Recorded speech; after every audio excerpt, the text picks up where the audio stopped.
If fruit and cheese baked on a crust is such a popular option, then why is pineapple pizza unacceptable? Today we'll make two types of cheesecake to figure out which one's better. And since I live in New York City, we'll start with the New York style. And since weed is legal here, we'll use a recipe from Mrs. Snoop Dogg. This is what a springform pan looks like. The bottom comes out. So this is what an aluminum square cake pan look like. The bottom splits into 3. Now we're going to butter the pan with very soft butter. Now I'm gonna skip on buttering the pan with very soft butter. These are called old-fashioned original.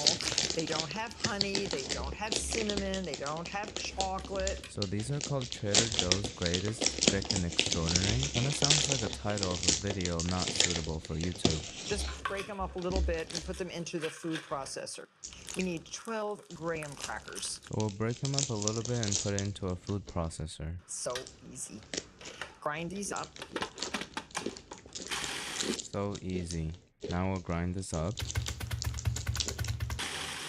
You really want this finely ground, no lumps. I really want this finely ground, no lumps. And now add your melted butter, and it's 6 tablespoons of melted butter cooled. So now we're mixing the 2 tablespoons of sugar we mixed earlier. I'm gonna pour all this into the pan first before I mix in the butter because I don't really want to deal with an oily bag. Now we're just pouring 6 tablespoons of melted butter and mix it thoroughly. Put all of that right in your prepared springform pan. Now all the ingredients are in my square cake pan. Now just take this meat pounder. Just pound very quickly. Now I'll take my meat pounder and start pounding very quickly. Now put your chilled crust right into a 350-degree oven for about 15 minutes. Put my very chill crust into a 350-degree oven for 15 minutes. And now for the cheese filling. It might scare you. You need 7 packages of Philadelphia cream cheese. Since we're making 2, I got 11 packages of cream cheese. They don't scare me, but I definitely scared some people off at Trader Joe's. When I was younger, I worked as a grocery store cashier, and I used to judge harshly on people's food purchases. That's why I always throw in some random healthy vegetables when I buy family-sized chips for myself. So beat this until it is nice and soft. Okay, this is extremely hard and cold right now, so we'll let it sit in room temp for a little bit and beat it later. While this softens up even more, all-purpose flour, a 1/2 cup, and 2 1/4 cups of sugar. All-purpose flour, 1/2 cup, and 2 cups of sugar. A whisk is almost as good as a sifter for doing jobs like this. A Ligma fork is superior to both sifter and whisk in doing jobs like this. 1 cup of sour cream, also at room temperature. 1 cup of sour cream also needs to come to room temperature. And we're going to add a little bit of the flour sugar mixture. Add a little bit of the flour sugar mixture. A little bit of the sour cream. A little bit of the sour cream. 5 eggs. Pour them in one by one. 5 eggs, 1 at a time, and we want to mix everything thoroughly before adding more ingredients. Continue alternating the ingredients until they are all incorporated into the mix. Honestly, I haven't faced off this much white cream since my last birthday, so this is a little difficult. This kind of looks like what's going on inside of my brain at all time. I would continue beating it on the couch, but it's too much work to be sitting up straight, so I'm gonna go beat it in my bedroom.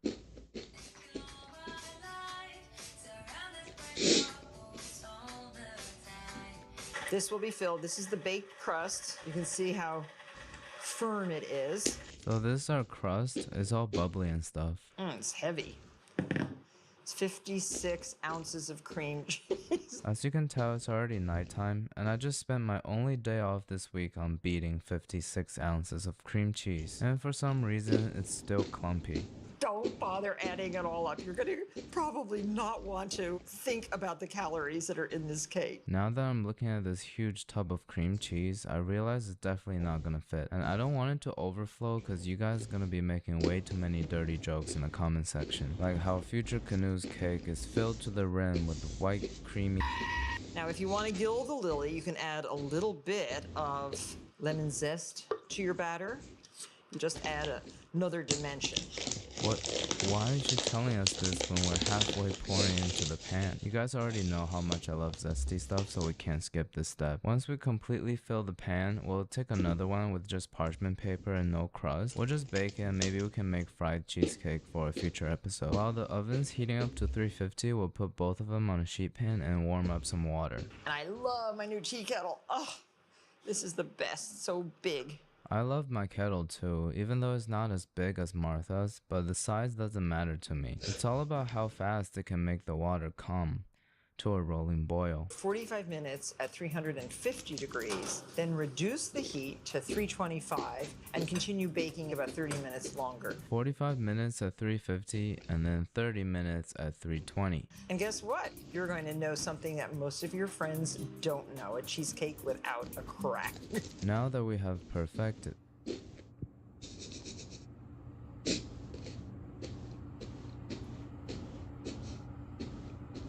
there's so much crack, it's practically downtown LA.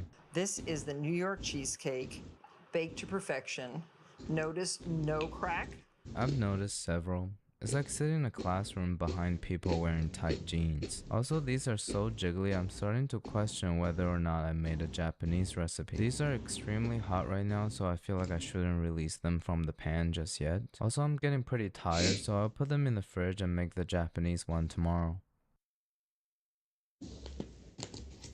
It's now the next day and we're gonna try to make this jiggly cheesecake from Nino's home. Nino's never let me down, so I have high hopes for this one. We're starting with 160 grams of cream cheese and I'm just gonna stir around in a bowl for no reason. He did it in his video for like a really long time. Then we'll put it over a pot of boiling water, adding 20 grams of butter and start whisking it till it is thoroughly combined. This warms up the cream cheese and makes the beating process much easier. I wonder why Martha didn't do this for her recipe. Then we'll separate out 4 egg yolks, and you can do the helicopter method that I'm doing here.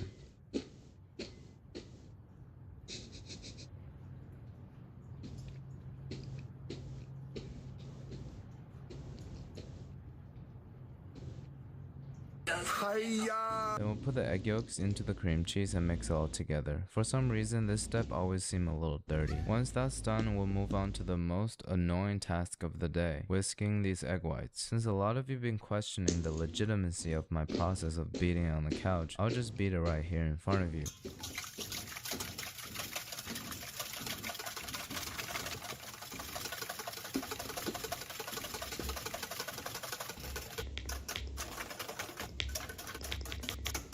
Oh shit, he really beat the whole thing.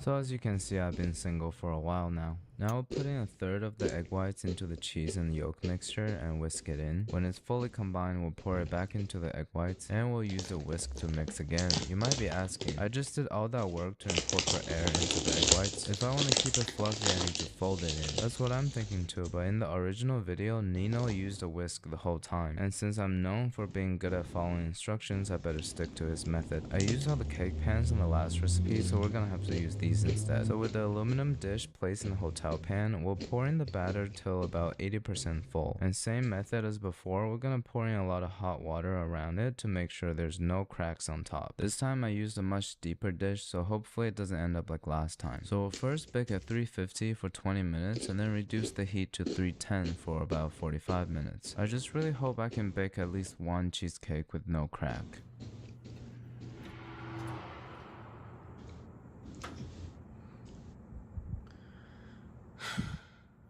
To finish off the cheesecake, we'll drizzle a layer of honey and brush it all over the surface to keep it from going dry. So here we have it, 2 uniquely different styles of cheesecakes from 2 different countries. What they have in common besides cream cheese is that they both resemble natural disasters I've seen in documentaries. What's poppin'? Brand new whip, just hopped in. I got options. I can pass it like Stockton. So let's get a taste test started. We'll release the New York one from its aluminum jail cell, and to my surprise, besides the top, everything else actually looks pretty pleasant. And it didn't really stick to the pan either, so things are already looking up. And the Japanese one didn't stick at all, and the jiggle looks pretty promising. Look at this. Oh. So we'll cut out a piece from each cake and then compare them side by side. Judging by the looks of it, I'll definitely say the New York one is a tiny bit overcooked on top, and the Japanese one looks like I just threw it up. Now it's time to give it a taste and rate both of them 1 through 10.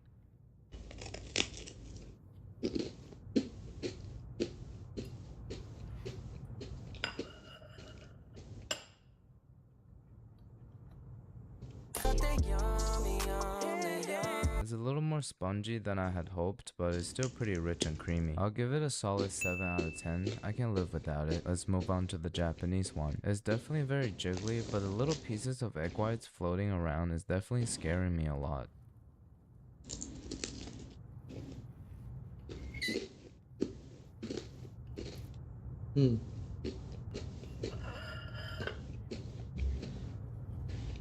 Looks like normal cake.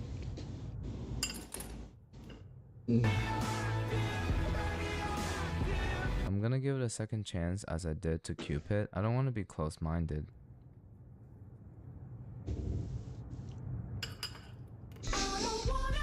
Well, how can I describe this? It kind of tastes like a really sweet scrambled egg white, and it's cooked on a newly polished stainless steel, so the sulfur smell is overwhelming. The little bubbles throughout and the bouncy texture just takes the confusion to another level. Nino's recipe looked like perfection, but my execution today will be a 2 out of 10. As usual, you can help me out by letting me know what I did wrong in the comment section. I've never had Japanese cheesecake, so this is a pretty disappointing introduction to it. It's been a while since I did a New York City food review, so why don't you suggest me a bakery where I can buy a Japanese cheesecake? I'll take you there, taste it, and do a good old Future Canoe restaurant vlog. Thank you for 690k subscribers. Our community is so funny and engaging. I'm honored to be a part of it. Hopefully we'll reach 1 million before the end of the year, and there will be an unwanted surprise for all of you there. Alright, thank you.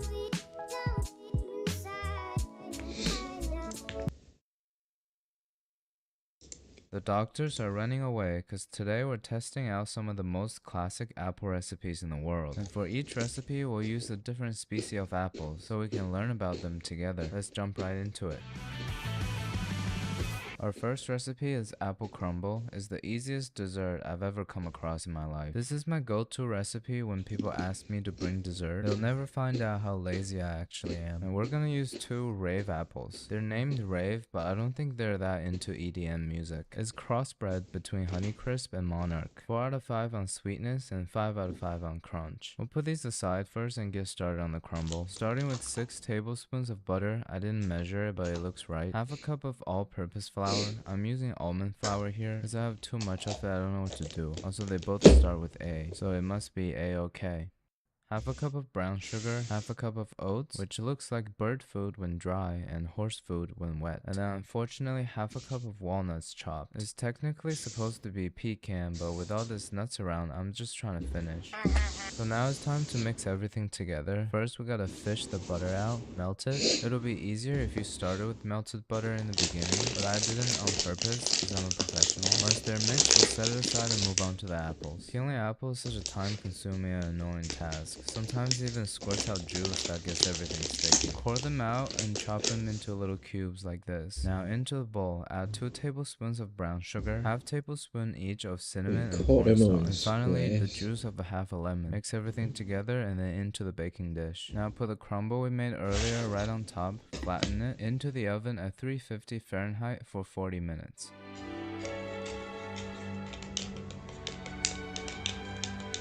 Look at it just caramelizing and bubbling away. We just mixed 2 things and put them together. So easy. You might be tempted to burn your mouth right now, but we have to wait at least 15 minutes. It shrank down a lot. I think the apples reabsorbed a lot of the sugary moisture, which is good because it's gonna hold its shape really well when we scoop it out. The filling is actually looking pretty beautiful, all baked together into perfection, and its structural integrity is Oh. Too bad you fucked up. Called an apple crumble, which means when you see apples, it crumbles. And I know it doesn't really look like human food, but I'm gonna ask you to stop judging. We can judge it together after I taste it and rate it 1 through 10.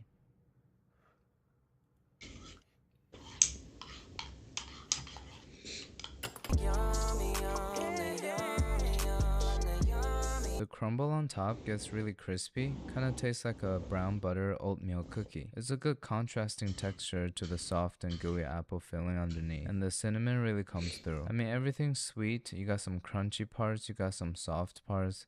It can't not be good. My only complaint is that it's a little too sweet, so when you make it, either reduce the sugar or use a different species of apples. Since this apple crumble is such low effort, high reward, I'm gonna give it a solid score of 8.8. You should make this for Thanksgiving if you don't have a lot of time. But I'm about to show you a fire classic apple pie recipe a little later in the video.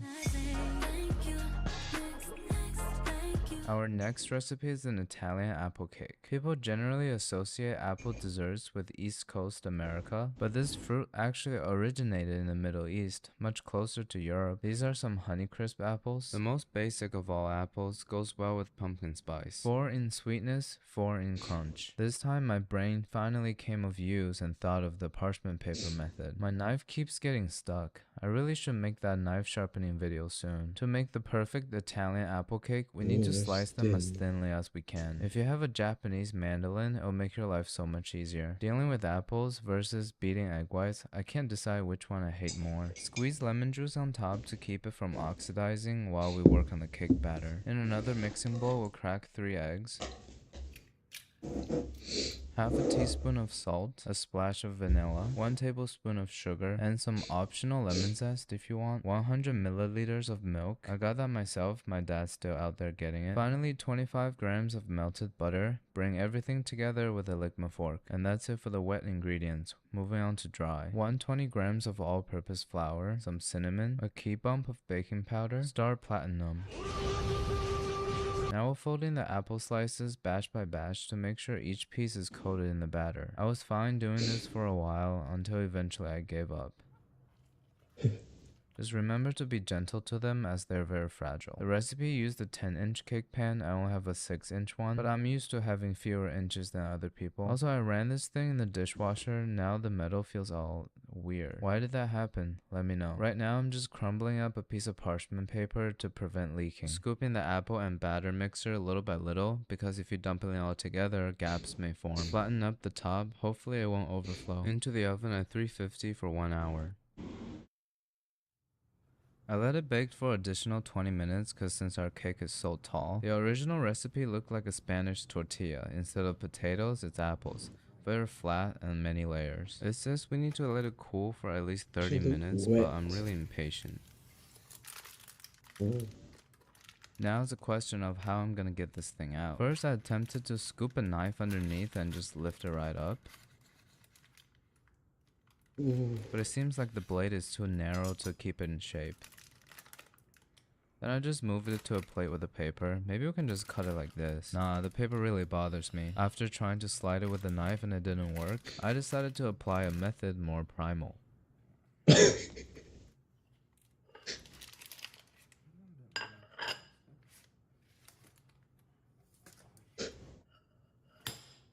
Nice job, team. Here's our apple cake. I would cut it from the middle, but I feel like it will completely destroy it. Here's a nice large piece.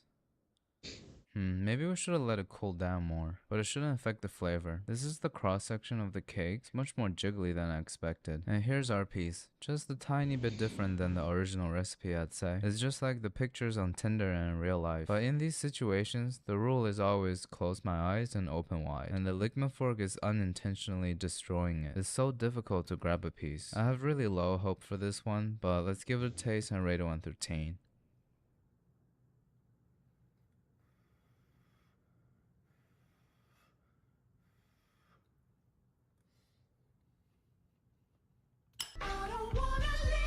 It tastes like an omelet with boiled apples mixed into it. It's not sweet at all, and the texture is really custardy.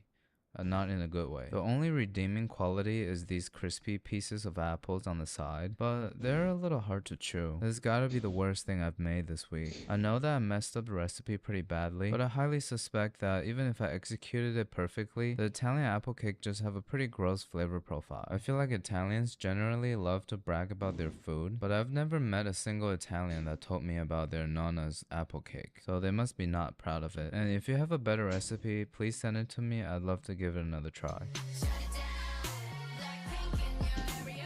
Our next two recipes are the essence of America due to their overusage of sugar and oil. To give you a proper apple pie, I went out to the best pie shop in New York City, Pete's Pie, and bought their cookbook. Every Thanksgiving their pies sell out, and last year I got a couple, hands down best pies I've ever had. Let's learn their secrets together, and hopefully this year we can make something beautiful for our family, like this. Apple pie must be my favorite dessert. I get excited every time I think about it. This is our first time following instructions from a book. Pay close attention because things are about to get serious. In a small container, add 1 tablespoon of sugar and 1 teaspoon of salt. Pour 30 milliliters of hot water to dissolve it. This is the only liquid we're gonna add towards the end, so we gotta make sure it's nice and smooth. We also gotta make sure it's as cold as possible. I'll explain why in a second. So 30 milliliters of ice cubes. So far is the sugar, salt, and 60 milliliters of liquid. Now I'm taking out 180 grams of pastry flour and 80 grams of all-purpose flour from the freezer. I measured them in advance and froze them for about 4 hours. Just remember, cold butter leads to flaky crust, so you gotta make sure not only the butter is cold,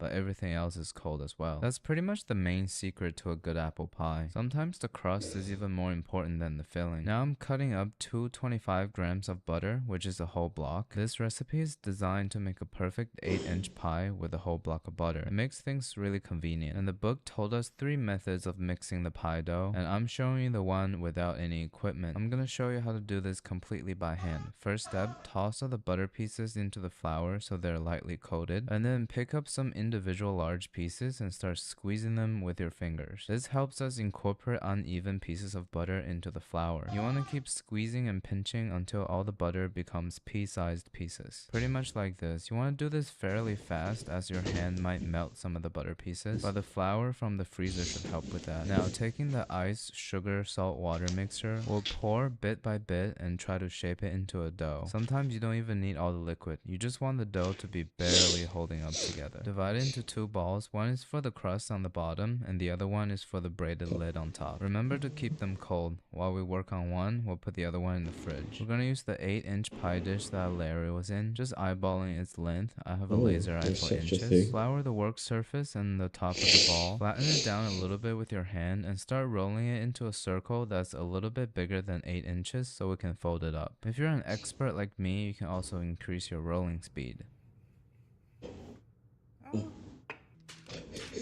The little pieces of butter in between the dough is what's gonna make it flaky, like every girl I've ever asked out. Now we'll wrap it around the rolling pin and transfer it into our pie dish. If it's sticking to the silicone mat, just add some flour on it. A pie dough is really forgiving because, you know, it's an American dessert. It's okay with being ugly. Now we'll just roll it onto the pie dish. Perfectly aligned. Perform some last minute surgery to make it fitted into the dish. To clean your rolling pin, sprinkle some flour and rub it. While the dough is in the fridge, we'll make our filling. We need 1.5 pounds of peeled and chopped apples, so we'll measure again later. We're using a mixture of Granny Smith and Fuji apples. Granny Smith is more tart and is really annoying to peel. Look at this Fuji, it's got mold on it. After another long session of annoying peeling, coring, and chopping, we'll measure out exactly 680 grams of apples, juice of a lemon, 2 tablespoons of brown sugar, 65 grams of normal sugar, 1 tablespoon plus 2 teaspoons of tapioca starch. It's not only gonna hold everything together, but also makes the juice run off really syrupy. Half a teaspoon of cinnamon, pinch of nutmeg, and half a teaspoon of salt. Combine everything evenly and toss it into the baking dish. 680 grams of apples should fit an 8-inch one perfectly. If it's overflowing, just shake it a little bit. Now for the braided top, we'll roll out the other dough like we did before, put them into strips, and just braid them on top.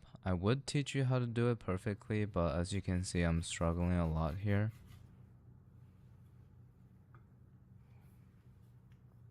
Oh man, this is the best I can do, but if you squint your eyes just a tiny bit, it actually looks legit. Now I dissect it perfectly, but as you can see, I'm struggling a lot here.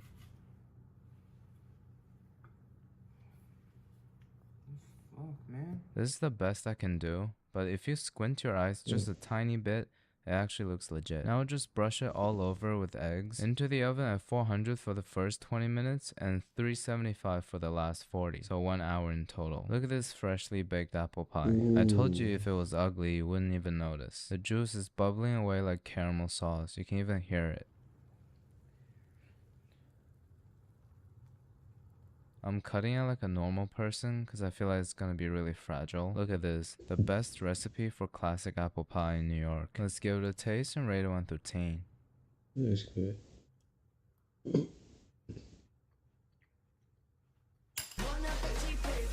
I think this is my most successful baking attempt on this channel so far. Since last week we messed up tiramisu so badly, this seems redeeming enough. I think the secret to a great pie is definitely in the crust. It's so crunchy, buttery, and flaky. It holds its shape pretty well too. I think the two most important things to a good pie crust is having those large chunks of butter and keeping everything else cold. And the apple fillings are at its perfect sweetness, softly baked but not mushy. The taste of the apples really shine through, and the spices warms it up and gives it a really nice fall flavor. As I was telling you before, the tapioca starch turned the runoff juice into almost like a apple caramel sweet gel, preventing the crust to be soaked and also add to the gooey texture. 9.3 out of 10. I really need to work on my braided lid.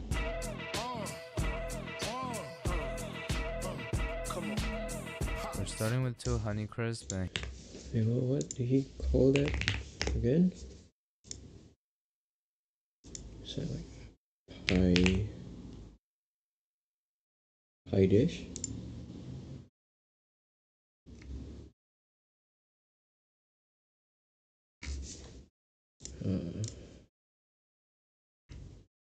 Aluminum quiche. Oh.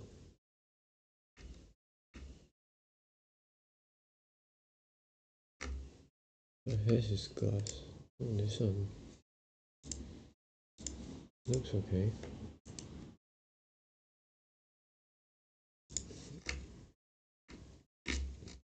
I call it pie dish. Was it pie dish? Pie dish.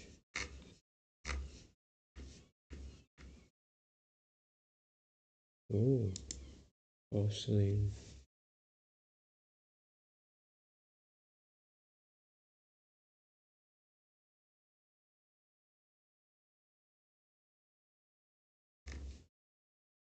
How much?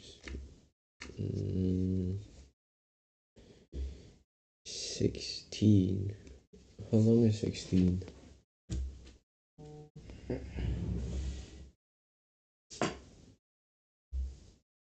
Okay, 16.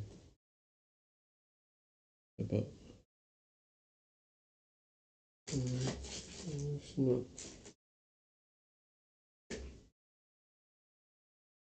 16.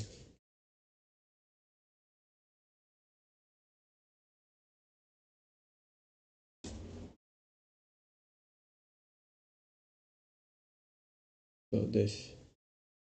Not that. Do I have a pie dish? I don't think I've got pie dish. Should I get pie dish? Come on, add this on. Pie dish. Steel pie dish.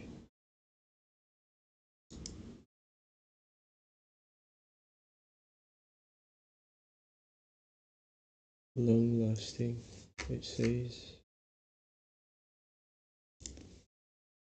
Oh, and it's free delivery.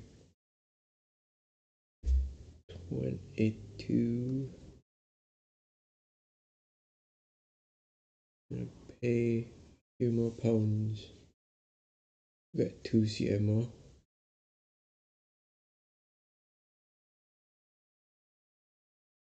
Tempting.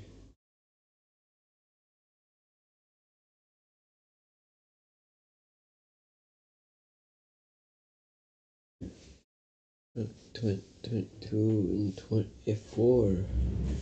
Okay, let me see.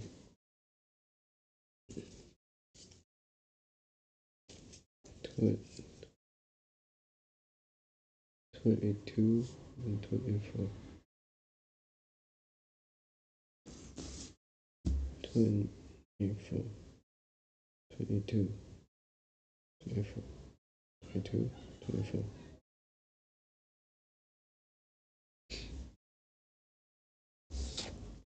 Mean 22, 24, just add both of them. 22, 24.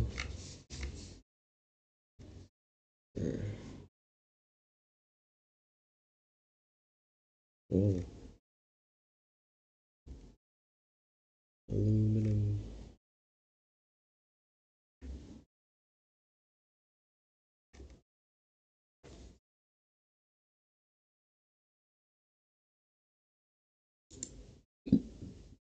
Excuse me.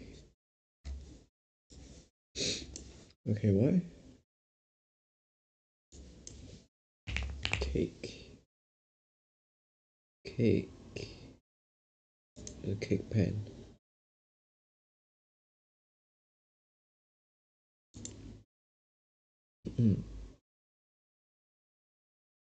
Much is delivery?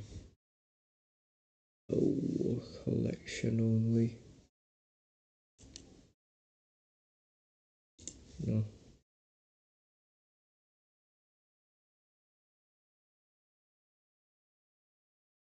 Jelly or chocolate? Jelly. Still jelly, it's not cake.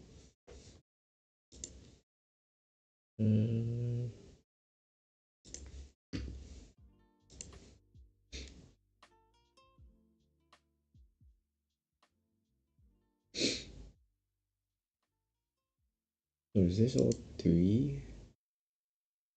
Do I get all three? No. F1, 2, 18, 24. This will make a layered cake.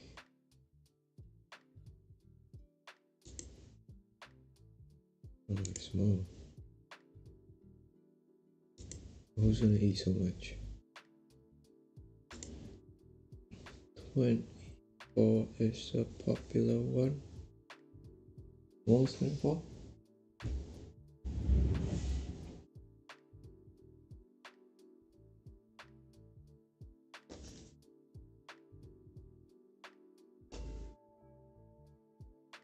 That's quite a big cake.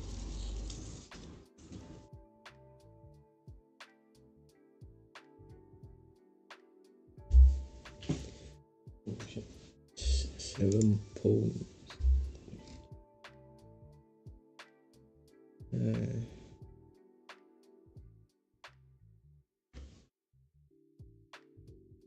Trees. 10 pen liners. Oh.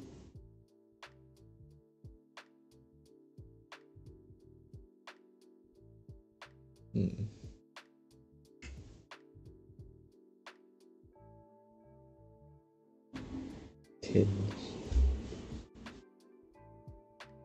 I don't think the tins are that good, right? Is it to push it out?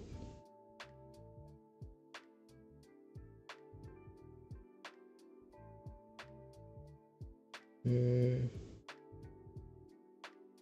I may get stuck to the sides.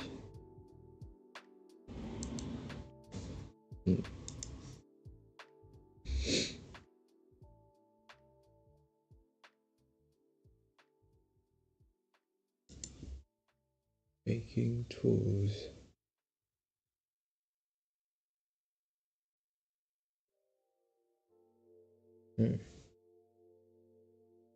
Easy to demold. Do I need a big one? I just try small.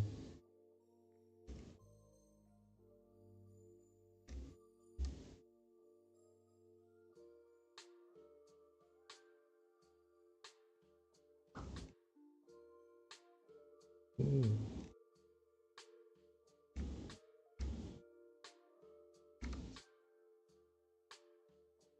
It's not that interesting. How much are these? Free delivery from China. Oh, these are like £3. That's 14-inch.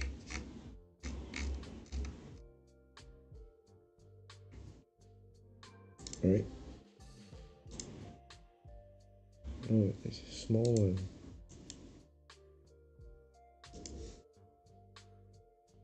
$14-inch. Wonder how big is this one?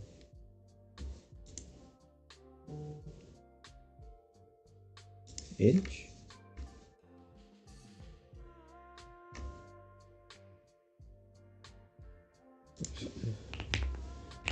Inches to cms. Oh shit. Oh no, 24. That's 9.5. What's 9.5? 10? 17?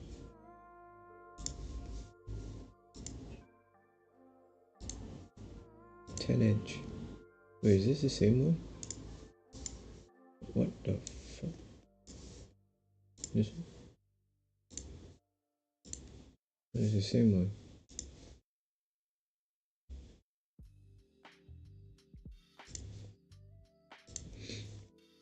$10. $11. Oh, why are these more expensive?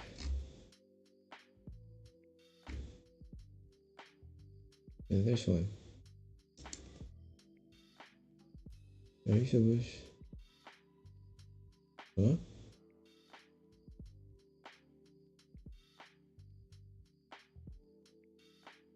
What's wrong with this one?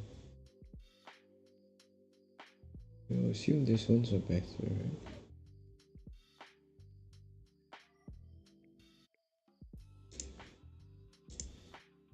Right, it's £7. I'll save this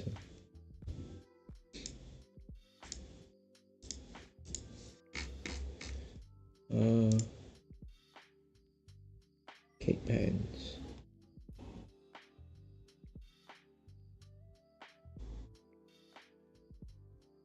What's the rectangle one called? Loaf? We call it loaf pans.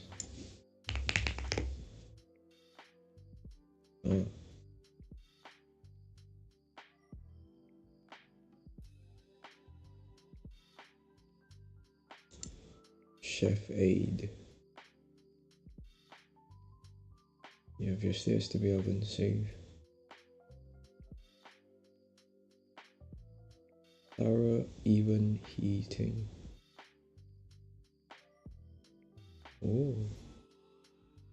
What's 21 by 11? Oh, it's 21. That's 21.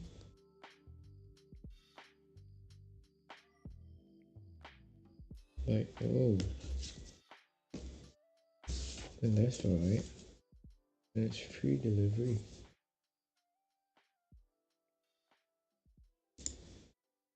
Right.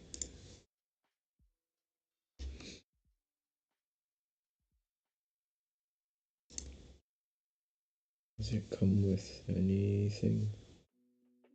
Nope. It's just this one. Oh. Are these like advertisements? No. No.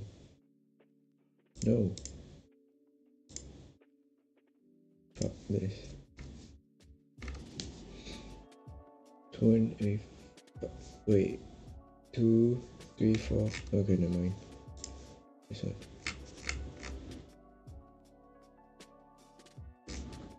Is this better? No, it's just one picture. What's this one?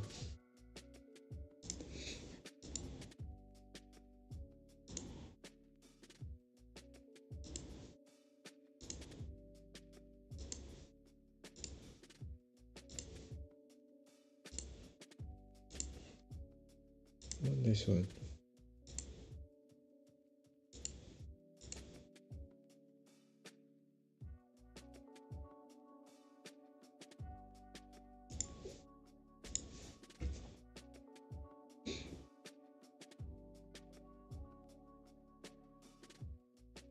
This one or two? Chef Aid. Is this one? Yeah, it's one.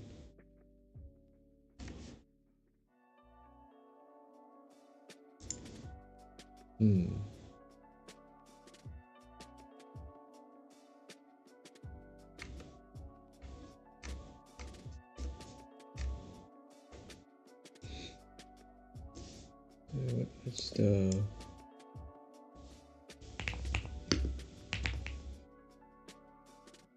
I call that cake stand. Dough. Oh, turntable. That was a cookie though.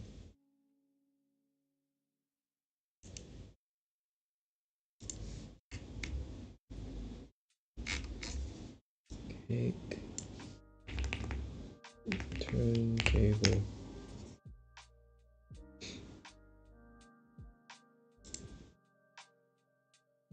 This is not a turntable. Rotary. What's the size? No. I want this size. It's too small. 28. That's 10 pounds.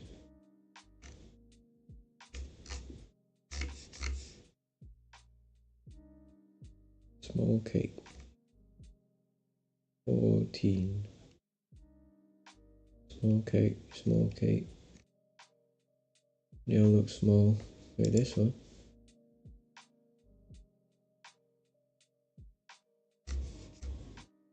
And 14.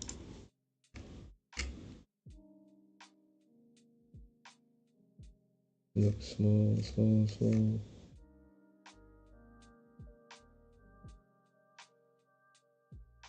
Ten. How much? 10 inch. Oh, 10 inch. Spin.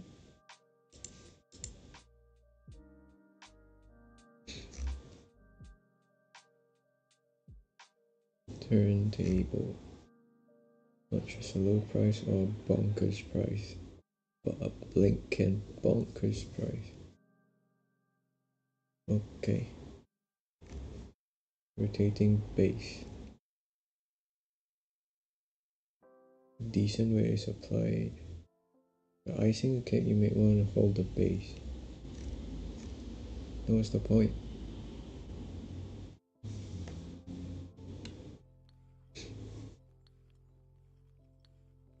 Now, this guy fit a whole monitor on his... Why?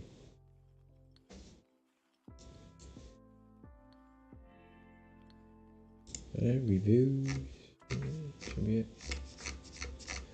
Reviews. I have 2 of these. Great for price, but not what you're looking for if you need a free spinning.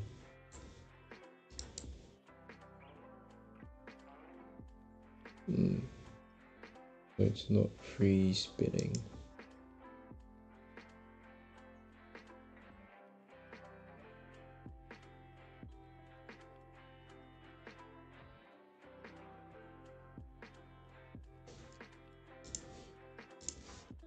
Okay.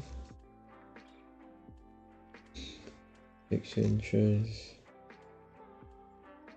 6, 6, 6. What?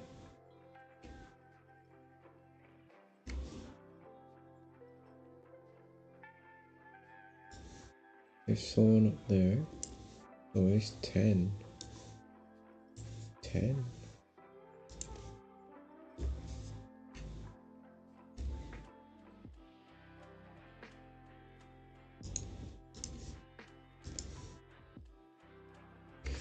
There's a small one.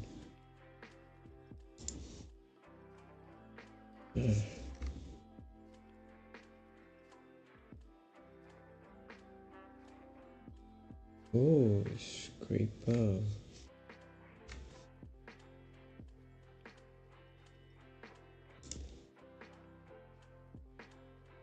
How is that scraper if it's round? What am I looking at?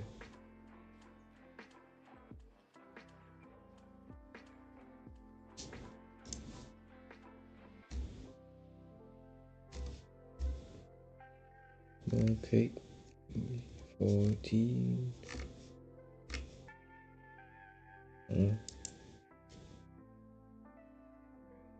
This turn.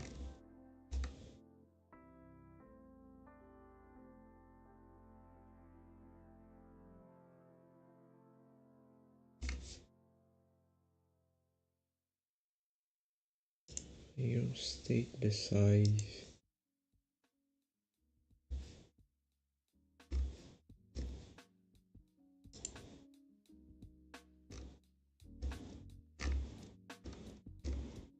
Six, they're all small ones.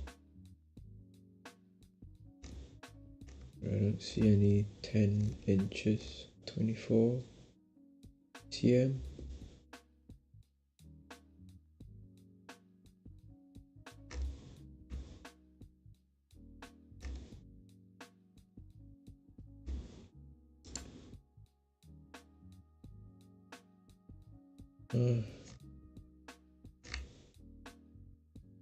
Really 10 pounds.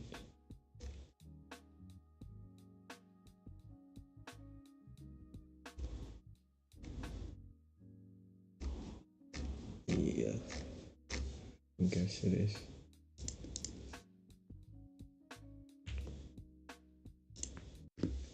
Here we go again. I don't want to waste you guys' time, so I'm gonna skip to the chopping part. Alright, chopping done. Into this bowl, we'll add 3 teaspoons of sugar, half of a lemon, cinnamon, ground cardamom, nutmeg, and 1 tablespoon of butter to mix everything together. Now in a separate bowl, we'll do 1 egg, splash of vanilla, 1 tablespoon of melted butter, 2/3 cup of whole milk. This will be our wet ingredients. 1 1/4 cup of all-purpose flour, 2 1/2 teaspoon of baking powder, half a teaspoon of salt, cardamom, cinnamon, and 2 tablespoons of brown sugar. Fold everything together. Remember not to overmix. Once it looks like this, we can pour in the apples. When it looks pretty much all even, let's fry it up. Oil at 350 degrees Fahrenheit. Scoop and drop.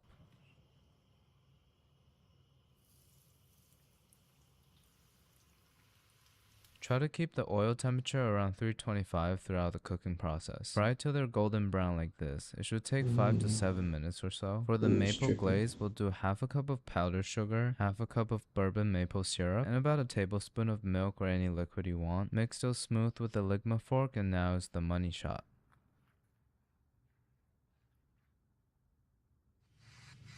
Oh. So what's this supposed to be?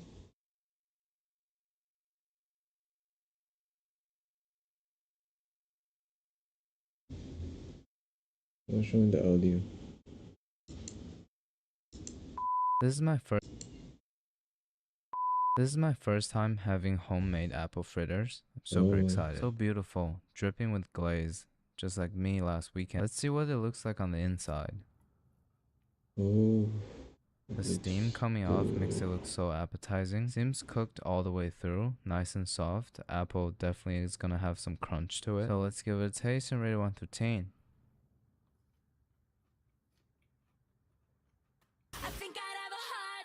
This is so oily and overly sweet, but definitely the best apple fritters I've ever had in my life. Which is not saying much, because the only other type of apple fritters I've had are from 7-Eleven. I didn't know apple fritters are supposed to be this crispy on the outside and soft and chewy on the inside. As I'm acting territorial towards my food, I realized some of the bigger pieces, the inside is a little custardy. I guess undercooked. Overall, I'll give it an 8.7 out of 10. I recommend you to try out this recipe. It's very easy. You guys all know that donut is my favorite nut, and because of that, I always looked down upon apple fritters, because I always felt like they're neither a donut or a pastry. I used to always avoid them when I'm picking my dozen. Now my worldview has been changed. They're definitely donuts. The last recipe of the day is gonna be apple butter. Doesn't have any oil in it. You can just make it with sugar and apples. After watching the original recipe video, It's a I'm spot. mind blown by this process. This is the recipe for the best apple butter I've ever had, and with fall approaching, I thought I'd share it with you guys. So let's give it a try today. It looks so easy. Peel, core, and slice 6.5 pounds of apples. Peel, core, slice 3 pounds of apples. Pour in 1 cup of granulated sugar, Pour in half a cup of granulated sugar. 1 cup of light brown sugar, Half a cup of brown sugar. 1 tablespoon of So cinnamon, brown. 1 tablespoon of cinnamon. half teaspoon of nutmeg, Some nutmeg. quarter teaspoon of cloves, quarter teaspoon of salt, Quarter teaspoon of salt. and 1 tablespoon of vanilla extract. I use vanilla bean paste. Half a tablespoon of vanilla bean paste. I use vanilla extract. Use my Dutch oven, and I let it simmer on low for about 10 to 12 hours. We'll put the Dutch oven on heat, let it come to a simmer, close the 10 to lid and 12. leave it on the stove for 12 hours. And when it comes time to use your immersion blender, use it way longer than you think you're gonna need. It's been 12 hours, this is the next day. Before I go out and buy an immersion blender, let's check how our apples are doing. Oh, I seem to have opened the door to another dimension. Yeah, this is What is completely that? stuck. I feel like I just destroyed the Dutch oven. Man, can't anything go right in my life? Let me try and add some water, hopefully it'll take it off.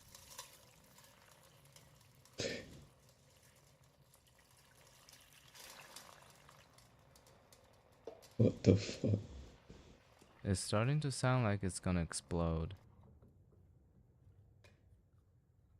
This Dutch oven is like a gift from a sponsor too. Hopefully they don't get too mad at me. But yeah, I'll just let it soak for now. In a few days, I'll give you guys an update. I wish we don't have to, but I'll announce on Instagram whether we're giving up on the Dutch oven or not. Sorry I couldn't show you guys the apple butter recipe. I guess I'll make a redemption video on YouTube Shorts. But hopefully you learn a few recipes from this video.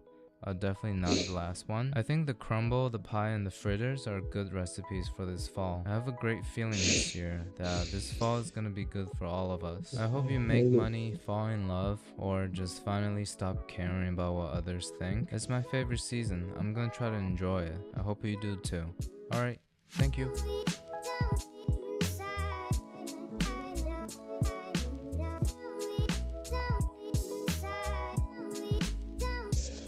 Alright, enough of videos.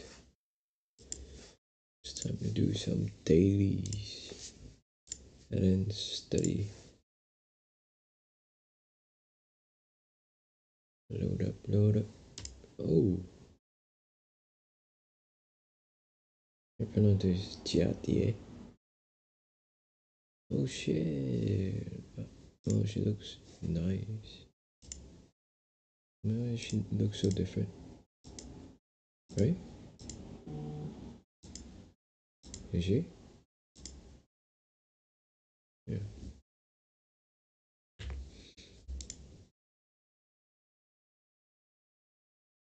Come on. I missed 2 days.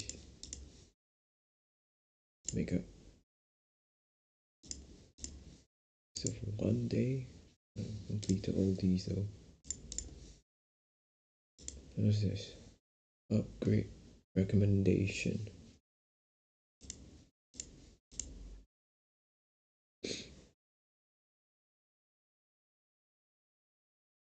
I don't have those. Oh. Okay.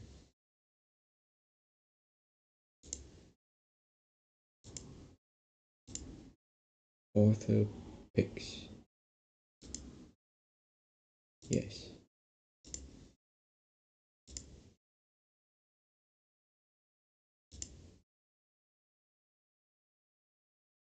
Is this what I have?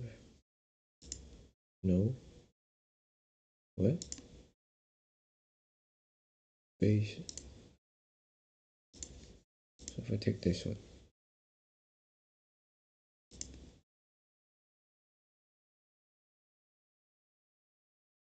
Wait, really? Is it not? She not better? Why? Why? Why?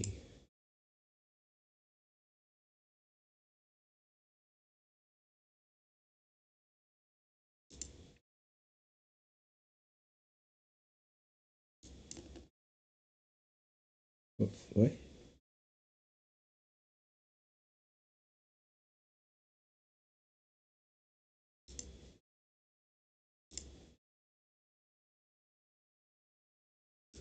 Okay.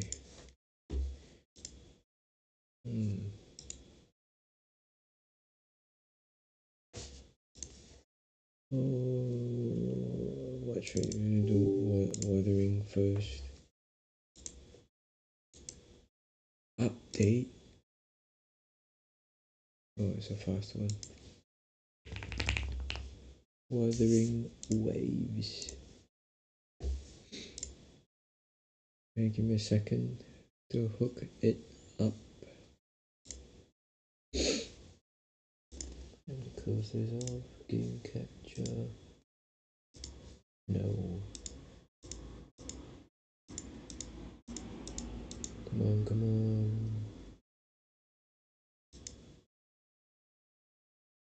Okay.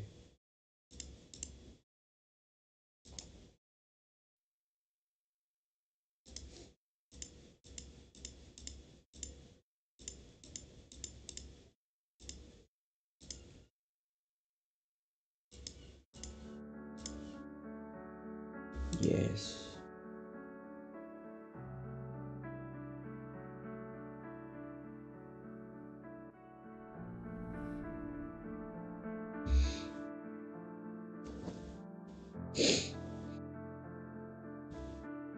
Okay, let's go.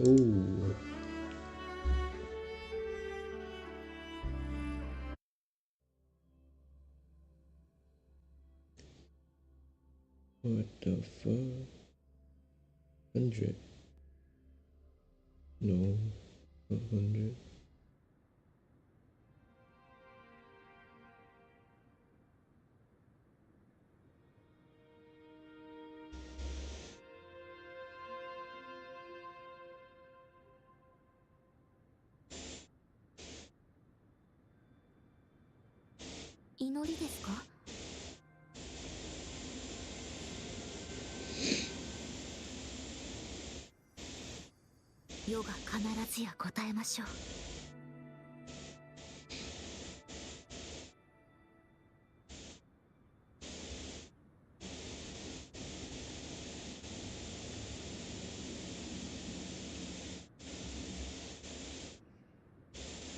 One second.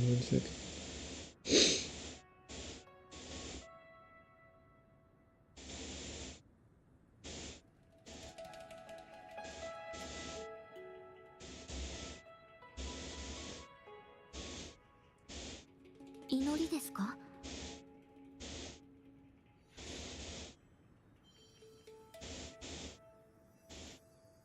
世が必ずや答えましょう。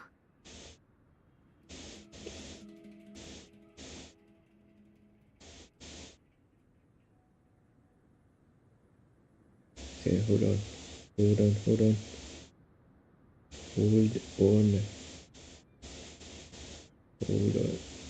Murdoch. Okay.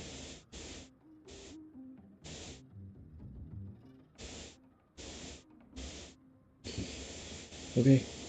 祈りですか？ What do we have? We're gonna see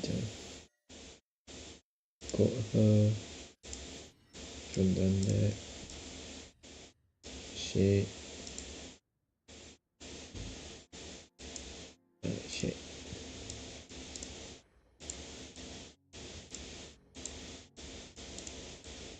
I really need to play, but I don't have time.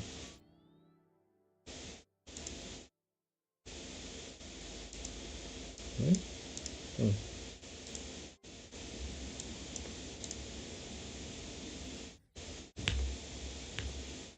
Wait, why? Wait, why? Oh. Oh. I'll pick this up. Wait, I'm ready. There.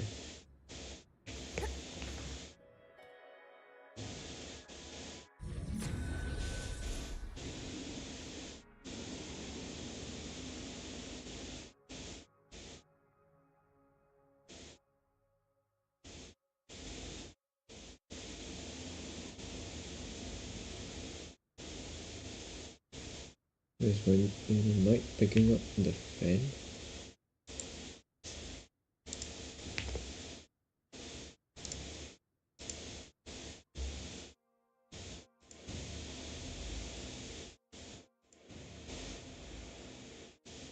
Oh, that can't be good. Oh, that can't be good. Oh, that can't be good.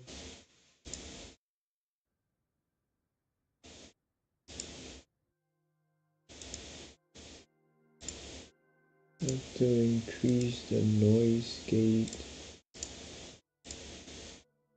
Okay, hold on. Hold on. I got this.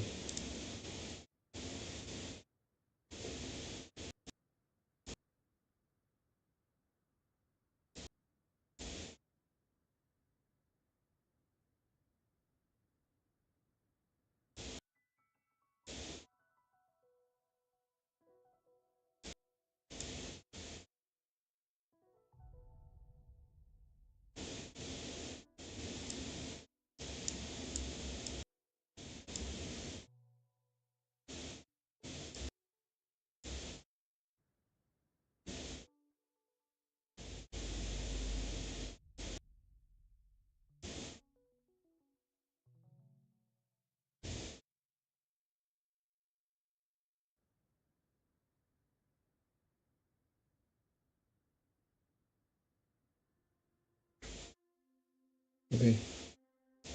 Should be good now.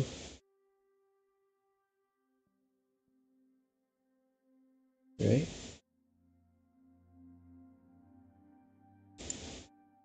Okay. Let me listen. Let me listen. Let me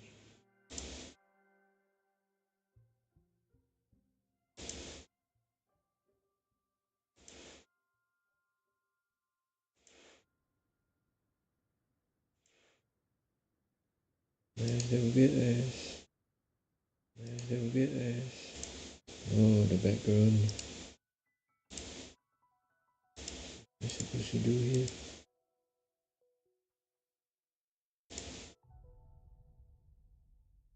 I have no idea what I'm supposed to do.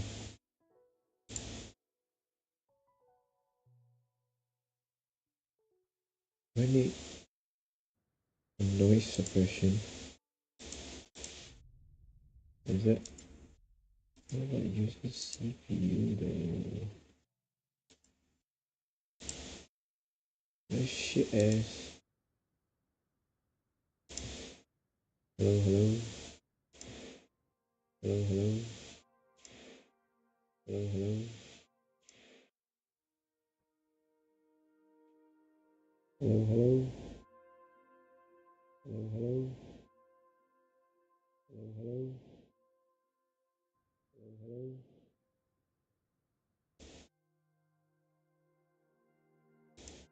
Test, test. Test, test. Oh, that shit ass. How can I save this?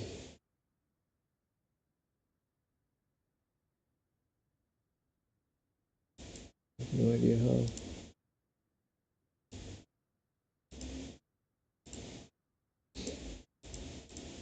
Everything has their own noise suppression. Okay, let's try.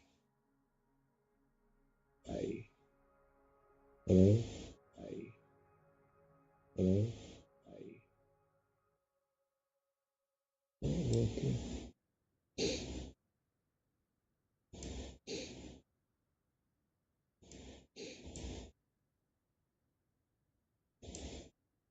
Hello? Hello?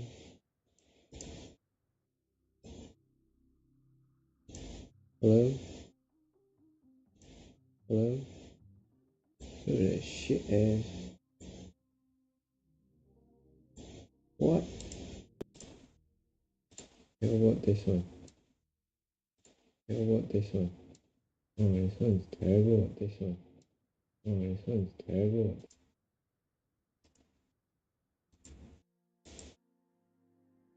Is there no saving? Is there no saving? What does the compressor do?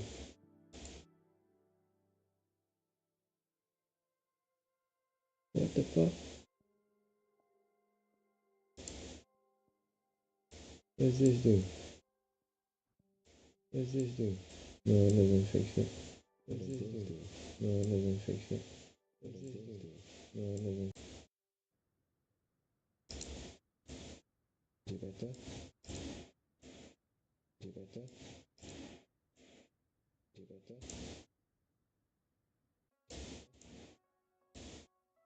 Hello? Hello?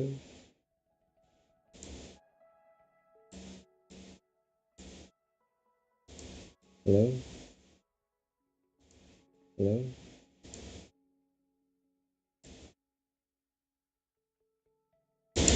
Hello?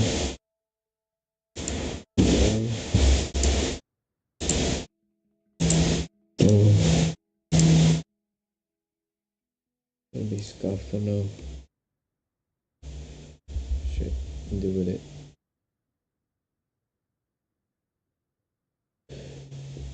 Wait, if I lower this one, if I lower this one, hello, hello, can you hear me? Is this better? Is this better? Oh, it's still shit. It's still shit.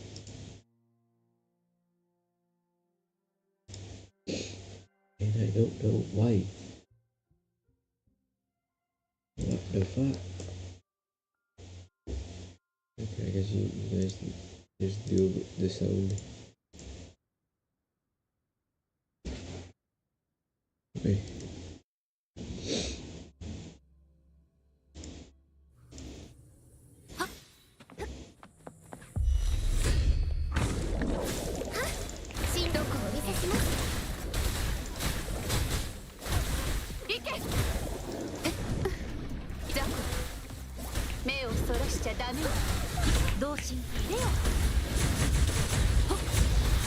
That's a big one.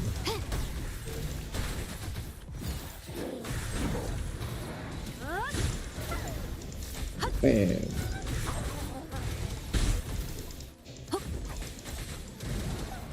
Boom! Wee!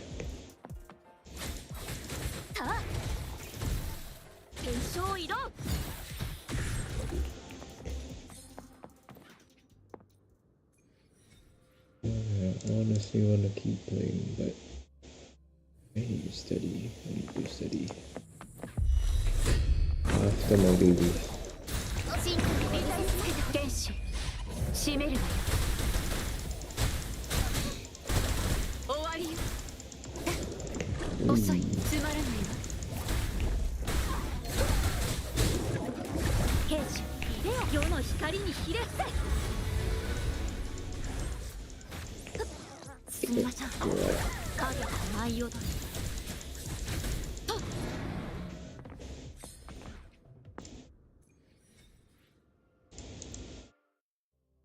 I should go like one more. I should use up the...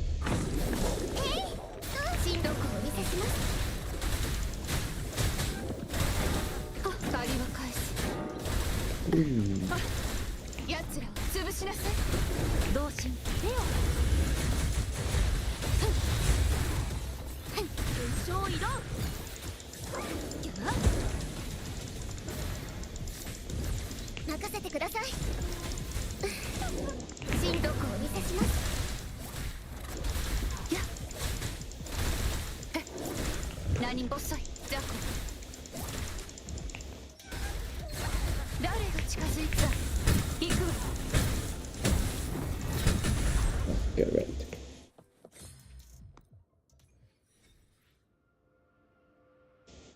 Okay. What's the play here? Let me think. Okay, I'll think after this. 進化をお願いしますそろそろ終わりね終わりよつまらないわ Oh shit. Oh shit. Oh shit. 兵士では世の光にひれ伏せ Ah.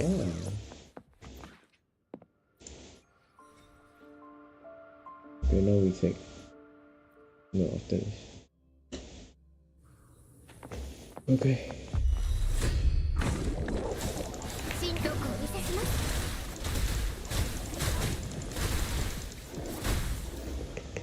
Oh.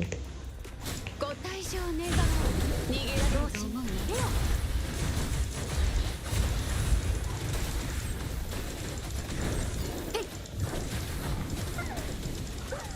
Lie.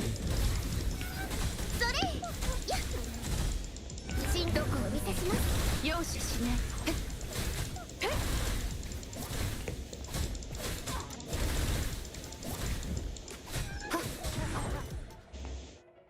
Okay. So I add 40. Add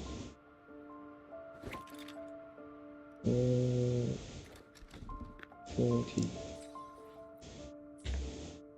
And wait. Good place, good place.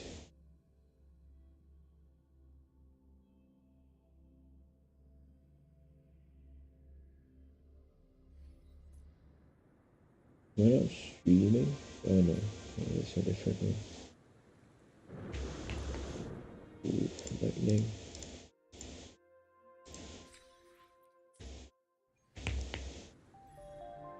Okay.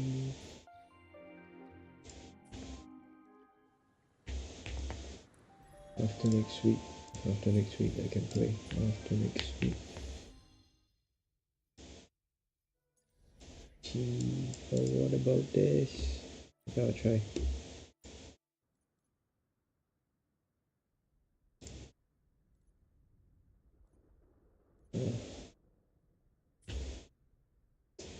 Oh shit ass. No communication. 忘れないでゆっくり待てば新発見があるといいですね This is upgradable. 50, 60, 50, 50, 50, 40.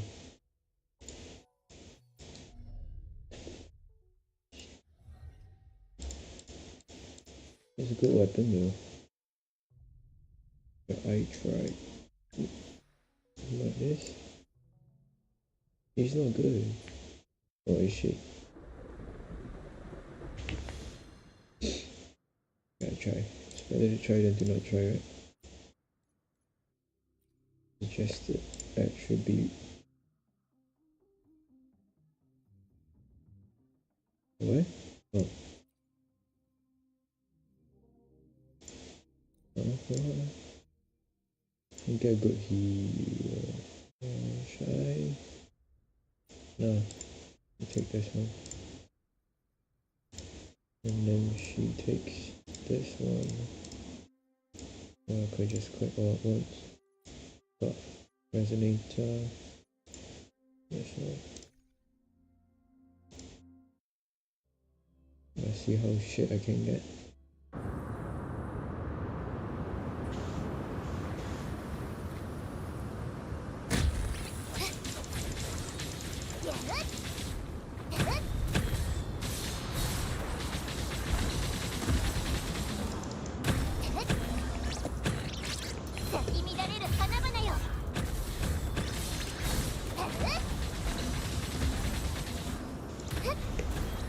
Looks pretty shit though. 私に任せてはい私の後ろに湖中の線やっはっ芽生えの時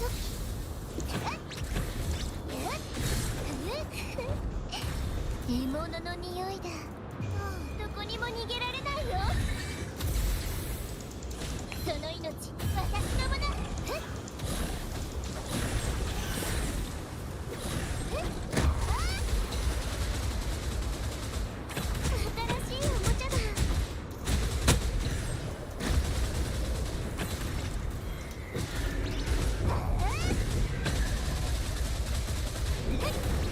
私に任せて。その糧を解き放て。 No idea what I'm 途 doing. 中の Button mashing. 手 Oh! 回復。 Yeah. 新しいおもちゃだ。この痛みを感じて。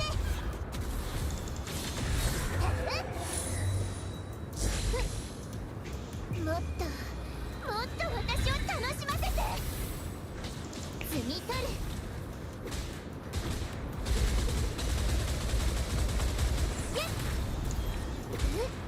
新しいおもちゃだ。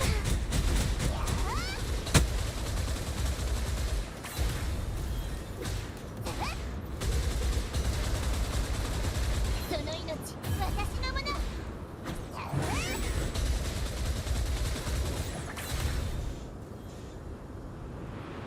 That good? So I don't think that was good.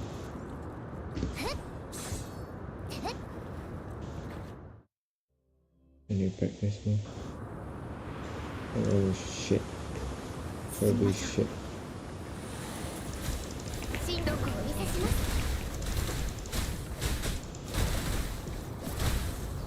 はっ。行け。何が。逃げられ That る。 was a good one. さあ。勲章移動。世に任せよ。 Go, go, go, go, go, go, go, go. 無に帰れ。花よ。 Ooh. 進路をお見せします。さあ、行く。やっ。やつら潰しなさい。同心入れよ。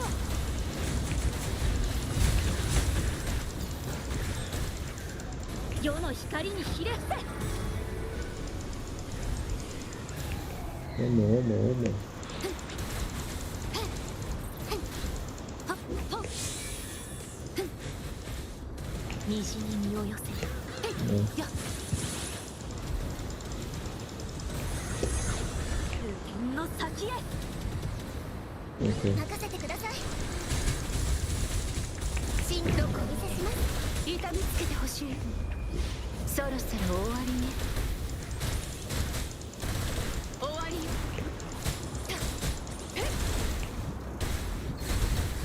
兵士入れよ。風舞い踊る。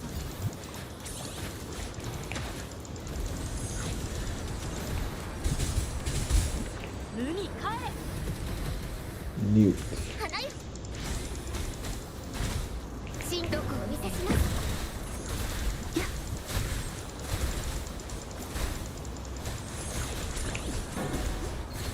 誰が近づいてよ。太 Go, go, go, go, go, 平を go, 耐え go, る go. ために。 Did I not hit anyone? はっ。勲章移動。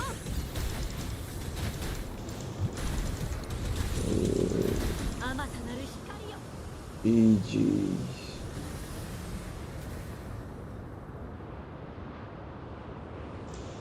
Is that a good score? But I can't even hit the bad minimum. That is a shit one. I'm not playing this. No, I'm the shit one. I'm not playing that.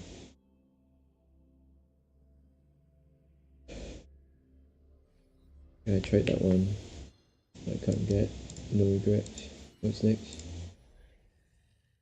I can't get this one. I don't have a choice.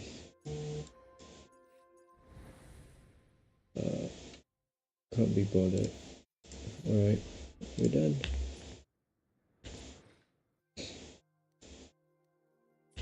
On to the next game.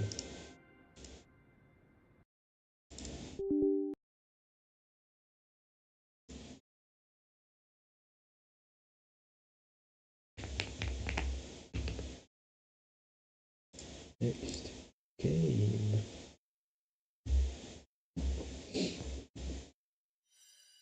Oh shit, what did I delete? Able to hook up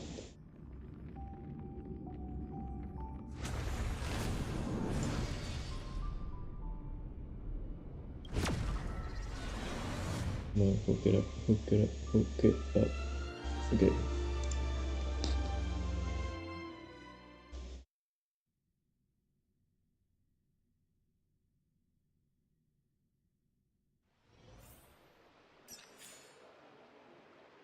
Yeah, I've got 4. It's not yet. Why am I here?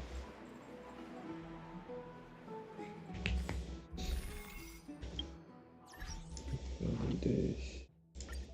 Thing, dispatch.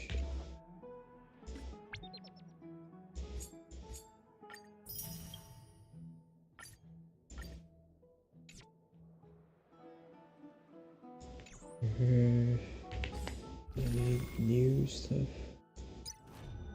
3 moments for this. This one just started. 12 more days. 12 more days.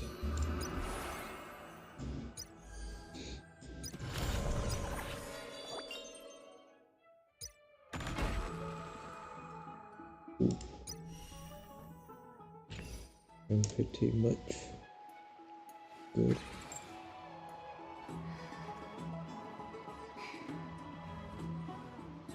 Oh. Which? Pieces. Do I have enough? Oh, I ate this one. I also need this one.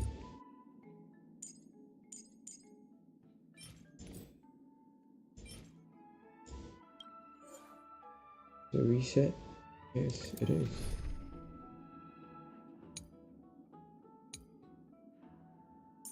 I've changed this one.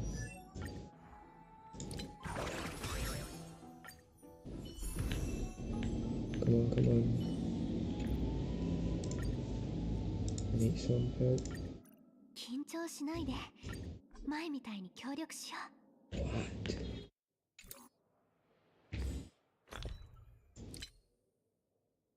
Oh shit. How did I exceed by... Oh, okay. Am I? No.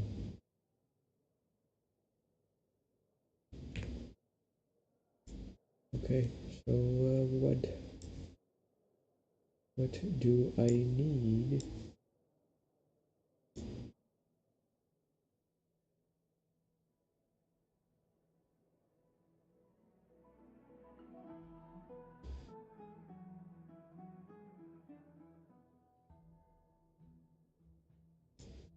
Okay, hang on now. Hang on now.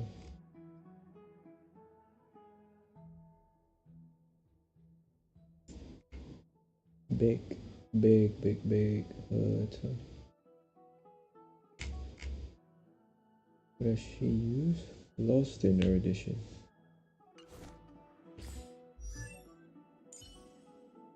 Relax. Lost in edition. What? What? Oh, this is sad. This is sad. Nope. Oh. Hey, good. I'm back. Okay, this is still pretty sad, but we can try to make this work by feeding it junk. These are decent junk though. These are decent junk.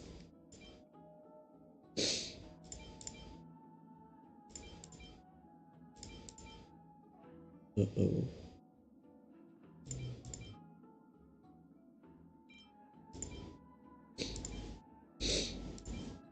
Do I have more junk? I should more at the bottom.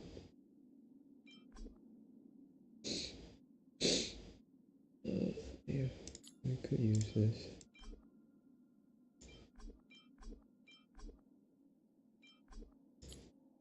Use this.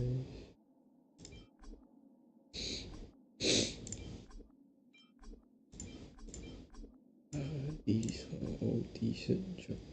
Wind. I could use this. Use this.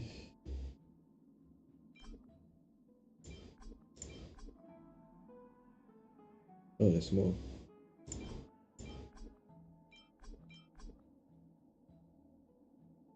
Energy.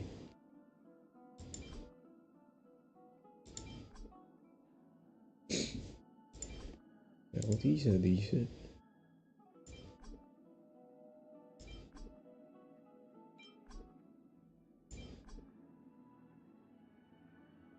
Well,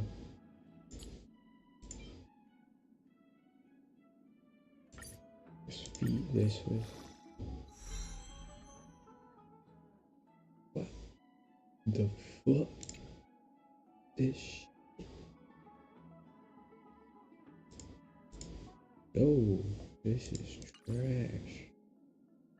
Trash. Jesus. Izumo. Okay. I have better hope for this one. Izumo. Do you want for Izumo? Ice. Ice, ice, ice. 2. Ice and attack. This one has gone to shit. It's still decent, but yeah, shit. Oh. Beat crit rate, crit damage. With 1. Therefore it's shit. To win this. And it's also shit. Go to trash. Okay, maybe this one has hope. Attack. Attack.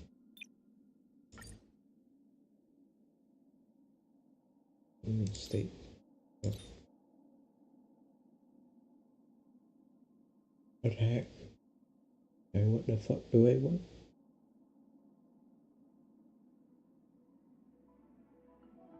No, that's what I want. Attack. Oh, this one's shit.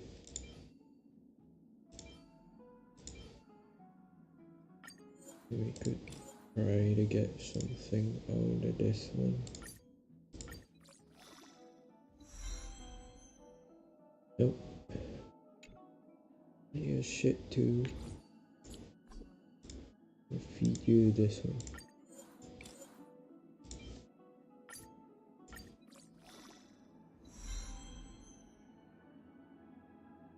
Nope. You're shit too. You're shit. Fresh.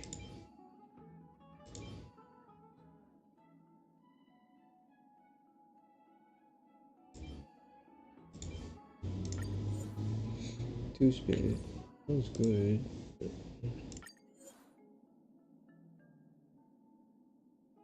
Oh shit.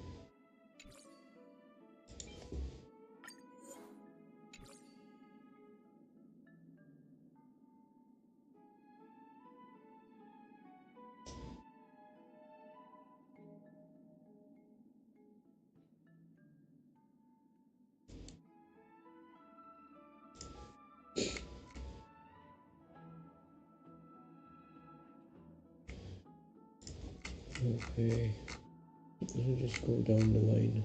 Who's next?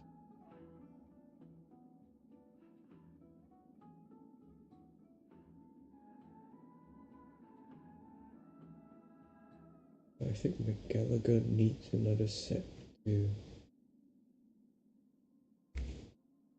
serve.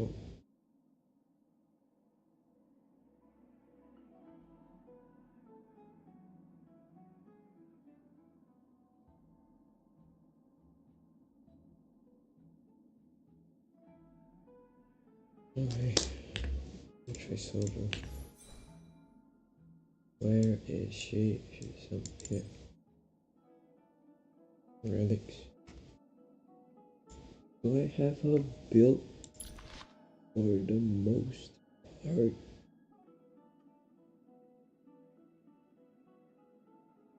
Oh, this might have to switch. Would I have her? Oh.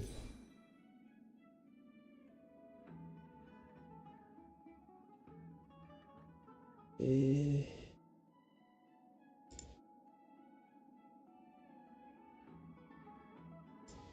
I'd like to switch that out. I'd like to switch that out.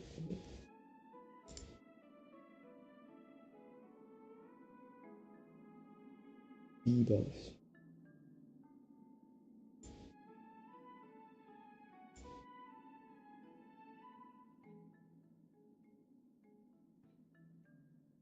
Three debuffs. Am I able to get 3 debuffs? What is a debuff?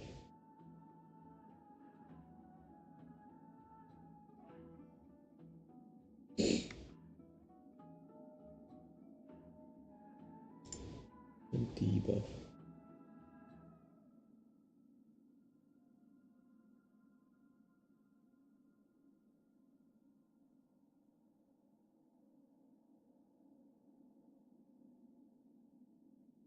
Okay. Excuse me. Debuffs. What are we looking at? Gallagher.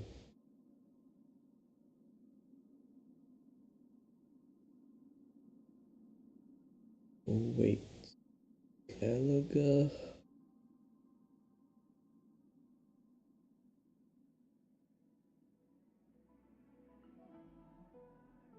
Basic and its ultimate. 1, 2 debuffs.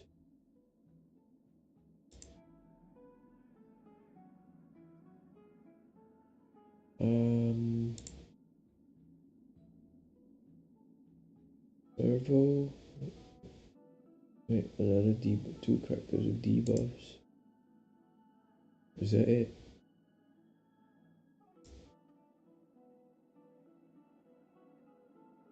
Gallagher, Servo.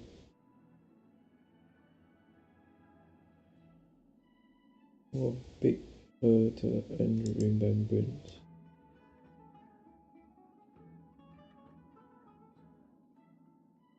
Urge. I don't see any. Either that or they stopped updating.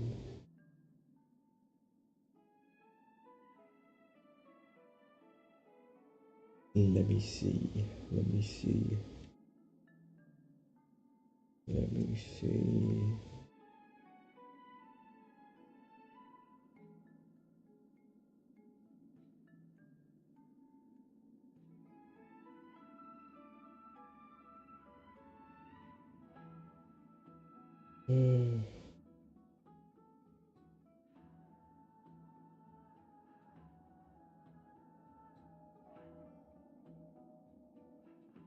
What is this? Providence?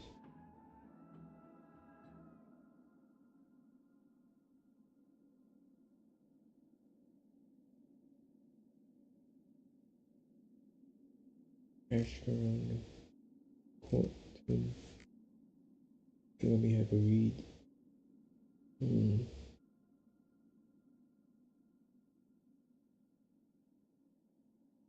Iron Cavalry. Lessons stop finding Quantum D. The strongest for preservation. And the possibilities of knowledge losing. Underwhelming. Imaginary. Banish. Report. Best in slot for damage over time. I need to change this. Follow up.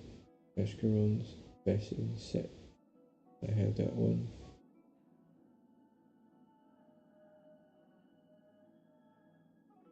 Firefly. I have it. Yeah.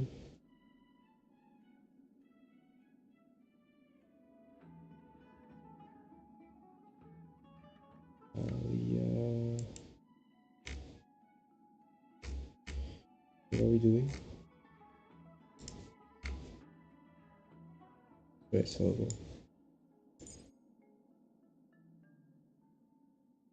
Dive. I don't think I have three debuffs. Increase crit damage by 4.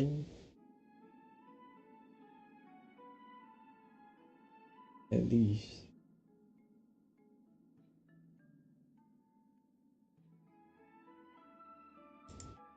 No, this will be the safer one.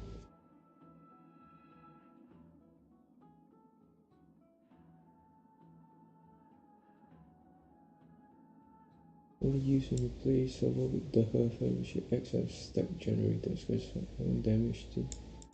Ah. Right.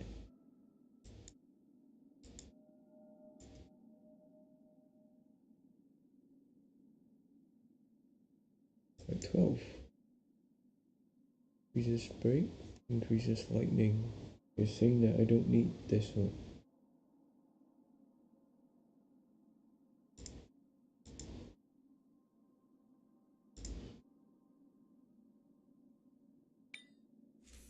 Okay, let's try to change it then.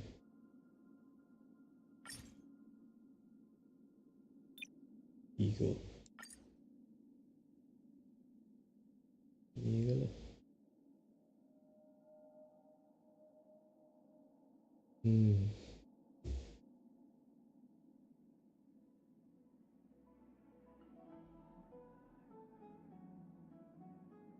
Beat rate damage.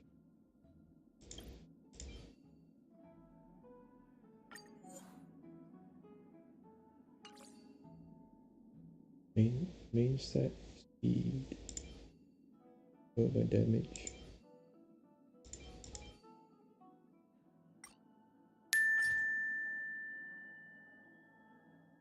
Oh. Great chat. Thanks for the follow. How are you? How's your day been? I've got nothing much going as of now. Just trying to make space. I'll be on this for a while. Not too long, just a while. Because I've got stuff to study for.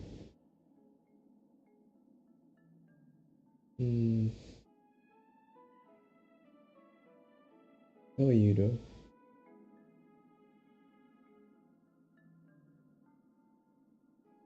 Looking for speed followed by rate and damage.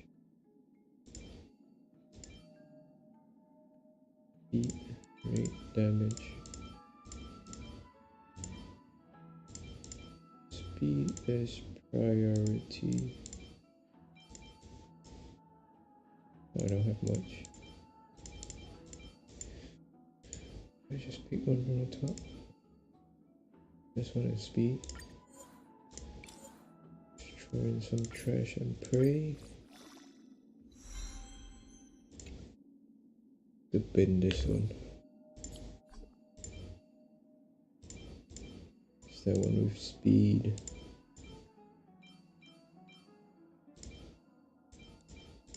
No. I'm not seeing a speed one. Just skip this one first. What is this? Gloves. Nothing in specific. This. Oh. 2. That's fine. 2. No. Rate and damage for this one's. Speed.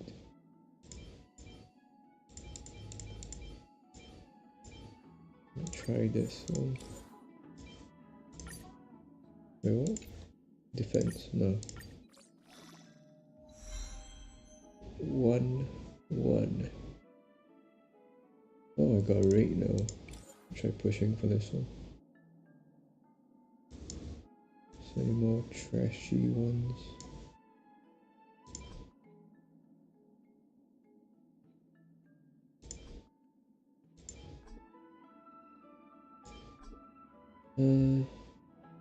Okay.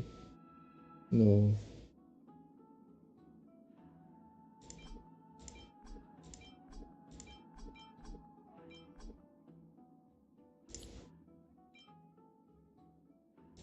Need one more. Maybe another one. How much more? Okay. This. Is it not going to 12? How much more do I need?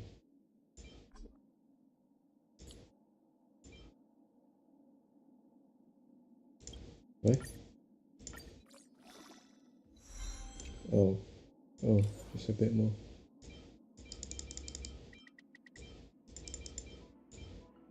Oh.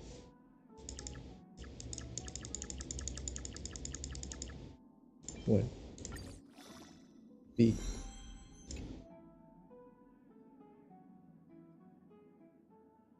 Is that good? Might as well just finish maxing this one. Right.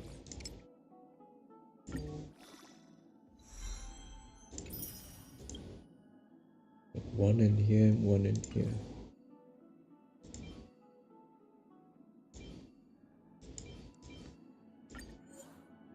Got two in here.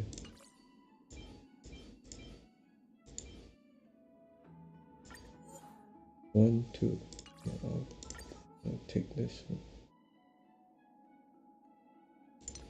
But I need speed though.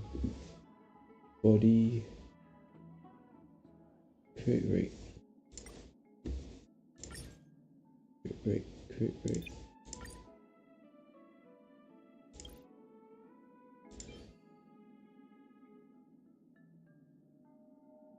This is a bad piece. Terrible piece.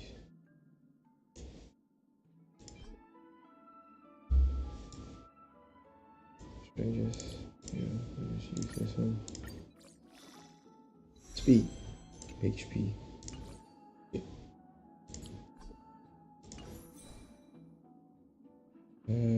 Do I have to look?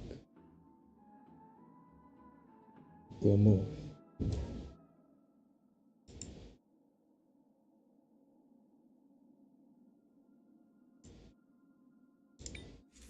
Which I'm not using also.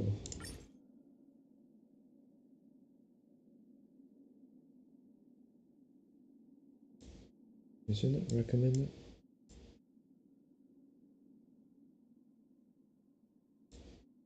What? Oh. Why is that not?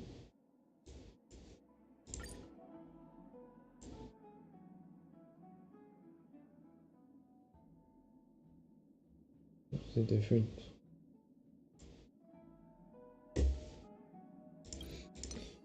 Oh, got much lesser choices here.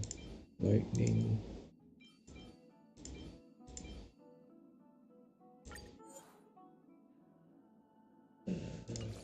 Shit relics.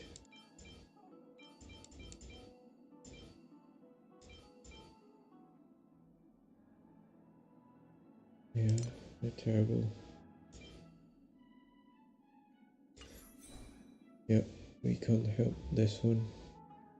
What's next? I heard,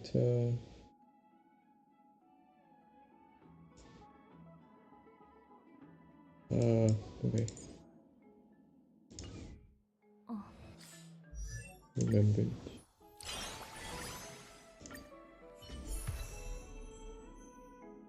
Let me find the guide for this one.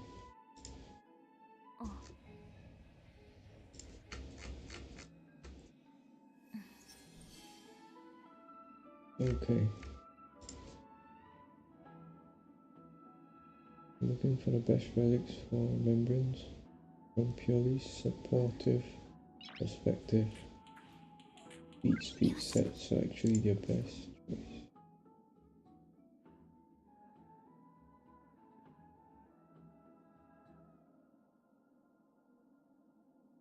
Very speed, let me just second.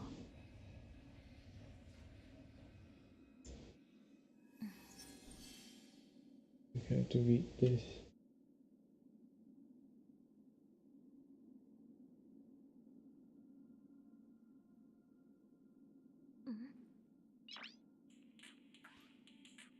Yoshi.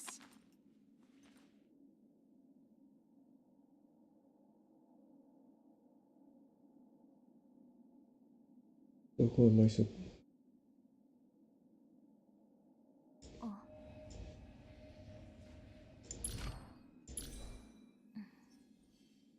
Okay.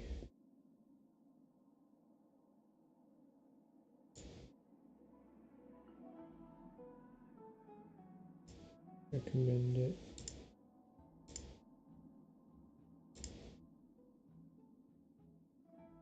Team lineup.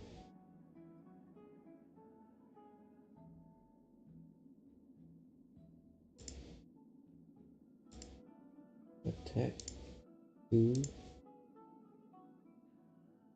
and speed with broken keel. There's a ship built. Already attack.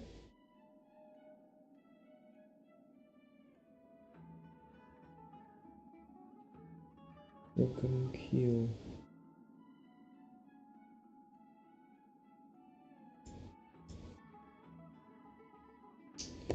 You know what? I'll take this one and decorative. I don't have this.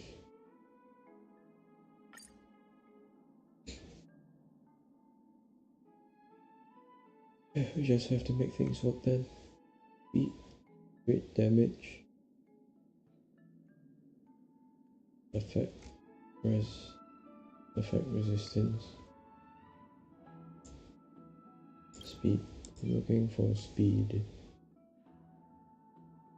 Am I? Yeah, speed. Give me speed, speed. No speed.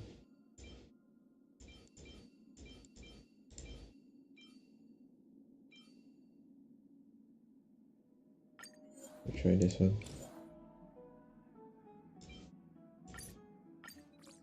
Speed. No. Touch wasted. Wasted.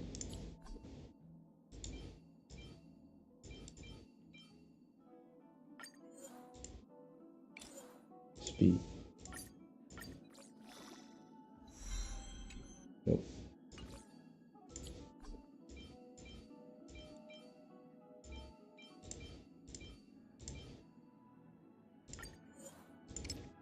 Nope. No.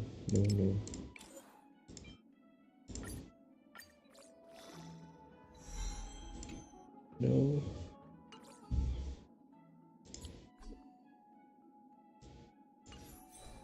What?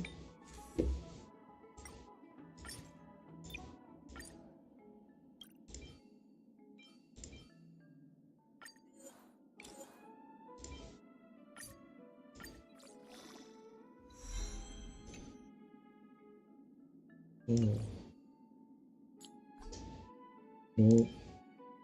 That's my last one. Right click.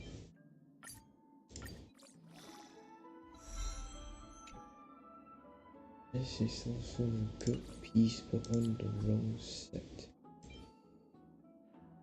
No speed.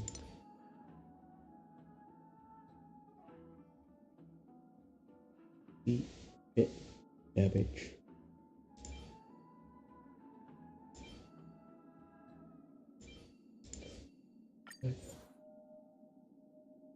she doing with her? What? Oh my characters.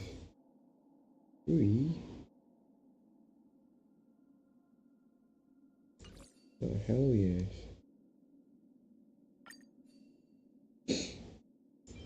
I don't know, I have to look. And it has effect. Body, you want crit damage. Okay.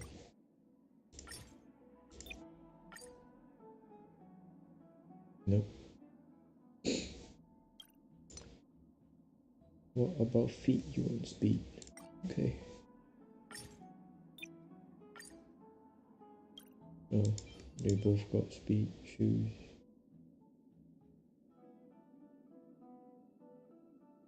Alright. Oh, broken keel. Bruh. Broken keel. Main stat. Planner will be ice.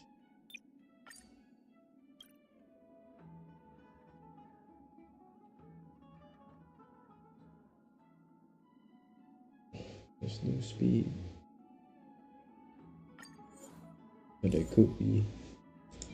There could be. Speed. Oh, speed. B? These are good ones. Yeah, these are the good ones. These are the shit ones. Oh, this is good. This shit. Speed, speed, speed, speed.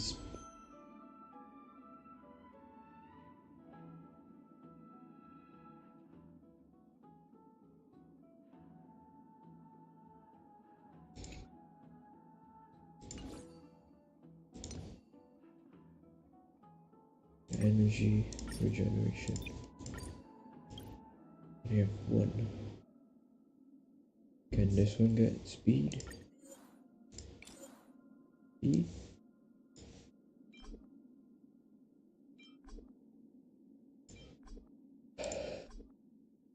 Speed. Give me a speed.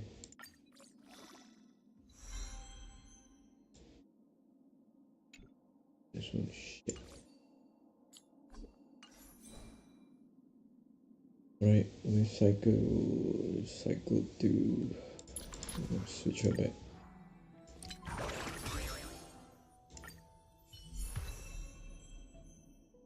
Where have we not seen Gallagher? Gotta get a whole new set for him. Gallagher. Gallagher.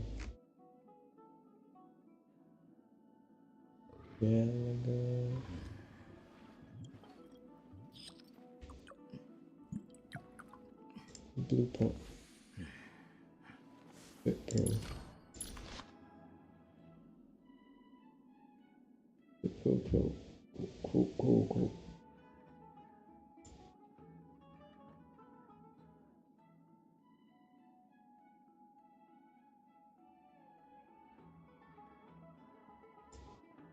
Alright.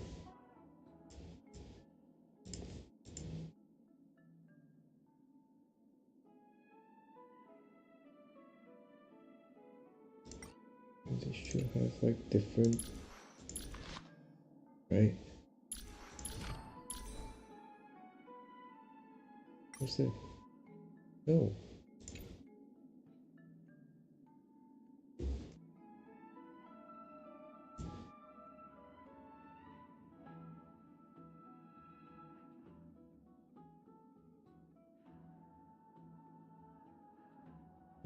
Okay, what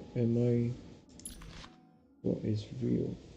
Mostly a pure offensive clone, useful and sustain is mostly no longer an issue. An additional damage fire break or super break is preferred. Yeah, use this for Firefly. Best relics. Also have a pure focus on break damage Gallagher. Outside of a pure focus on break damage, Helga has no dedicated 4-piece relic set that is ideal for him. Makes a match. What am I using now? Oh shit, I didn't even know I had him max. Iron Cavalry. Leverage, super break.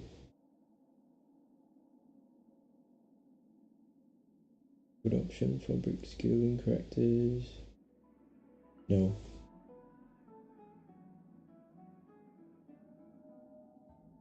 What am I supposed to build him as? Okay, let me comb the guides.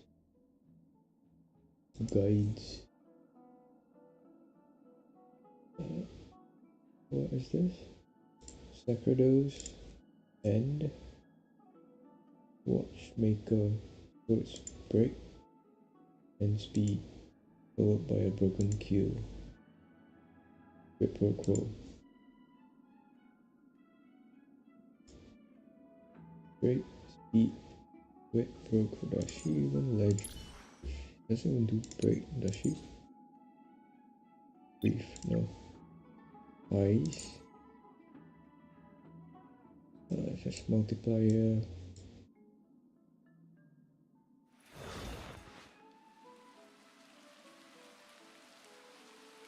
What damage sure she does? What damage? Oh, her idol is noisier.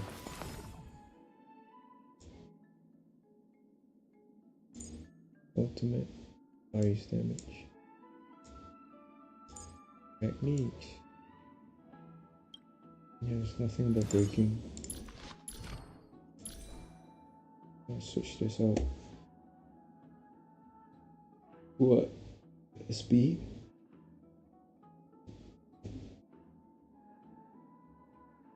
Okay, messengers. One messengers and probably one Sacrados. Double speed. Faster rotations. That's probably what I want. What?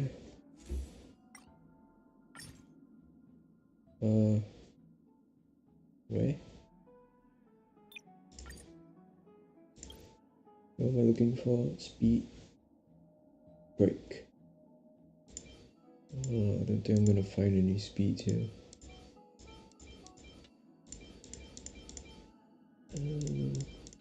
Yep, no speeds. Oh, this one's taken by this one.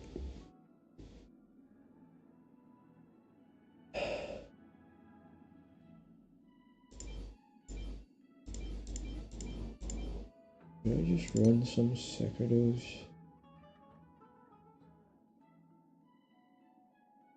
What am I doing?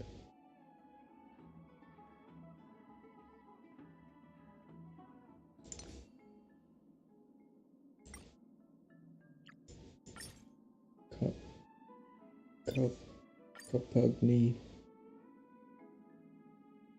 Primarily for fire. When the wearer hits an enemy that is fire, no, this is for Firefly. The next one would be Talia.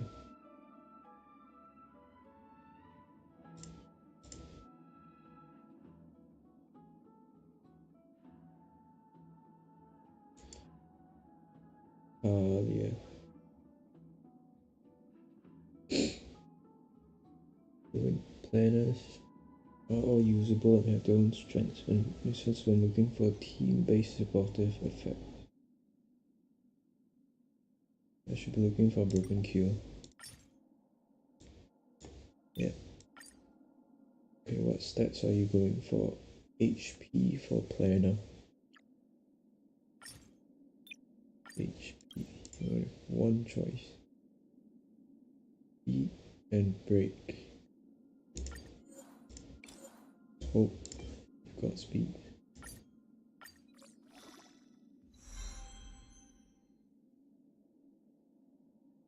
That's not bad. We went into break. finish this up.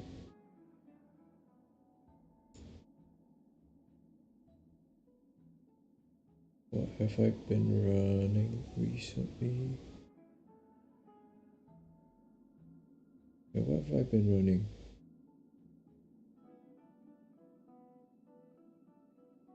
Oh, I haven't been running anything. Great. I mean, alright. Energy, which I don't think there's any. Wait. Oh, broken keel. That isn't.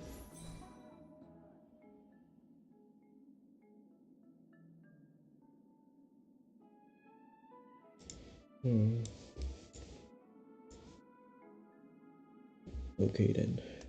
I guess we're not doing any of it today. No space. Barely, but enough. Okay.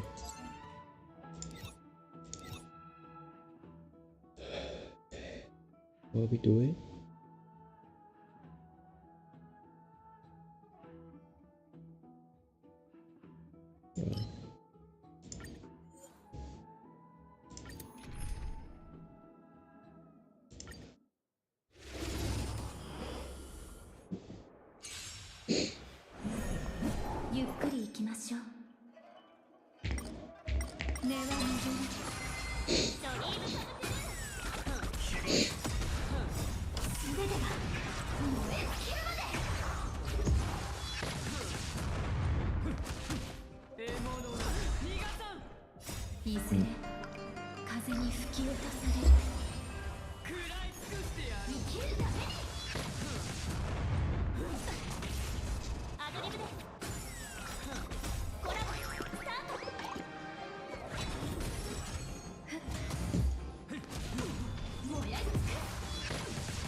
right.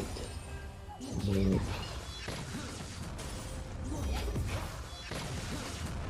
I got stuck in my leg. Oh shit, she has a fox.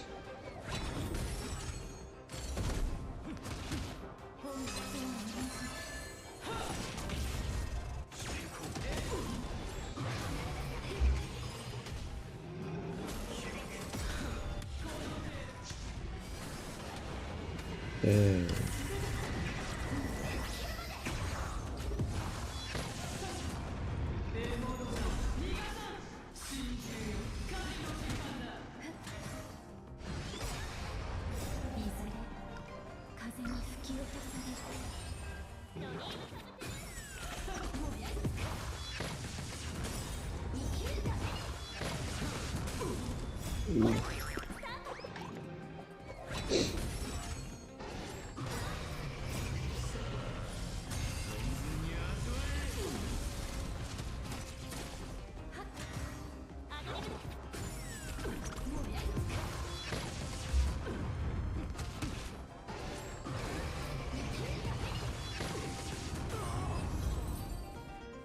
Shit.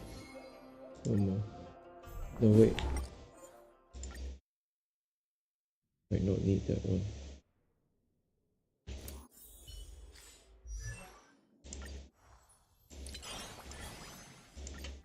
A bit troublesome. Bases. I need to go for 1 or 2 more times.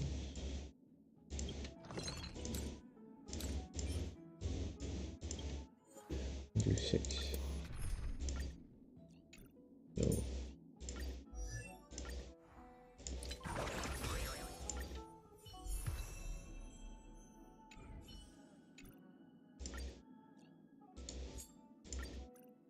張しないで。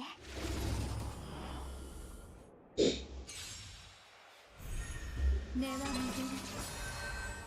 る。いずれ風に吹き落とされる。ドリームサブテルコラボスタート。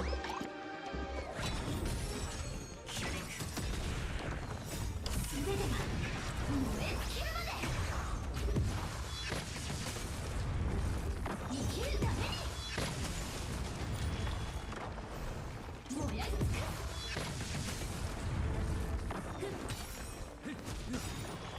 さあ存分に味わえ。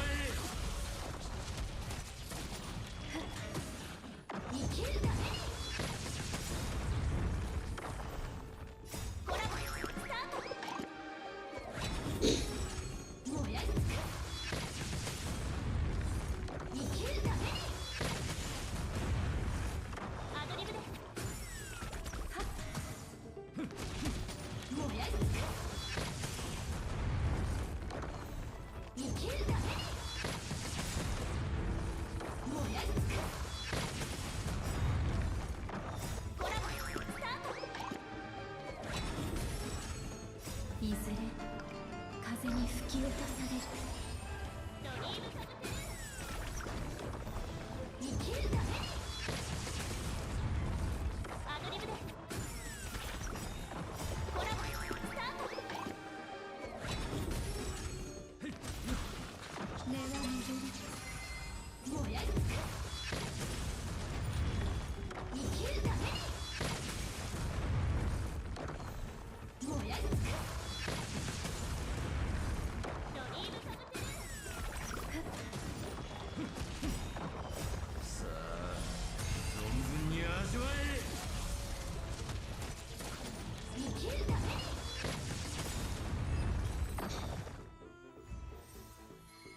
No, I don't think I have enough. Do I? No, I don't think I have enough.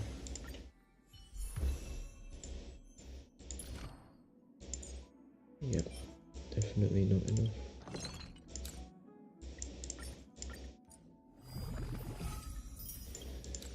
Yep, no.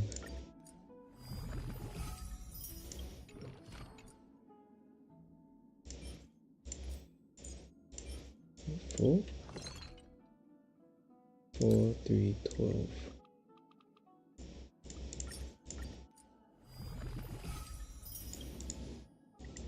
Oh shit.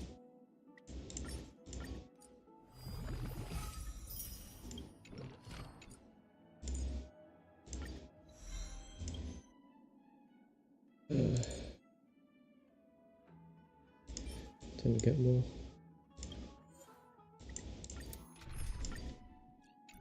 No. Oh, this is troublesome. I keep switching. They do some quality of life changes. 緊張しないで。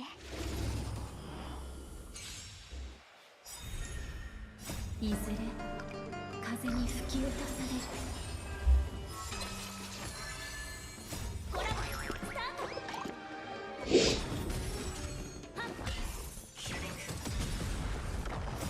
素手では燃え尽きるまで。生きるために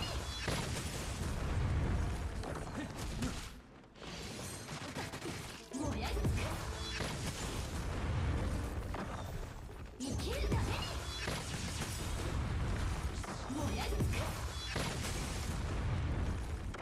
コラボスタート。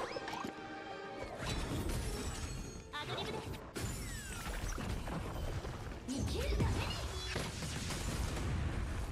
ドリームサブテルコラボスタート。さあ存分に味わえ。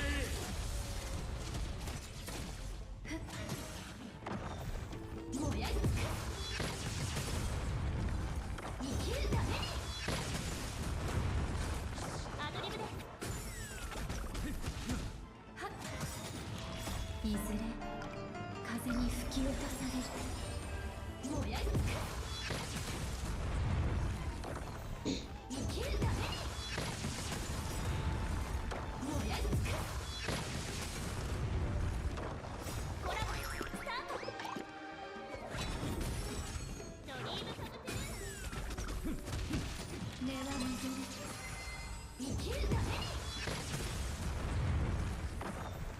Last one. We should go for one more though. Yeah, we should go for one more.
This person's Firefly is built really good. I lost count of how many times they did that consecutively.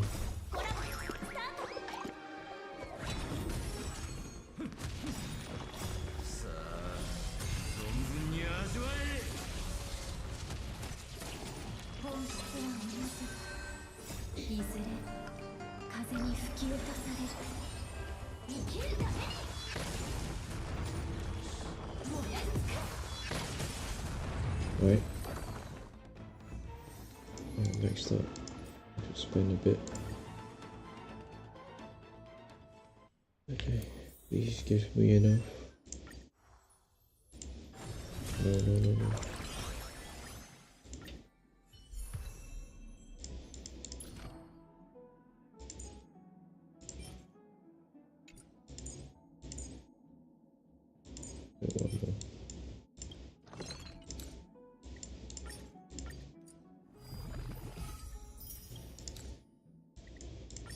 6. Good loops.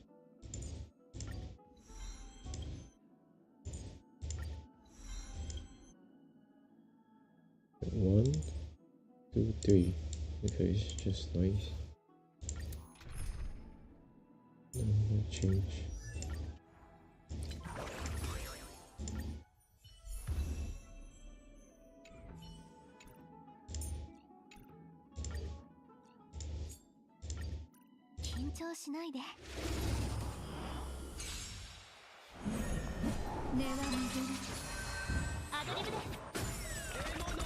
I'm going to toilet break.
Nice.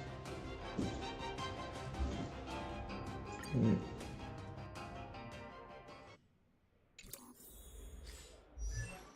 Please. Oh wait, I don't think I have enough. Yeah, I don't. Right.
Please have enough.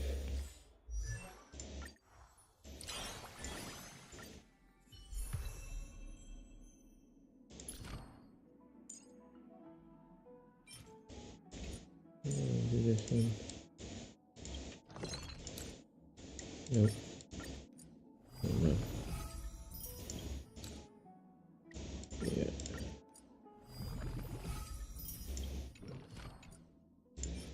Insufficient.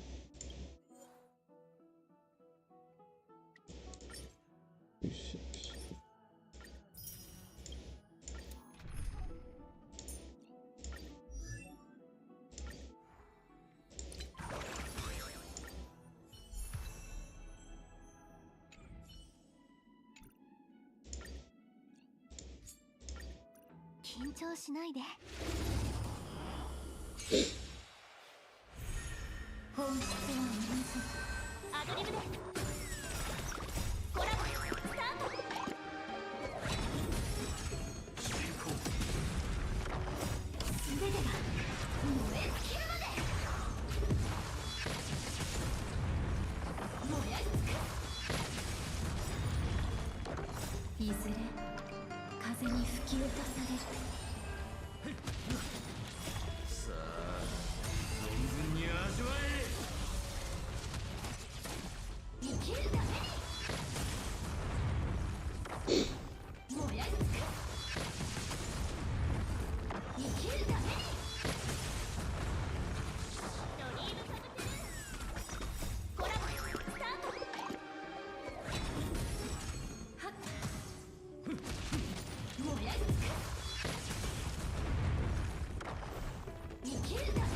いずれ風に吹き落とされる。燃やす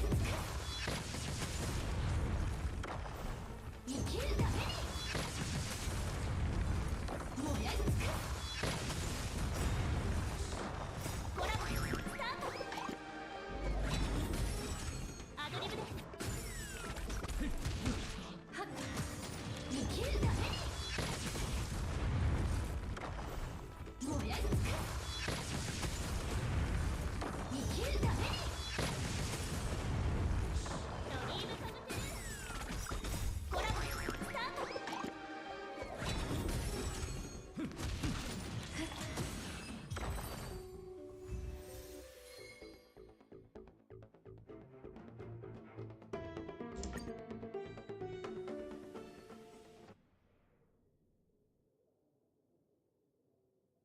And gas cook.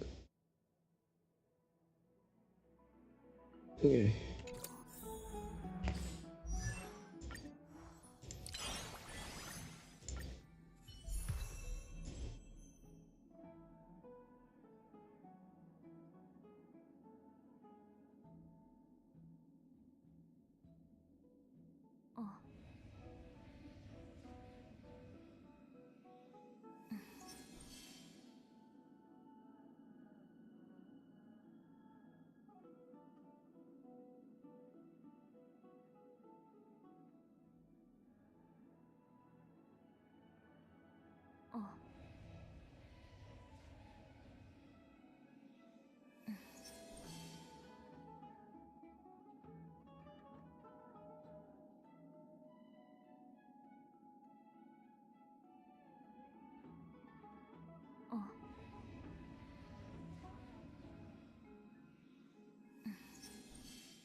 Alright.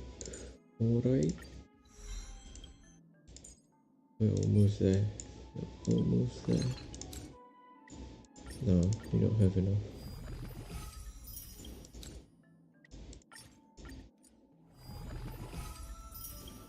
Yikes.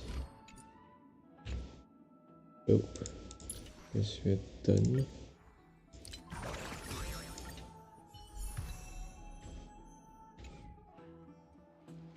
Well.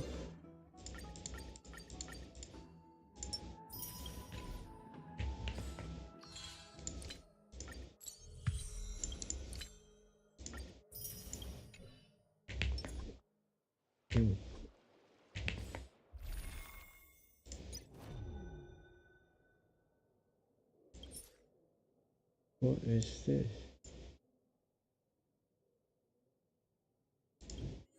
I'm not done with this.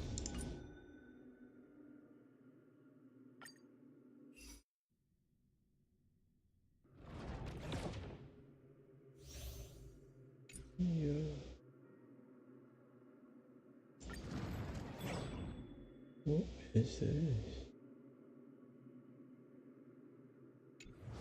I'll do another day.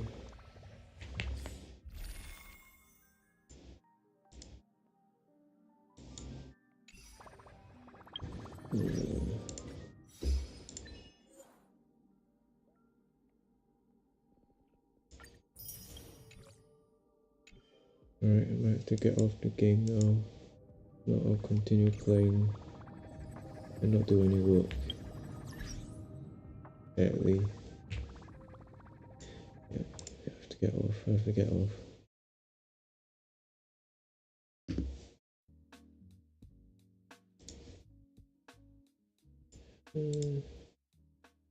Display window.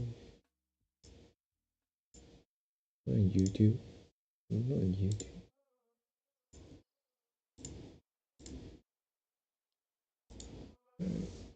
To do some work, much as I don't want to. So as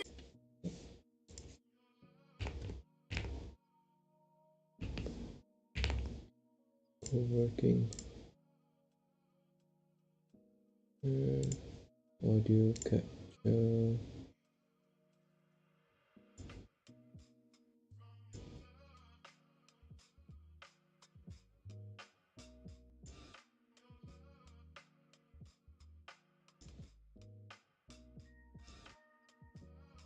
Alright. Why is it back to Honkai? Co-working. Update. Am I in co-working? Should be. Yes, I am.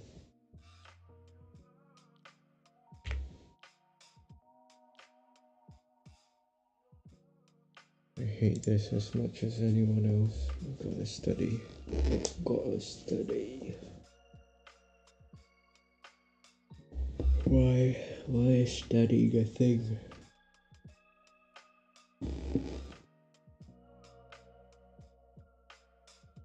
Gotta study. The coffee isn't helping much.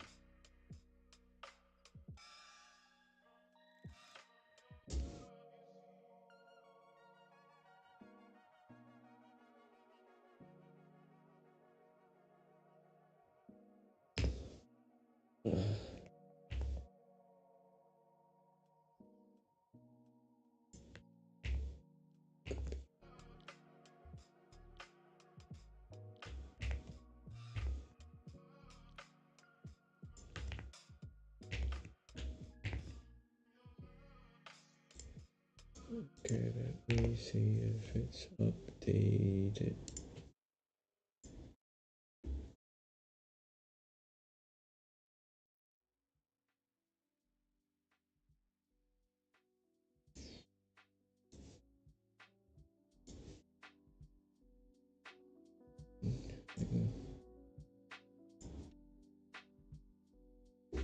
Okay.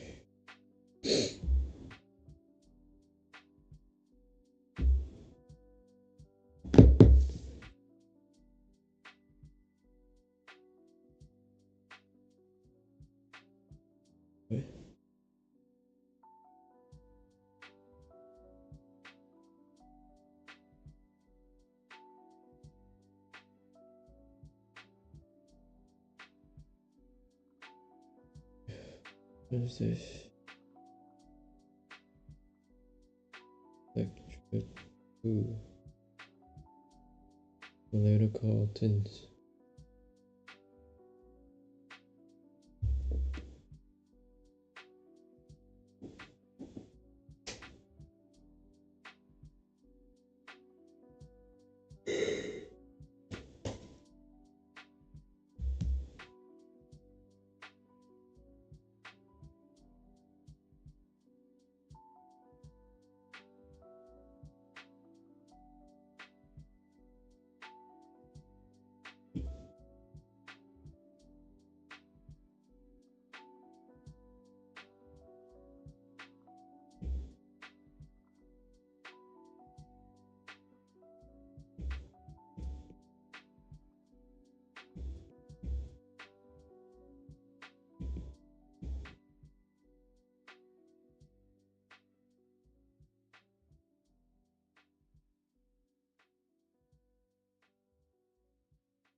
My milk?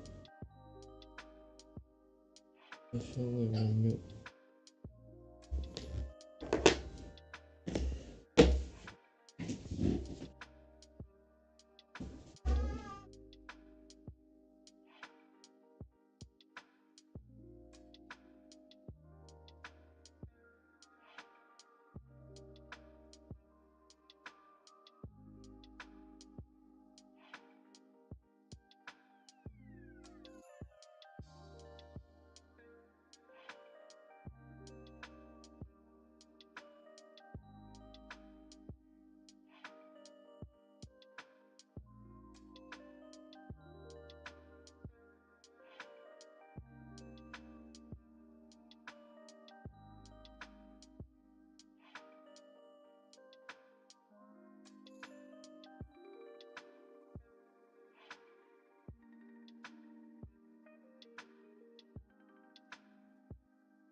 No.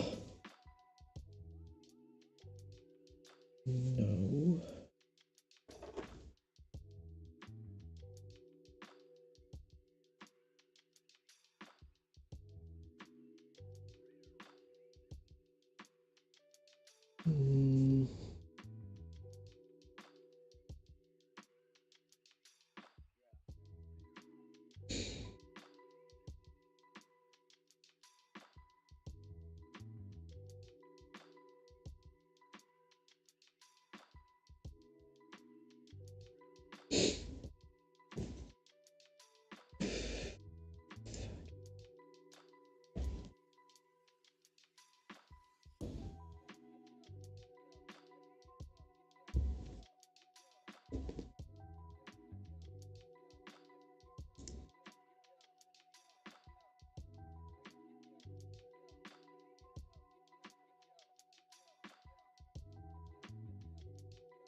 500 is 11.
Delete of F after.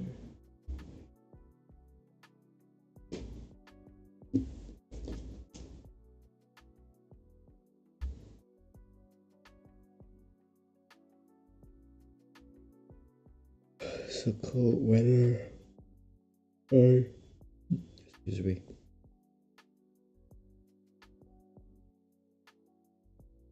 Cold as weather. But mushrooms expiring tomorrow. Mushrooms. We gotta eat tomorrow.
Right, 11th.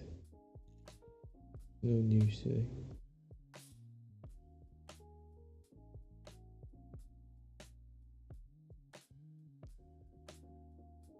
That's odd. Oh, what on Friday? Okay. Okay.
So,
1944 by a man named Ansel Keys, the same guy who fudged the data on the heart study in 1958, which has led to the false information about cholesterol causing heart disease.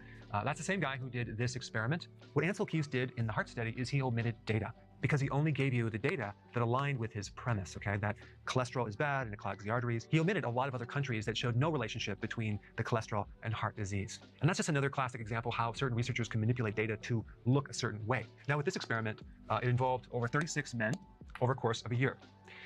In the first 3 months, they consumed 3,200 calories, okay? Then after that, they cut the calories down by half to about 1,560 calories for 6 months. And this is called a semi-starvation, okay? Now to me, that's not necessarily starvation because you could live on this if there are nutrient-dense foods. But they wanted to mimic the diet that was in the war previous to that. So they fed them potatoes, rutabagas, turnips, bread, and macaroni. Now I see right off the bat, there's not enough protein, there's definitely not enough essential fatty acids, and there's definitely not enough vitamins or minerals in this diet. And over 6 months, it's going to create some serious nutritional deficiencies. It's not the starvation of the calories that I see is the problem, it's the starvation of the nutrients.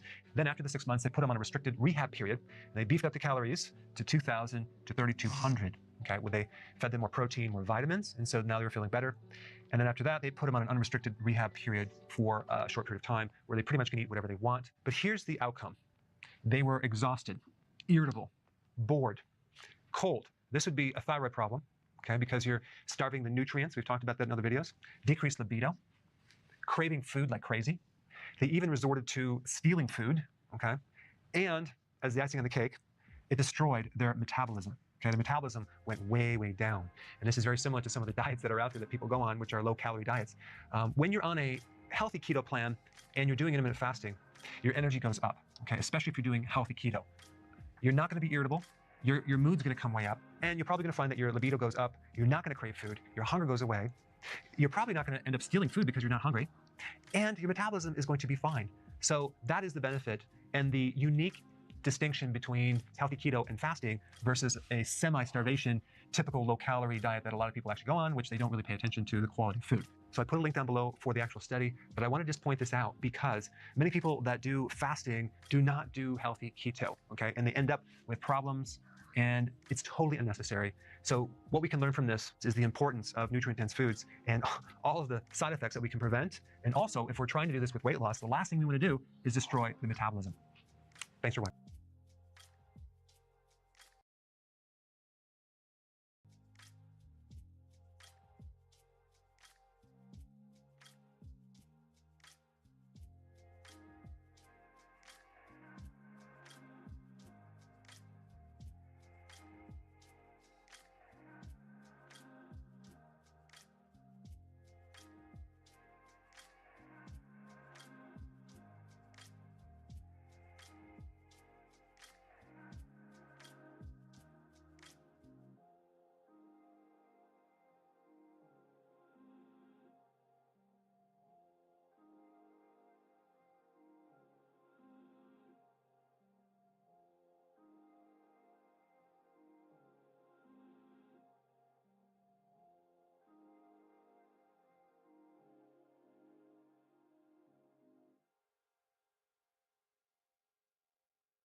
'Tis the time of the year where Future Canoe reminds you that even though things are fine at the moment, you never know when life is gonna kick you in the crotch, give you a wedgie, and spit on your face. That's why it's important to keep struggle meal recipes around. For the past year, I've been receiving recipes from a lot of you guys. Our community is super diverse, so today's categories will be based on continents. We're going around the world to learn about the most down-to-earth part of our cultures.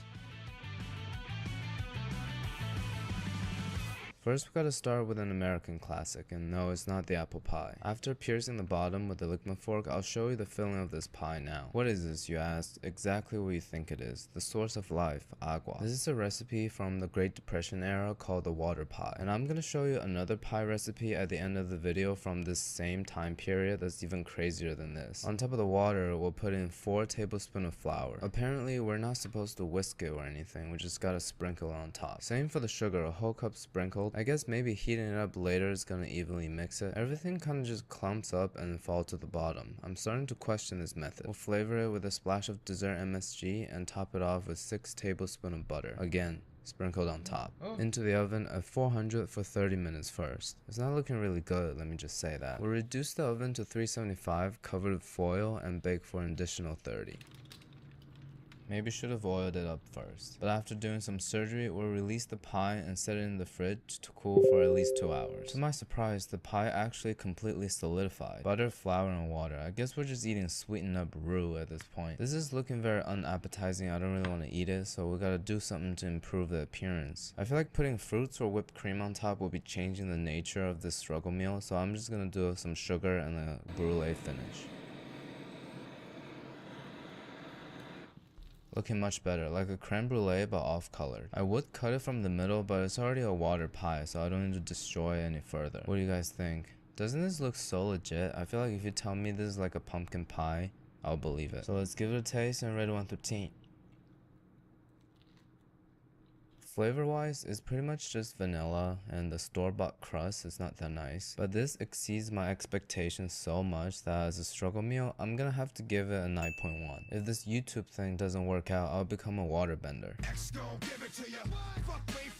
So the sequence of the recipes will be based on my YouTube analytics, and it seems people from these 4 countries make up most of my subscriber base, hence these are my favorite countries. Our next video coming up is going to be a family recipe around the world, and we're improving our recipe submission method this time. If you want to contribute with your family recipe, fill out this Google form, I'll link in the description. I'll save your responses and go from there. Moving on to Europe, our first recipe is from Germany called the Toast Hawaii. This is sent from B, and nothing about it seems German so far. So we got 2 pieces of toast, and we gotta layer them up with ham. Did you notice that I cut the circles in half to cover the corners like a caring mother? Next, intuitively, we gotta put pineapple on top. I can't find the slices, so we're gonna have to go with crushed. Finally, topping it off with a slice of American cheese. I didn't know they sell those in Germany. Oven at 350 for 5 minutes. After the cheese melts though, B told us to garnish it with a cocktail cherry. We're making struggle meals, we're not insane, so I'm just gonna garnish the toast with another piece of toast, turn it into a sandwich, cut it diagonally like a pro, have our cross-section inspection, give it a taste, and rate 1 through 10. I think this bite was starting to be a plane ticket to Germany, but somehow it emergency landed in the eastern part of Washington state. It tastes like a bad Hawaiian pizza. I'll give it a 7 out of 10. Do German people actually eat this? Let me know in the comments. Moving a little bit southward, arriving at the land of social security. This recipe is a Swiss classic from JJ. Not the JJ in the thick of it, but the JJ in the Swiss of it. After 2 slices of prosciutto, we'll layer on top my never-ending raclette. The Vermont block is running out. Our next trip is gonna be to Minnesota, and we'll just broil till the cheese melts. Again, we gotta turn it into a sandwich. That's how we pay respect to Wonder Bread, and then bite down the middle just to disrespect it. This is just a great sandwich. The Swiss quality of life is so high that their struggle meal is pretty much my luxury breakfast. I'll just skip rating it because it doesn't really count. From the screen to the ring to the pen to the... Connor from the UK suggested us a toast sandwich, but not just a toasted sandwich. It's a sandwich with a piece of toast in the middle. So while the toasts are toasting, the toaster will soak the other toast with butter to go into the other toast. Season it on top with your sister sauce, put it in the middle. You probably need more butter and seasoning than this. Honestly, if I don't look at the crust, I wouldn't know the middle is just a piece of bread. It is moments like this I get reminded how good butter is. The inside is so moist and flavorful, it's almost juicy. This is a 9 out of 10. I guess British cuisine is taking the lead in the struggle meal category. Beans on toast is already struggle enough on its own, but yeah, Saluji over here is giving us a variation I want to try. To the beans, we're gonna add a teaspoon of curry powder. We went through the whole colonial period just for this step to happen. This is starting to look like that Bayashi spiderweb soybean thing. And Connor here asked me to use raclette, but if they'd be using American cheese in Germany, it's going on top of the beans. We'll put it in the oven to melt it. The curry powder is making it look a little yellowish.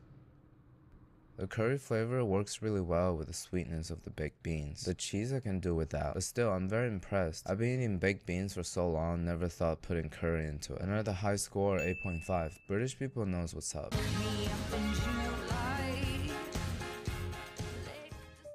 Browsing the internet just got a massive upgrade with Opera One R2, a complete productivity powerhouse. First, the player feature has even more signs extra also recommend it's gonna be what I think it is, and it is. We're cooking the apple slices in butter, sugar, cinnamon, a round of sugar so maple syrup again. We'll simmer that on medium low till it's slightly caramelized, and very unapologetically we'll add in the macaroni. I would be a little grossed out if it weren't for what I'm about to do at the end of the video, so I'll keep an open mind and give it a taste. It's like an apple crumble, but instead of brown sugar oatmeal on top, it's slimy macaroni. It's not that bad. It's like biting into an apple, but there's a bunch of worms in it. I'll still eat it though. I'll give it a 5 out of 10. Since we're already in Poland, we're doing another recipe in the general Slavic area. It's a strawberry pasta. What's up with Slavic people putting fruits into pasta? So to whole strawberries, we'll add in sugar and some heavy cream. I don't have cream here, I'm using milk. Mash it up into sauce consistency, and then very unapologetically again add in the pasta. I see what they're doing here. They're trying to pretend it's bolognese. I mean, tomato is a fruit.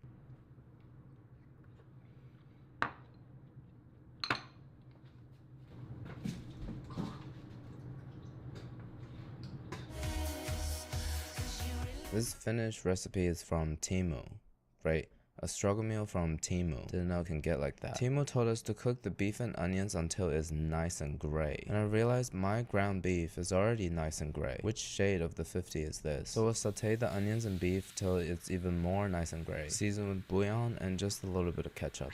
We'll add in the macaroni, finally feeling like a real pasta dish. Let's just give it a taste straight out of the pan. It tastes pretty good. Apparently this is a well-known dish in Finland called the Nisti pasta. Lacking a bit of creativity, it's like a picky American kids meal. I'll give it a 6 out of 10. Using the same beef mixture, we'll put it on a piece of toast. I was only gonna do one German recipe, but this guy is hella persistent. So we're gonna give his German lasagna a try. After a layer of meat, we'll put some sauce, which is ketchup, topped with another layer of toast and cheese. Okay, I have to say, this is the best looking sandwich we've made today so far. And I see what Felix meant about lasagna, because there's layers of different stuff. The cooking process is a little complicated, but other than that, this is totally a German sloppy joe. 8.7 out of 10. All the way from Spain, Ma Rilgmez calls it the arroz. All the way from Spain, Ma Rilgmez calls it the arroz a la Cubana. I took Spanish for half a semester in high school, but I think that means Cuban rice. To start, we'll crack 1 egg into the pan and also sear half a banana. Okay, don't judge me because all of you will be doing the same thing. The intrusive thought is too strong, so I'm just gonna do it. Feels much better. We'll just let this sear up. When the eggs are cooked through, we'll plate it up like a true artist. Oof, that looks like it hurts. Now to finish arroz a la cubana, we're gonna top it off with some rice, and optionally we're gonna go above and beyond and season it with some tomato sauce. Looks like a healthy, balanced, flavorful breakfast to me, but haters gonna say I have middle school humor. We gotta get everything onto this rice scoop and take a very well-rounded bite. I like the combination of eggs and tomatoes and rice, but the banana in there is bringing in some tropical dessert flavor that doesn't really work with the egg. This dish looks the best so far, but I'm gonna have to give it a 5 out of 10. Diana from Ireland sent us the recipe she calls crew beans, which is funny because I'm such a cool beans. I was a little concerned that she straight up asked for pig feet. I'm not really into the pig ones. What's more concerning is that my local grocery store had them readily available. Starting to second guess the type of community I'm a part of. So according to Diana, we gotta boil the feet with no salt. So I guess we're going all out. Really gotta soak up those toes. We'll let this boil for a long time, like 2 hours, to aromatize my apartment. Later when it's cooled, we'll just pull the meat and collagen off the bones. This step is more complicated than I thought. An intimate session of holding hands with a pig, which is the terminology my ex-girlfriend uses when she talks about me to her friends. Pieces are a little too big, so I'm gonna chop it up and season it with a lot of salt and pepper, garlic powder, and the remainder of my cheddar cheese. We'll have the mixture overnight to settle. After a whole night in the fridge, all the collagen in the feet firmed up, just like how microneedling firmed up my sister's face. We'll cut it into long strips. The goal here is to trick my roommate into eating them thinking they're mozzarella sticks, following with a standard breading procedure of flour, egg, and panko. Whoa.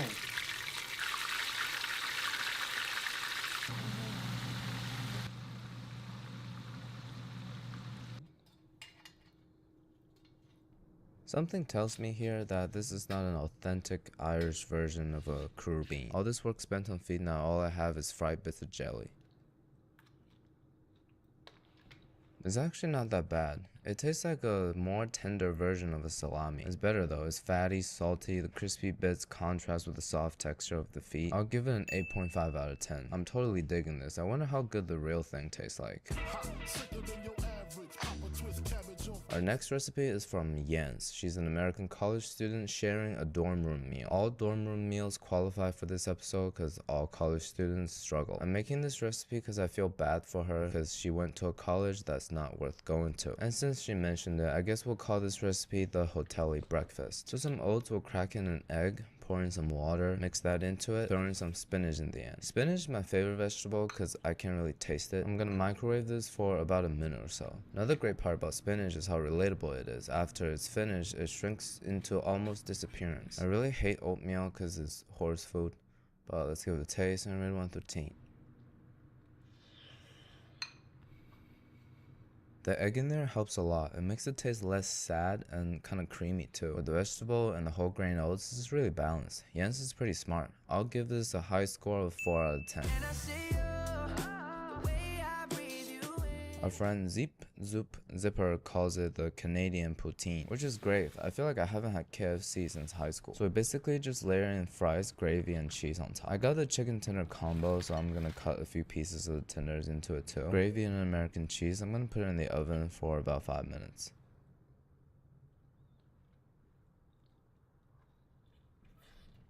My first bite of poutine in my life. It's amazing. I love it. I feel like generally Americans like to shit on Canadians for absolutely no reason, just because they think they're cool or something. Only the lamest losers in America will talk negatively about Canada. Like this dish over here, it tastes great. It's KFC ingredients, American franchise topped with American cheese, because Canada don't have shit. We're entering the Asia category, so be prepared to see a lot of rice. Our boy Chain recommended us a traditional struggle meal of lard over rice. I think it would be better with bacon grease, but I don't have anything right now, so I'm just gonna use my never-ending duck fat. I heated some up just to, kill off the potential bacteria. Hey, this is like a fried rice. We'll mix the fat into it, just simply season with soy sauce. I was kind of joking when I said fried rice earlier, but it tastes exactly like that. It has a very balanced mouthfeel. You probably need a good quality soy sauce though, because it's the only flavor there. 7 out of 10.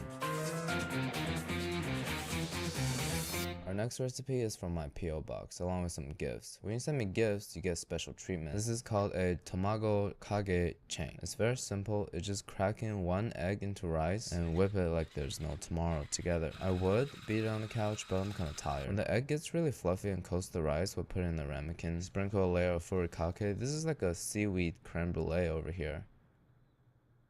It kind of tastes like heavy cream or mayonnaise over rice. And I forgot to season it, so I can totally see this going sweet or savory both ways. I'm gonna put some soy sauce in it, probably gonna make it better.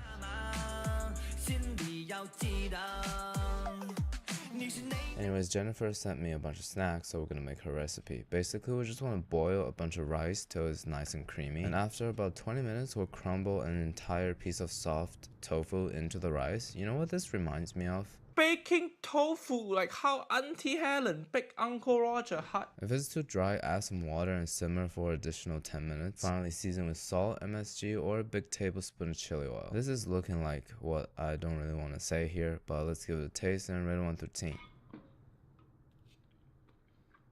It tastes like the second half of working through a tofu soup. Could use more seasoning, so I'm gonna give its potential an 8 out of 10. Moving on to one of my favorite countries, we're doing a sweet version of roti. The problem is I can't find roti, and I don't really want to get Nutella right now, because when I get it I have to finish the jar within 2 days. We're gonna improvise and make a caramel sugar naan. So we start with a bunch of sugar in the pan and char it. Put a piece of naan into it to coat it all over, and then finally drizzle the caramel on top.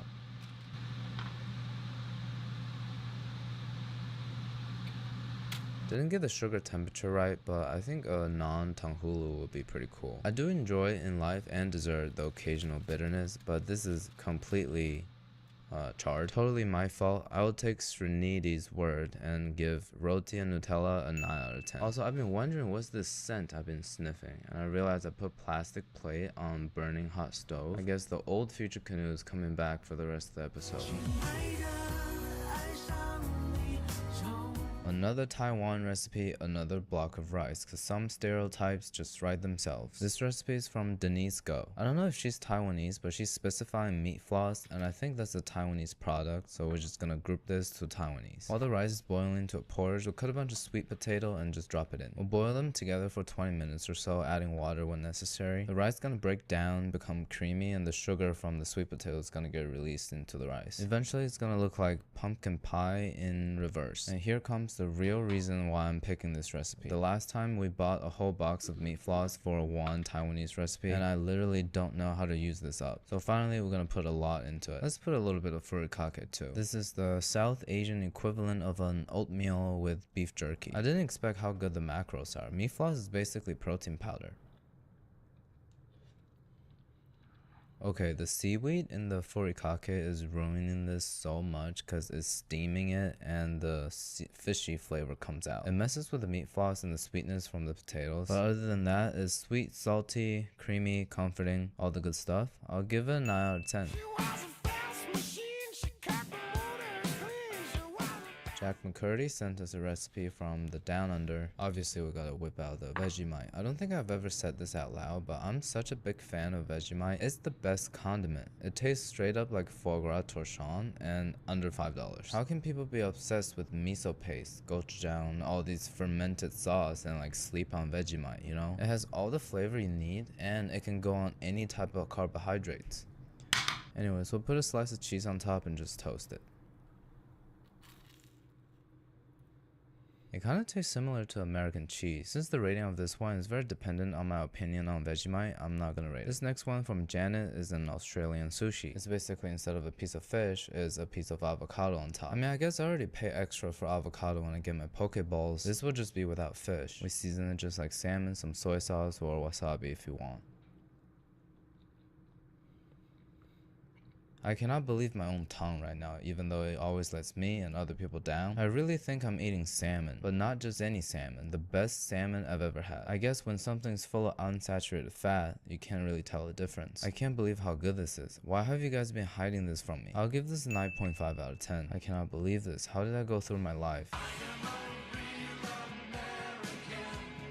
Another depressingly great recipe from the Great Depression era. This is an official Ritz recipe. It used to be written on the back of the Ritz box, and the company claims that this is what it's gonna look like at the end. I highly doubt that. I've told you guys this before, apple pie is my favorite dessert. It's what made America great in the first place. And this is gonna be great. I haven't had Ritz since high school, and this time no bully is gonna take it away from me. For making the filling right now, the recipe requires exactly 30 crackers. The whole sleeve is 30. That'll make my life so much easier and show great marketing strategy from the company. Unfortunately, a whole sleeve is 32. I guess I'll just eat it. When I became an adult, I realized that science is not for the enlargement of intellectual imagination. It's for getting people what they don't deserve. The chemistry recipe over here is 2 cups of water, a cup of sugar, 2 teaspoons of cream of tartar, which is gonna bring out that apple tart flavor, and a teaspoon of cinnamon. Once that comes to a boil, we'll drop the whole crackers in and then don't touch it. Boil for about 10 minutes. I'm gonna stir it a little bit because I'm getting a little concerned, but you don't have to do that. To complete the apple flavor profile, we're gonna squeeze in a little bit of lemon juice, and after preparing the pie crust, we'll pour the whole pot into it.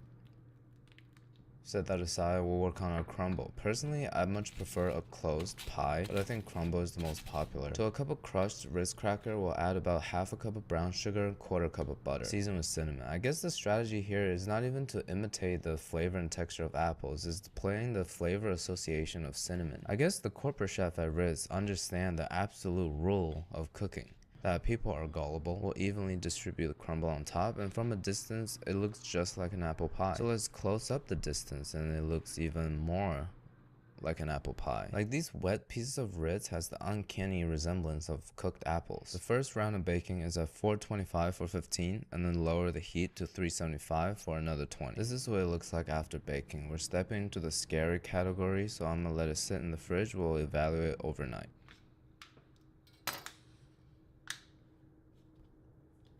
Stepping into that risky business over here. Again, holding back the urge to cut it from the middle because I'm actually curious to what this thing looks like. I have to say, this is some insane stuff. It's crazy to think that 100 years ago, somebody came up with this in a lab. We'll have to give it a serious taste and rate it 1 through 10. No way. No way. It's not even a mock apple pie anymore. It kind of tastes even better than apple pie. The texture is just so soft and tender, it receives my teeth very well, and the acidity is nice too. Take a look at the filling. Could you tell that was cracker? I didn't switch it out midway through cooking just for the video, by the way. You guys know I'm way too lazy to fake videos. Definitely a 9.8 out of 10. Oh my god. Anyways, thank you for those of you who shared recipes with us. I chose the concept of struggle meals around the world to demonstrate that across the globe we have the innate ability to make the best in the midst of a tough time. Not everyone's born with a silver spoon in their mouth, and not every chef cooks with wagyu and caviar. When you're holding a pack of instant noodle and have a monotone voice, you make the best of what you have. And I have faith in all of us that we can see the opportunities we've been given and persevere for a better tomorrow. I think that's what struggle meals are about. I think that's what this community is about. I cannot be more grateful for the 3 million of us. Alright, thank you.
Hello, Ellie, Riot. I get your name right. Yeah. Just reading an email sent out by the university. Apparently there's a strike that's gonna happen. A bit funny, but not funny at the same time because I'm paying school fees.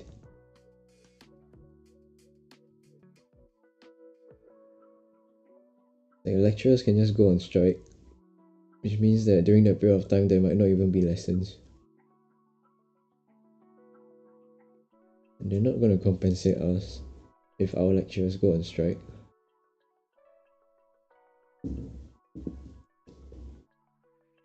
Yeah, I mean that's the least they can do, right? They won't have the time frame.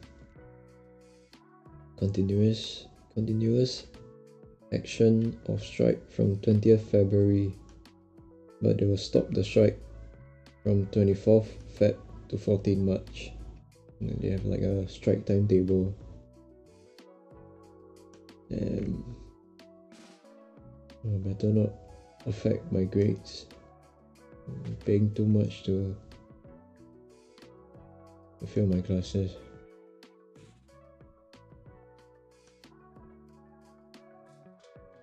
Right, will I be able to claim compensation for the classes that do not take place?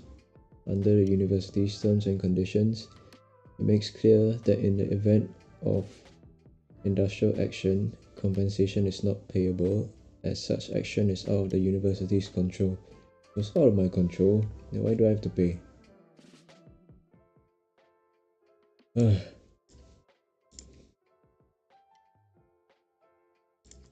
Interesting cultural differences.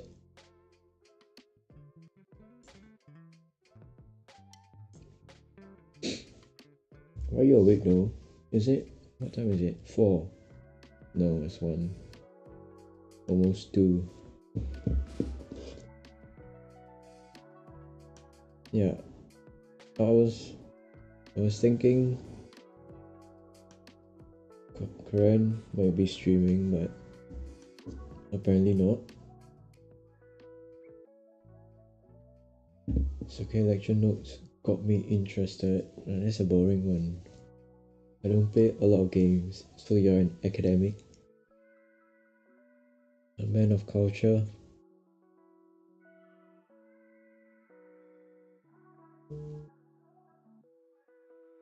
No, the lecturer didn't turn up for this one, so I'm not sure if I should even put in effort to read.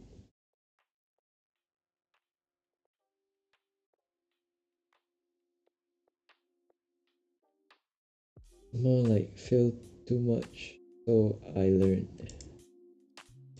I mean, either way, a lesson learned is a lesson learned.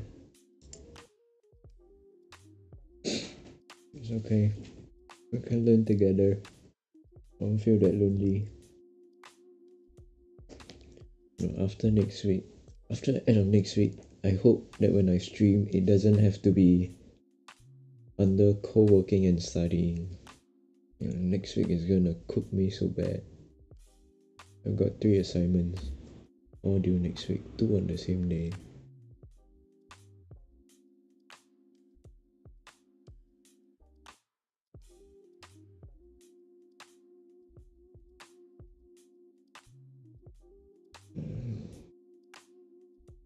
I don't think I need to learn these now. Too much math for science. Okay, next one.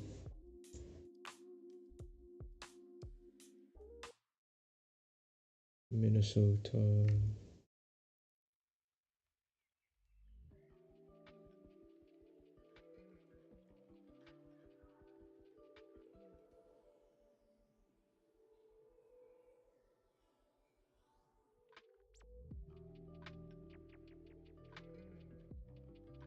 Okay, history. No, unrelated. I need the signs.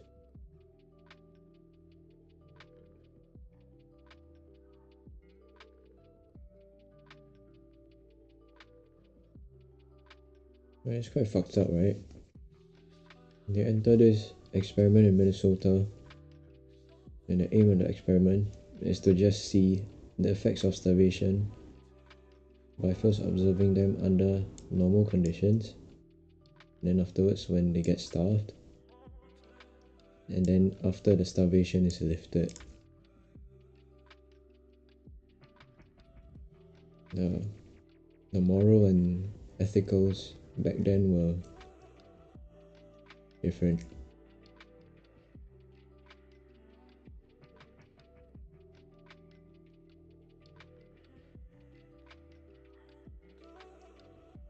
Normal for 3 months, so starvation for 6 months, refeeding for 3 months.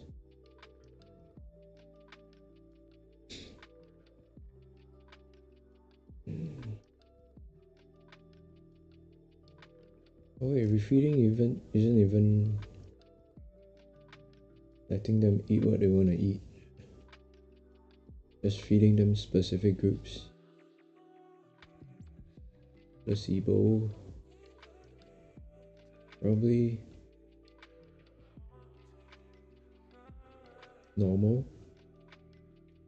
High protein, high vitamin, and combinations.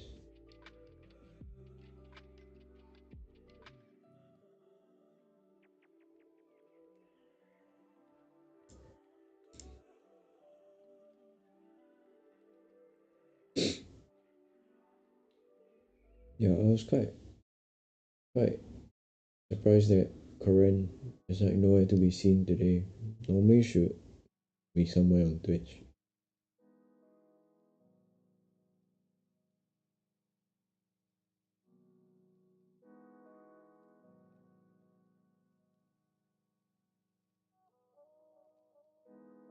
Design.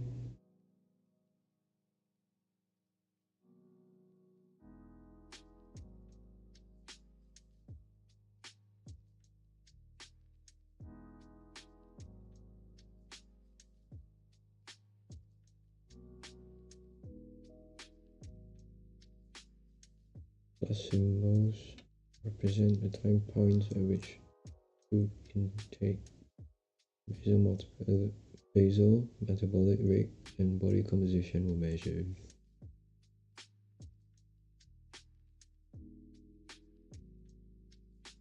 What?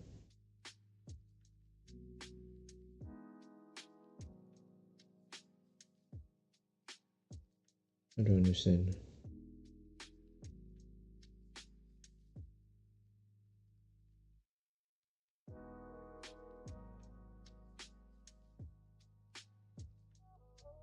Okay, this one they got skinnier and skinnier as the weeks went by. What's this?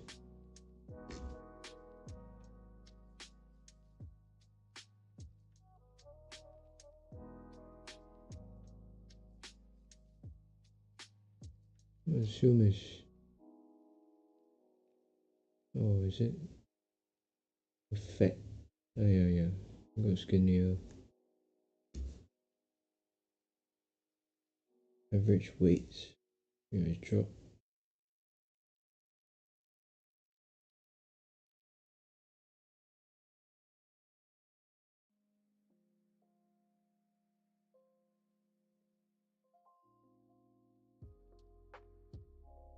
Oh damn. I don't know any other things in life that I look forward to being over with any more than this experiment. And it wasn't so much because of the physical discomfort, but because it made food the most important thing in one's life. Food became the one central and only thing really in one's life. And life was pretty dull, if that's the only thing. I mean, if you went to a movie, you weren't particularly interested in the love scenes, but you noticed every time they ate and what they ate at them. Turn him into an animal.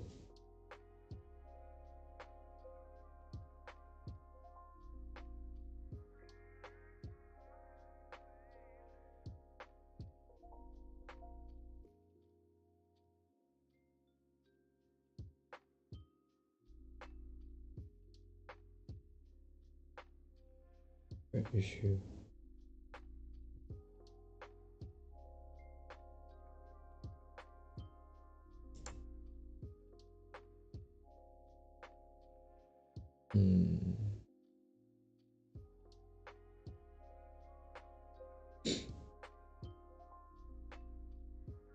Individual variation in weight gain which does not follow calorie intake.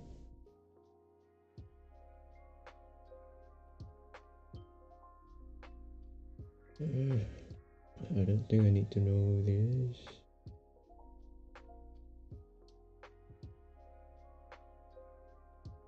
E ratio.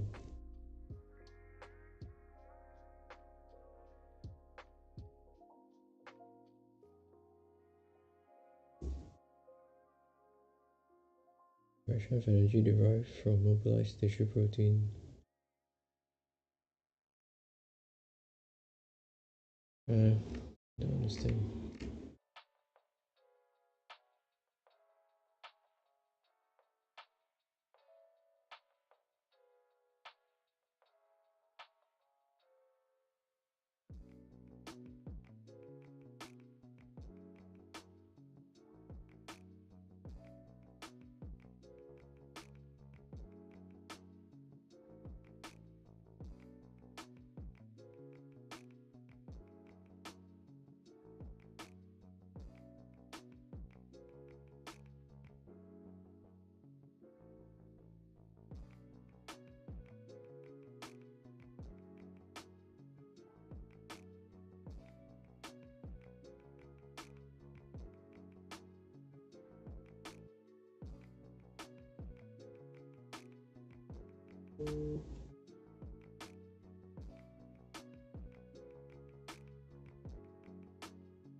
If that makes sense. Decline in basal metabolic rate is a psychological strategy to conserve fat mass during starvation.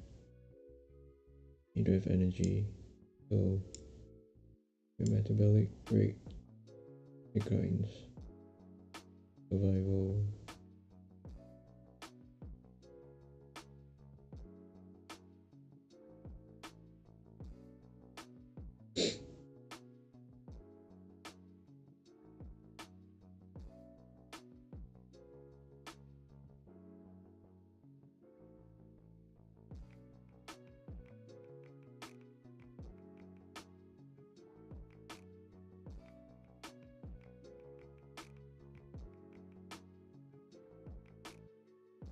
Refeeding promotes a fat store overshoot which resets the fat thin compartmental memory.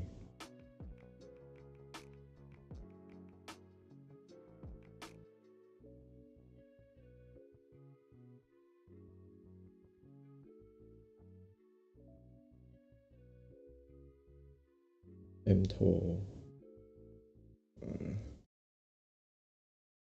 AMPK.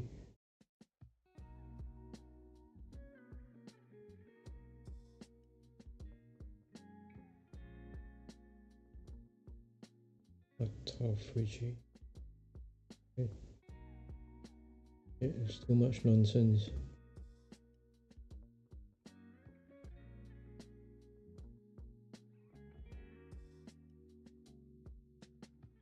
Leptin.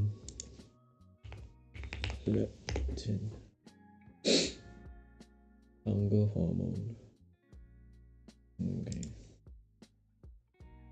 Okay.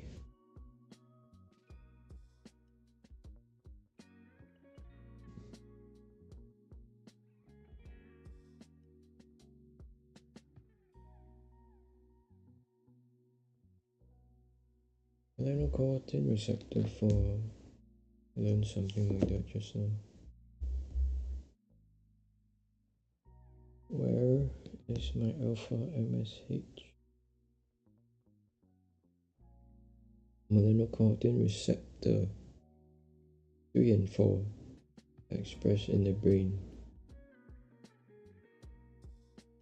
Agonist, suppress, antagonist, enhance. Oh yeah, 3 and 4 in the brain.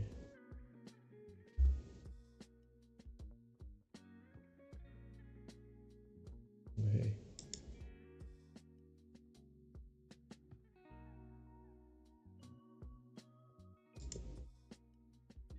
Yeah, too much research papers.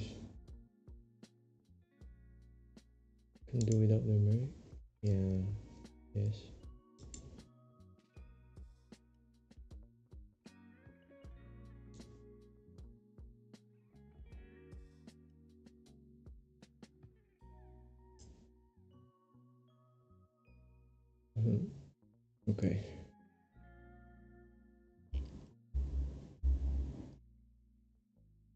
I got it down.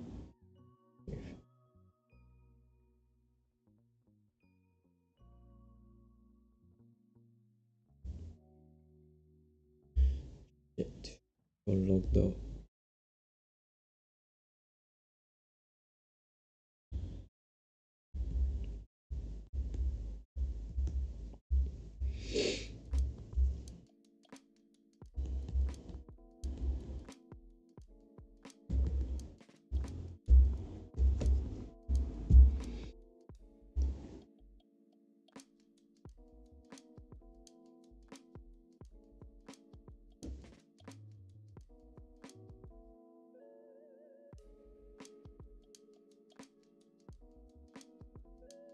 One second, I'm trying to log back in to my university account on my iPad, but I need a code. Waiting for them to send me the code.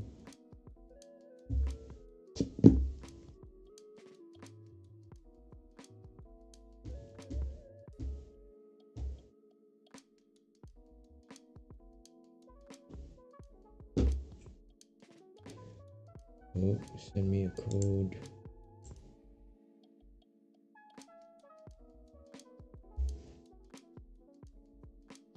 It's not letting me log in. Doesn't mean I don't have to study. No, I can't keep doing this. I have to study. One.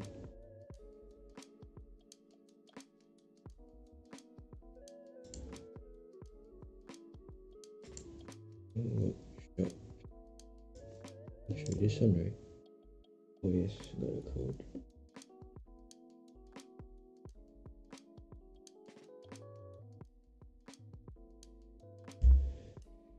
Okay, we're in. 31 slides. Not fun.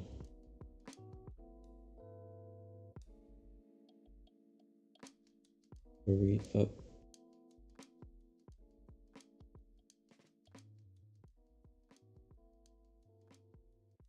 Okay, wait to download original file. PowerPoint. Save a copy. Oh, I already have one. Is it? Physiology of dieting. Where?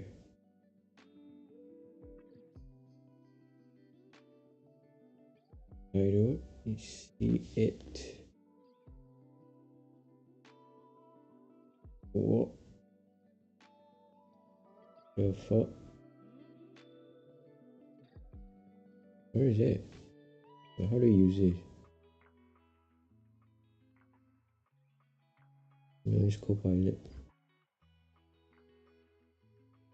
I feel like a boomer.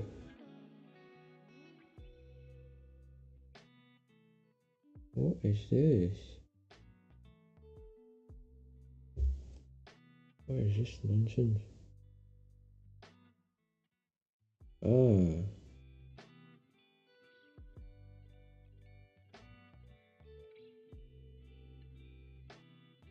Okay. I pulled it up. Now, round 2. I hate this. 1 hour.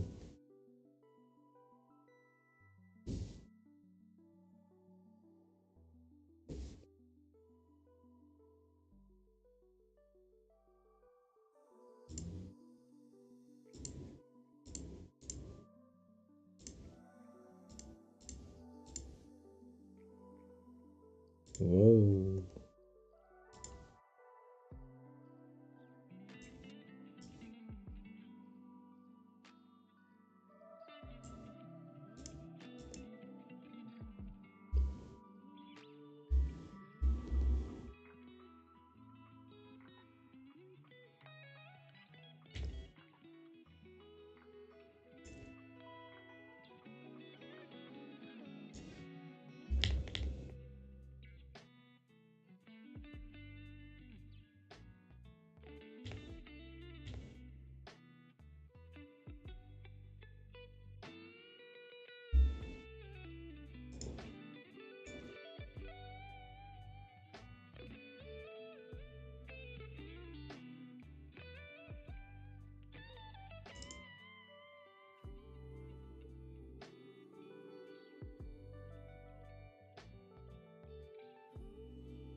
BMI.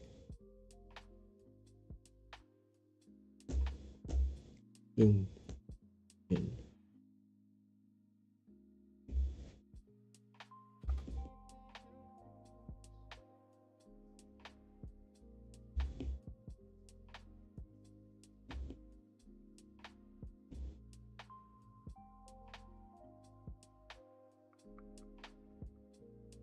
With or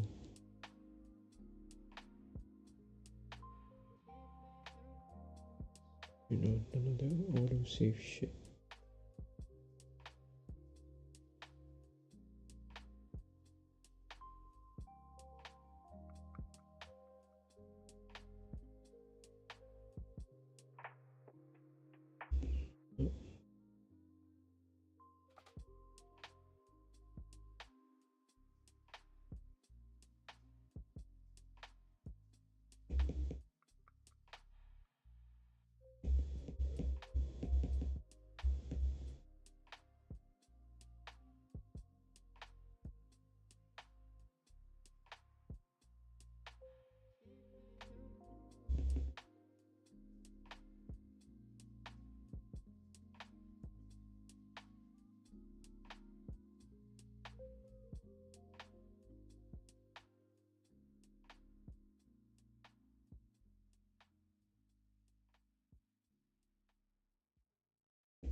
BMI.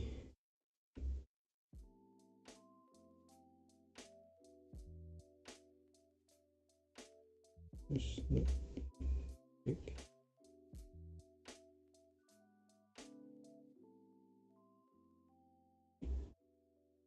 Density. Okay.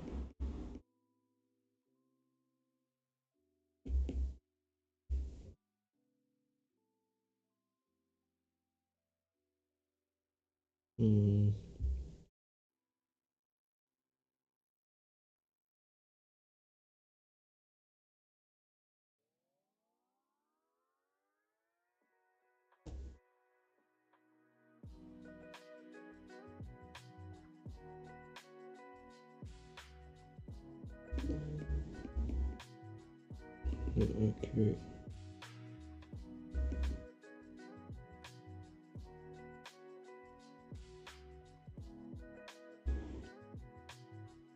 For people. Let's not take bone density into account.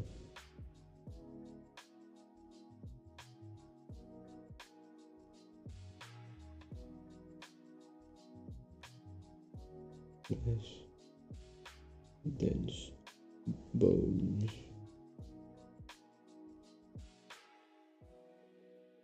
No. I'll just leave it there. Okay.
What?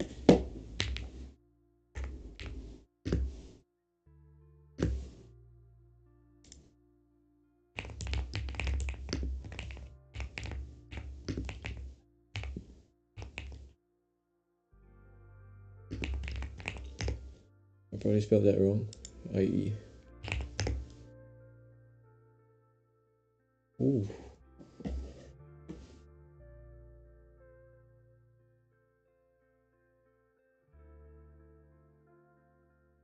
Women.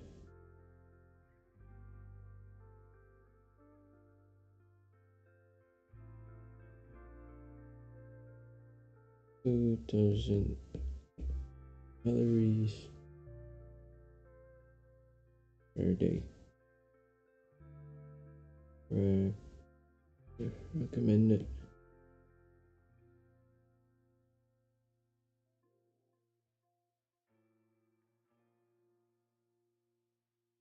Fuck. Men. 2,500 calories per day. Recommended. Recommended.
Okay.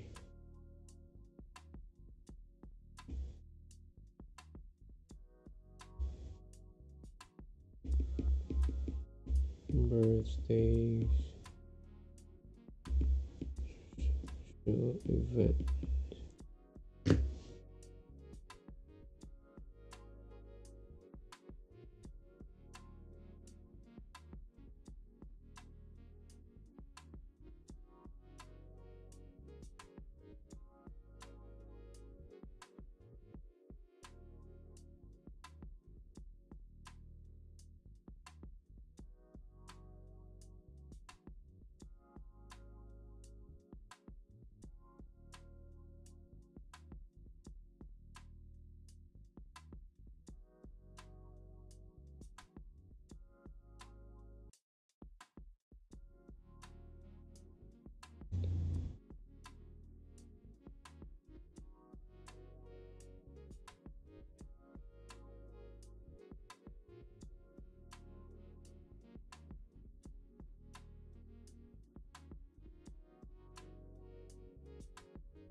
Facile. Is that a word? Oh, it is. Not doing anything. Okay. How do I write it out?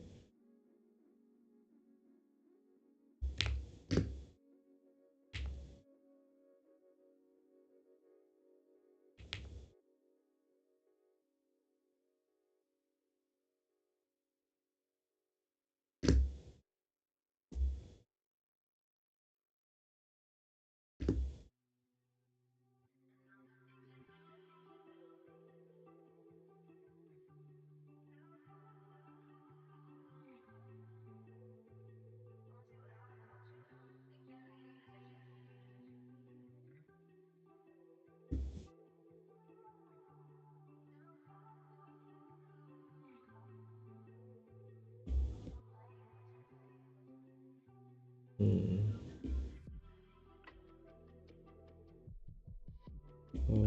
body temperature again to fall.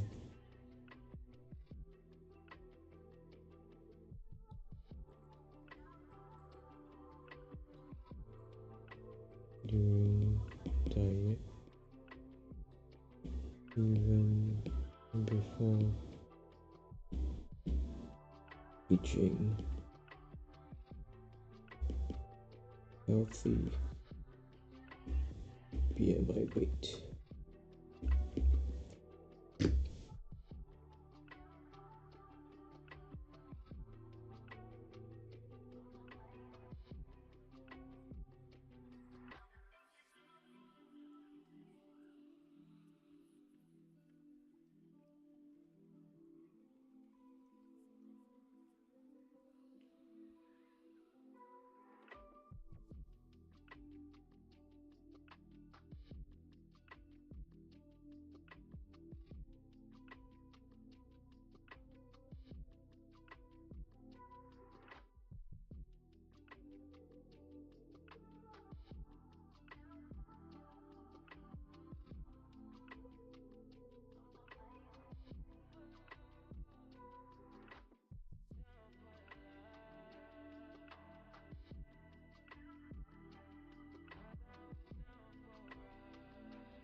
Ozempic.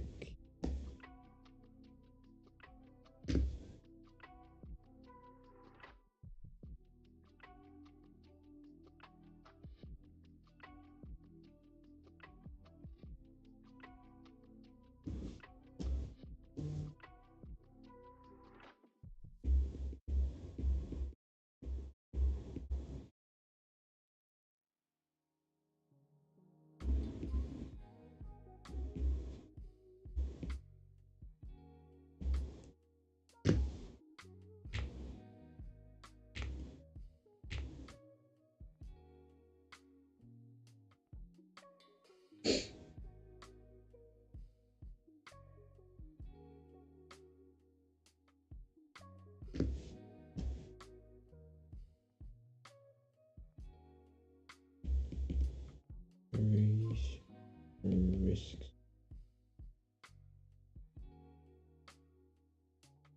I Google it. Something. Even for type 2 diabetes.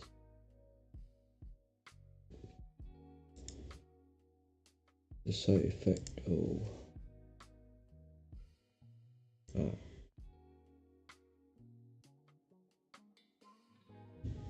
like all medication.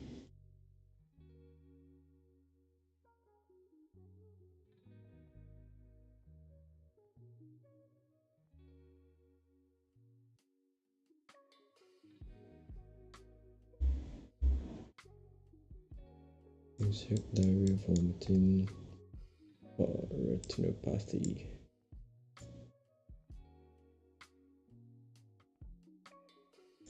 What is it exactly? Oh shit, blindness. Wait. Retina, loss of sight.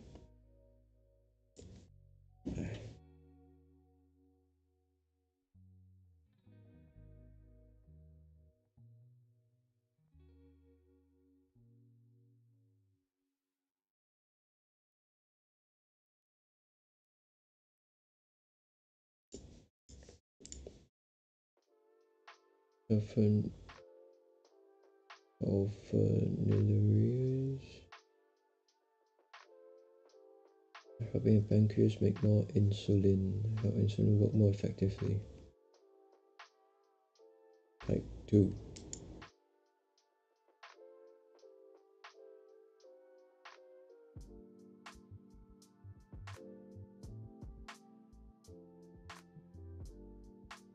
Typos are more likely to happen.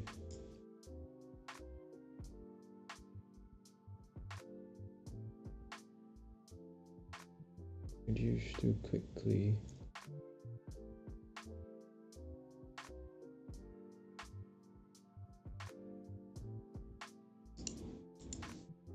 Key to acidosis.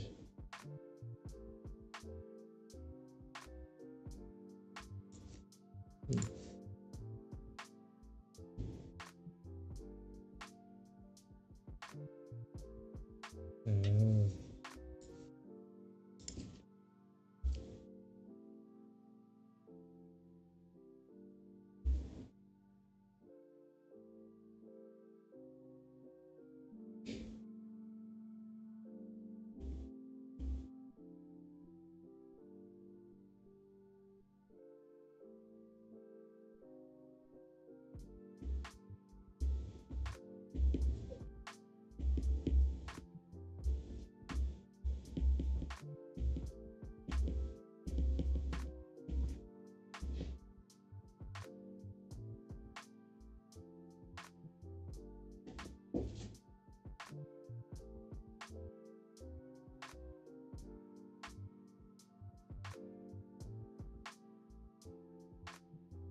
Lipid metabolism.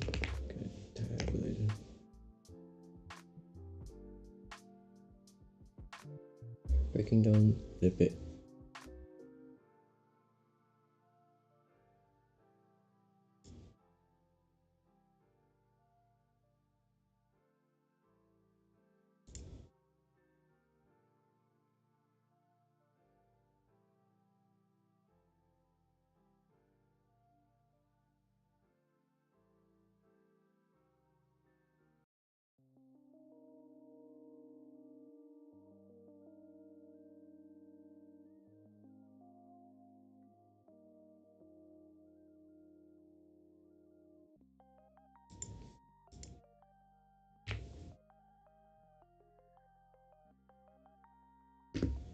Dietary fat.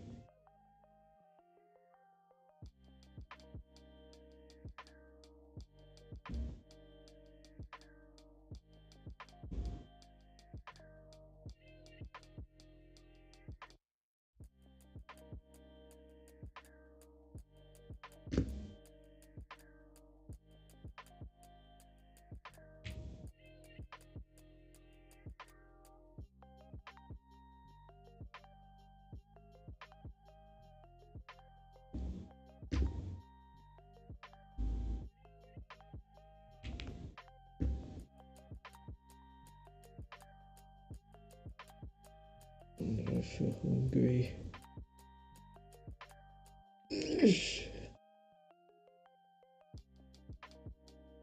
Okay, what?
Shit.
Mobilize cloud.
Where is it? Easy.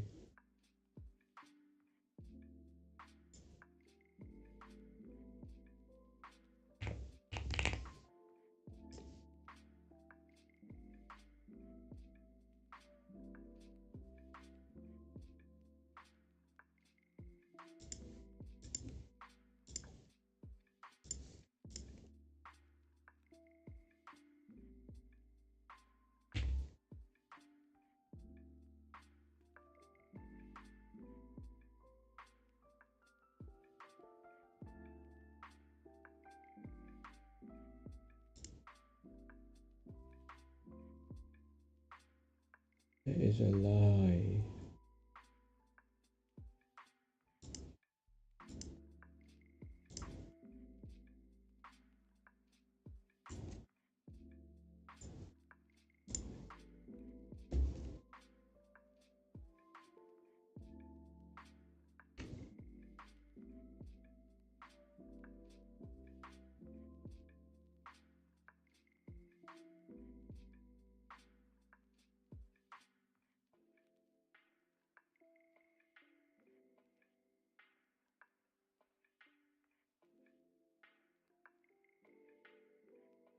Isn't it?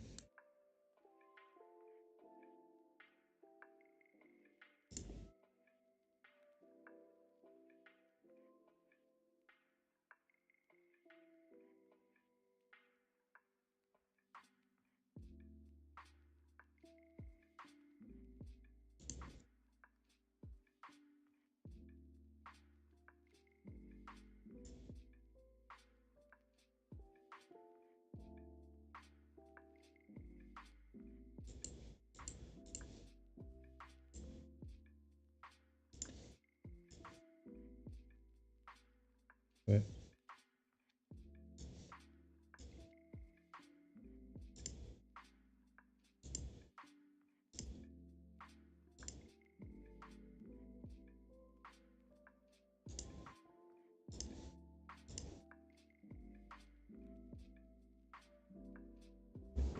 Hey. Browser.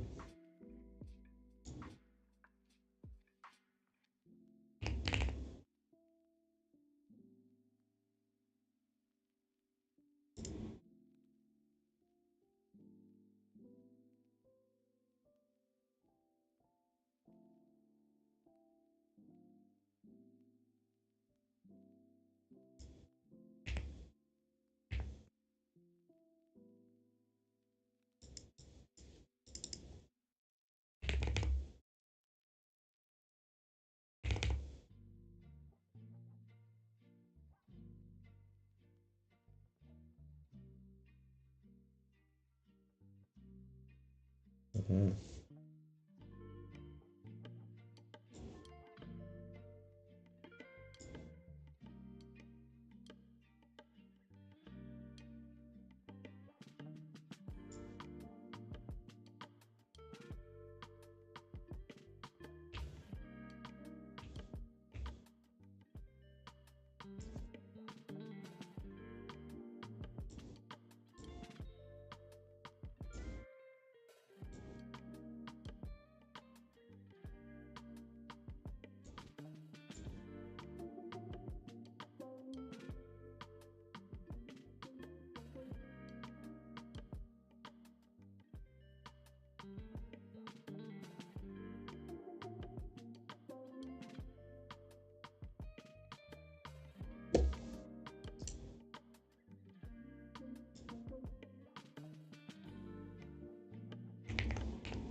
Additive.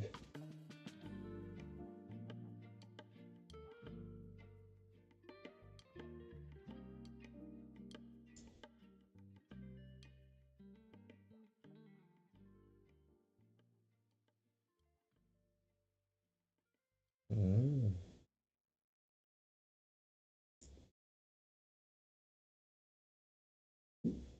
Oh shit, how many screens I got? Got two. Wait, sorry, I didn't see your message.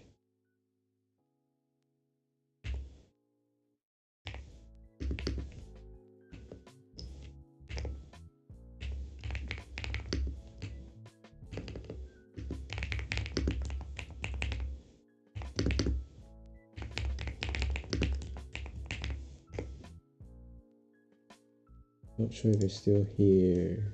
I'm gonna type it in chat.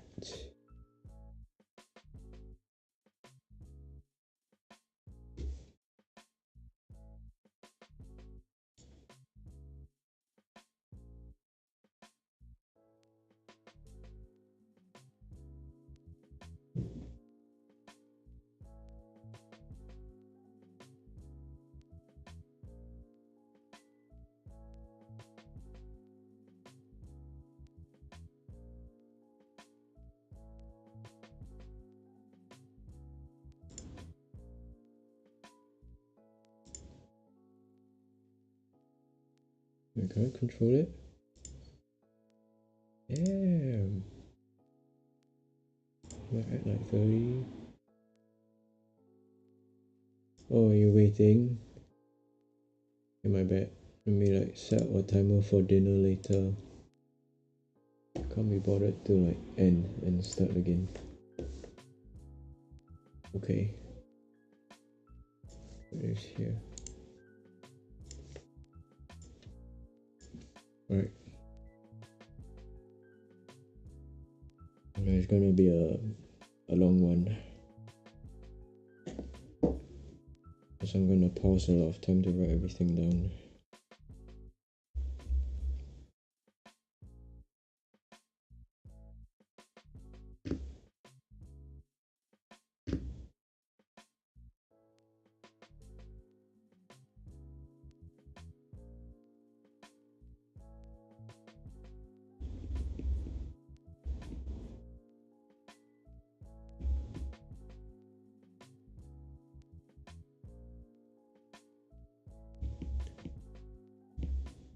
Guys, right.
Beta oxidation.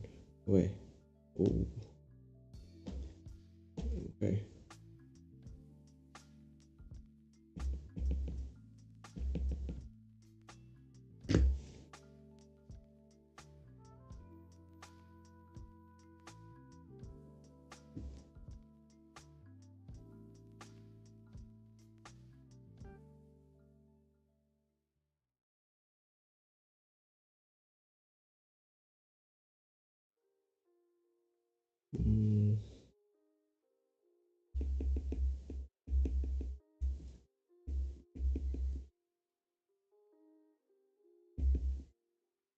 NAD?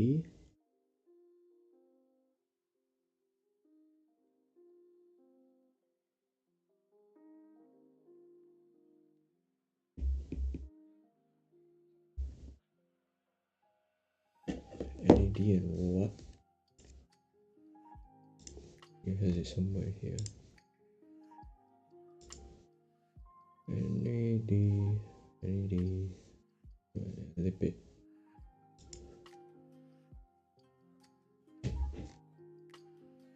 This one go? Huh? Where did this one go? This one? You can just put in. Where did my nose go? Okay.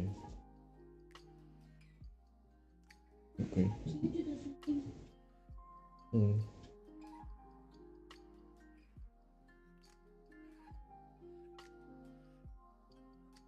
Where? NAD. I saw it just now. It's not this. Oh, catabolism.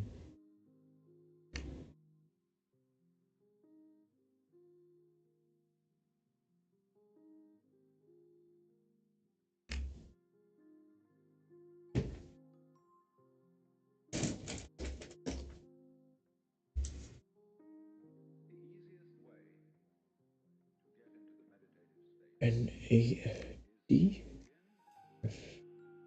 FADH2. Okay. Fucking hell.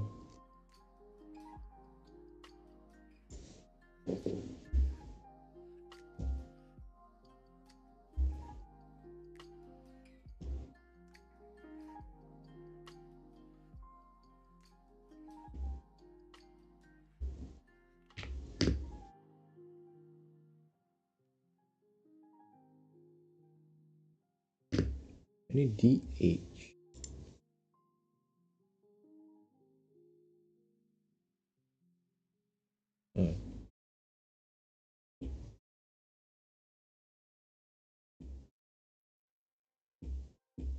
Oh no. Okay.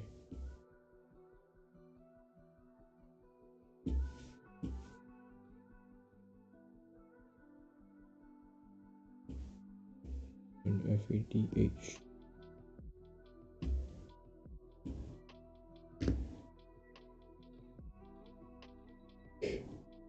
Look like this. This is how revision goes.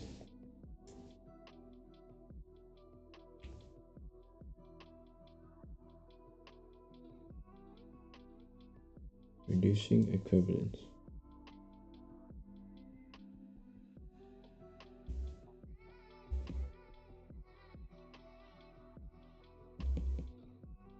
Reducing equivalence.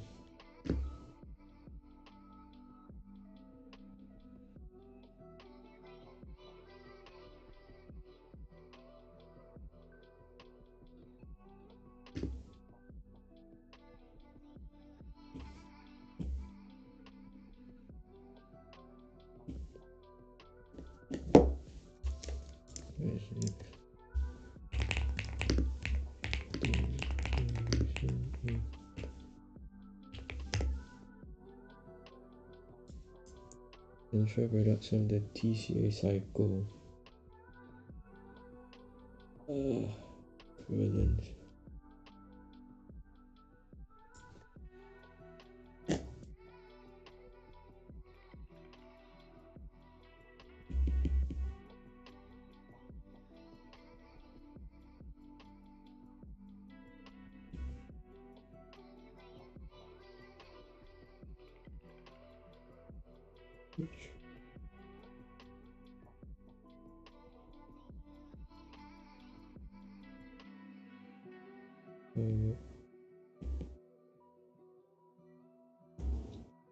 Hey,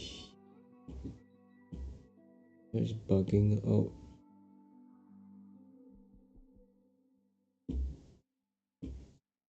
I'll save it first.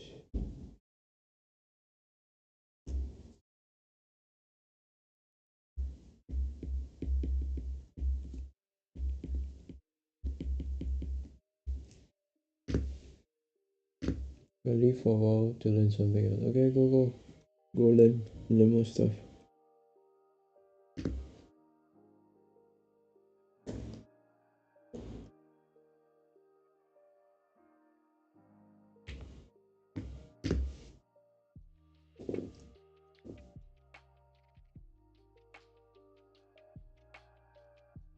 Away group.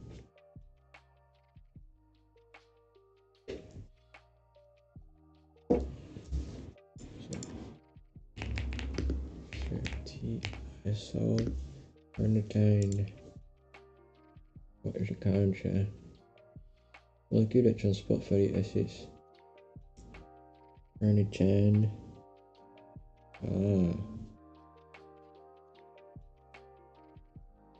This is a molecule that transport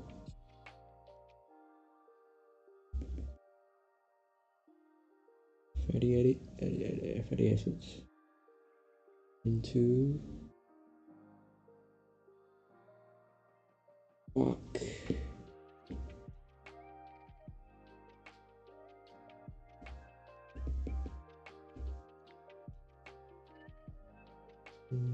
mitochondria to produce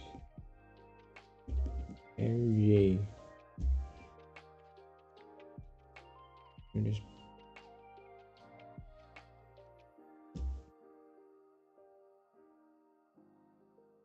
My transporter, which is a fatty acyl carnitine, moves into the mitochondria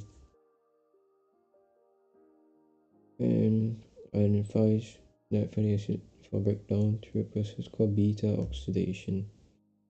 The purpose of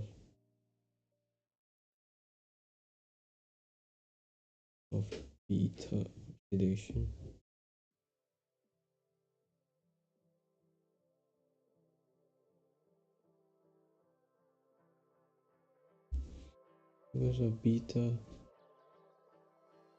is to generate NADH and FADH2 as fusion equivalents, which are required for the generation of ATP.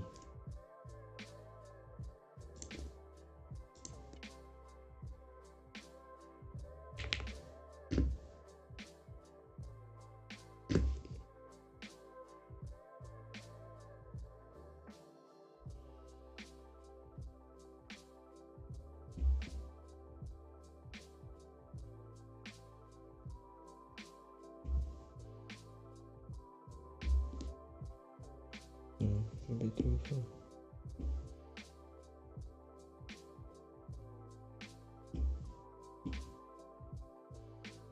Not generate ATP directly.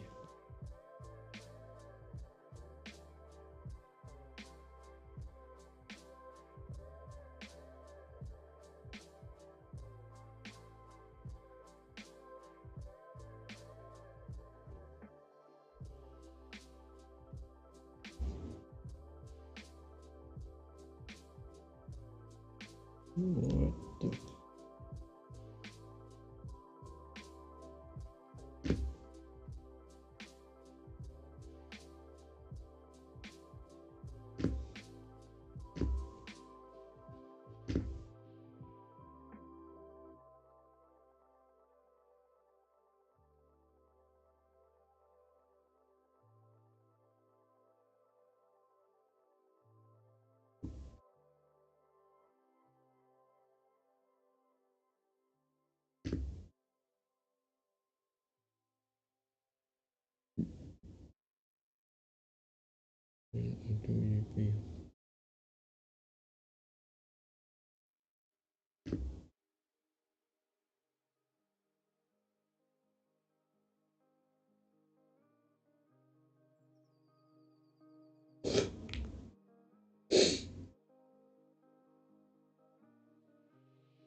Can I share it?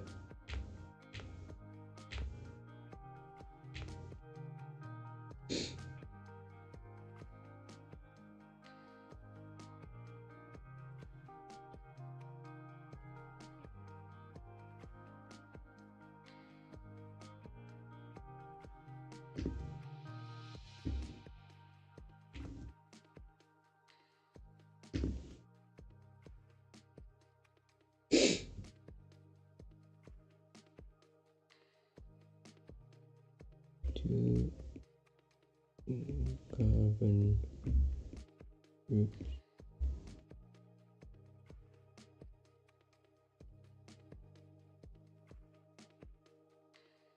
Removed.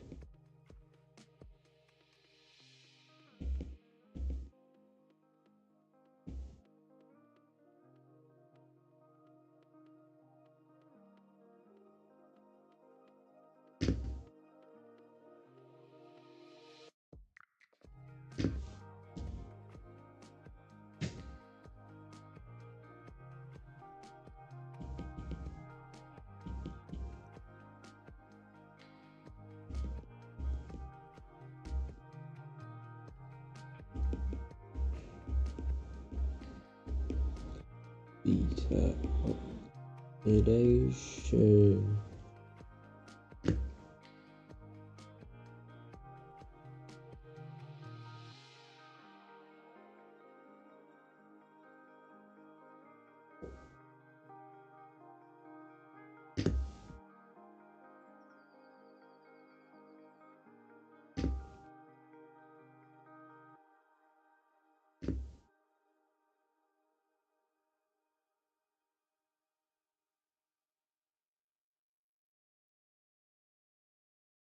Transporter.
Enter message.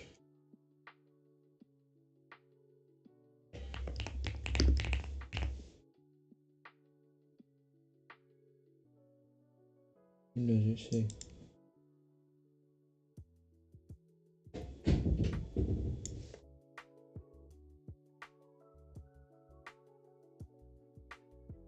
Yeah, fine.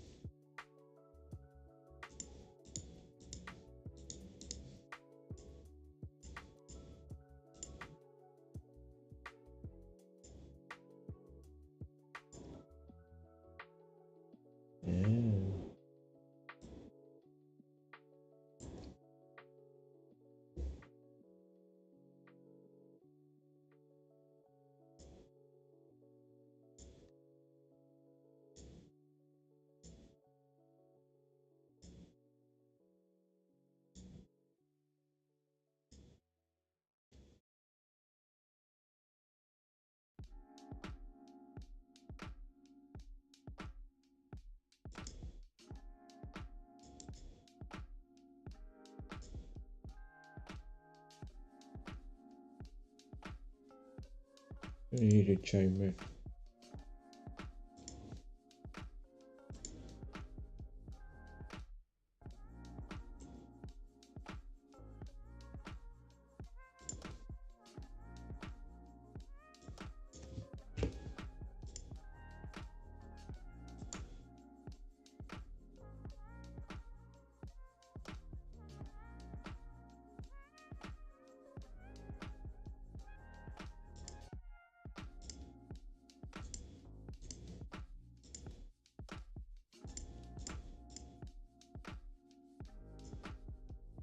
Aww.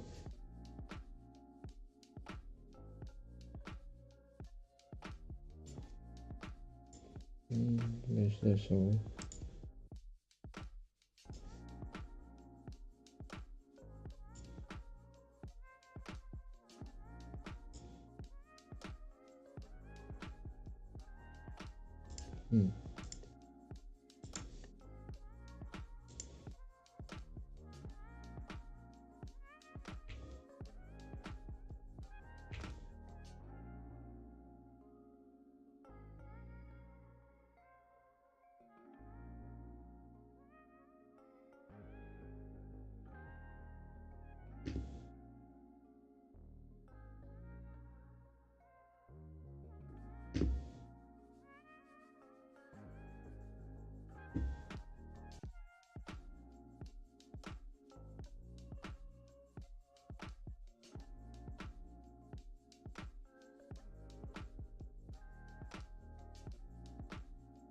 Inner membrane.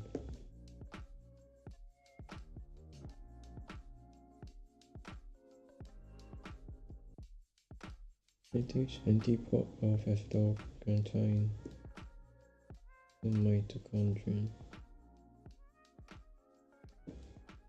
I'll try it out. Okay.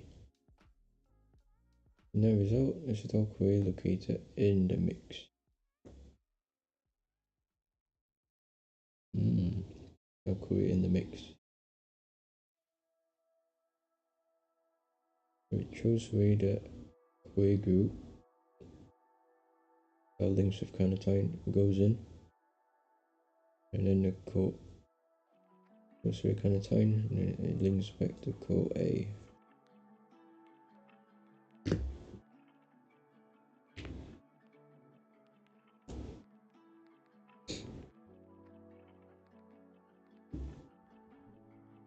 What are you studying about?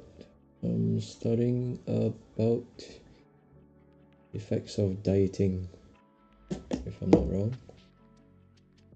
Yeah, the physiology of dieting. A lot to take in.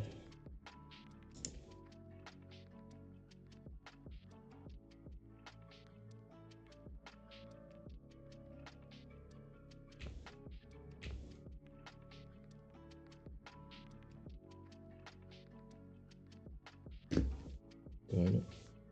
I have to remember this in detail.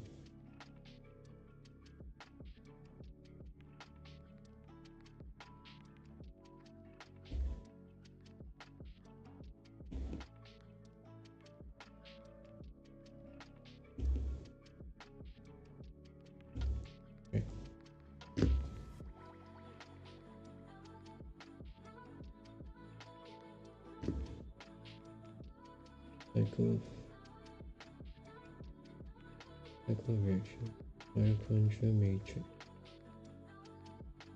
4 steps. Peaceful, carnitine, and changes back to acetyl-CoA. 1 oxidation, 2, 3, 4. Wow.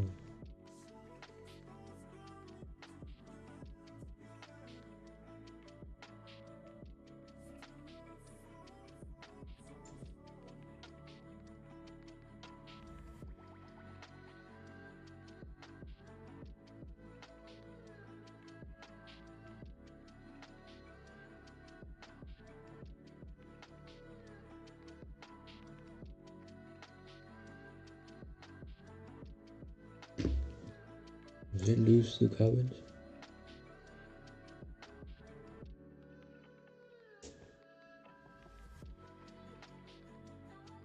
Yeah, it loses 2 hydrogen. Is it not? Right?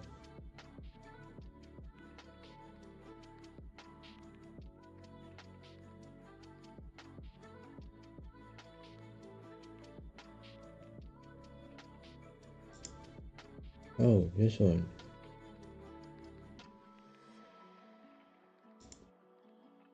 Acetyl-CoA.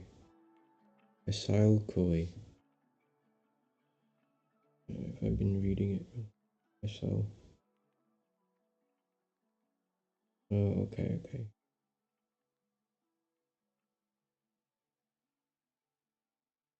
Sorted by 2 carbon atoms.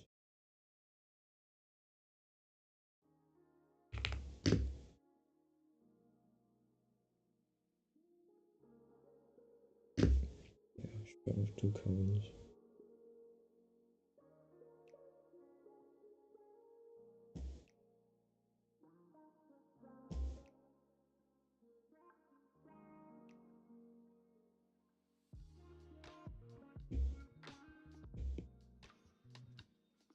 Two.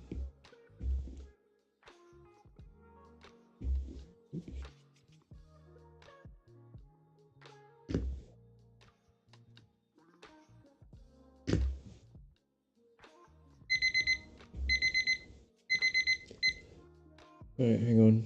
I gotta flip the chicken in the oven.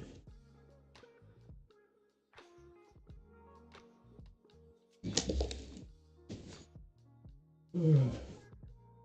10 minutes.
Smell like chicken.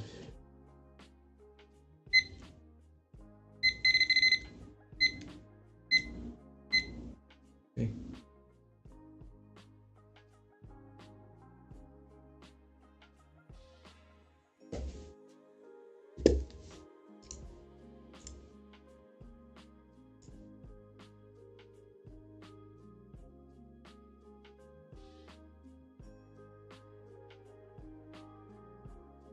I should get my gum up.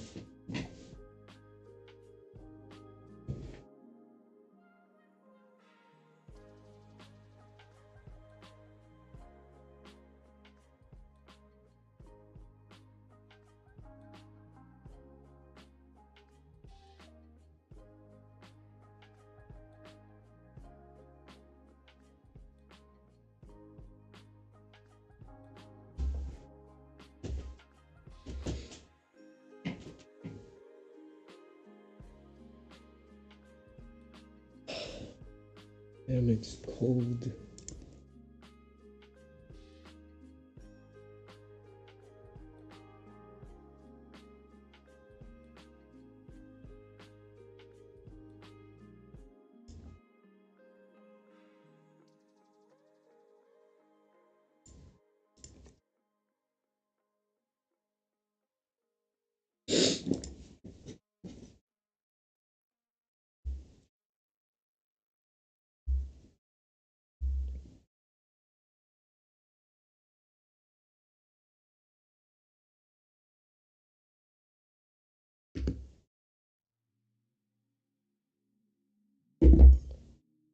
Hmm.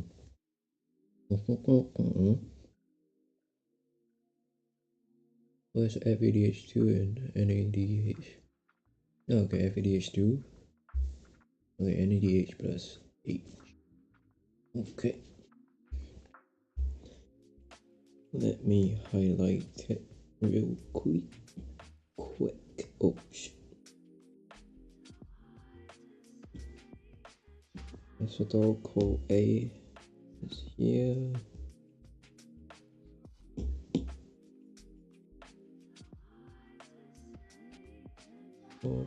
My 2 atoms.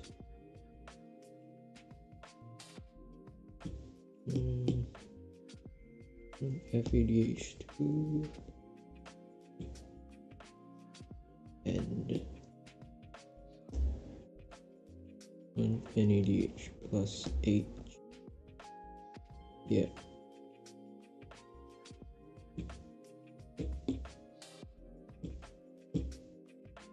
No.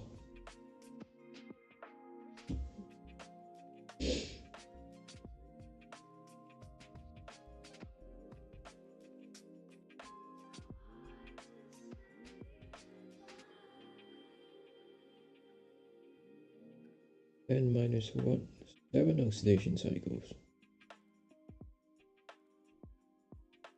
Oh yeah, because yes, it has to come up at the end.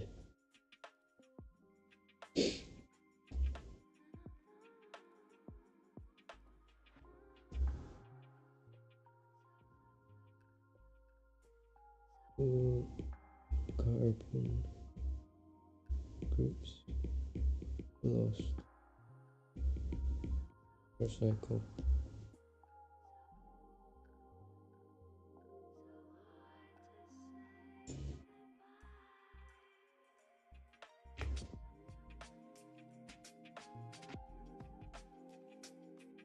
What?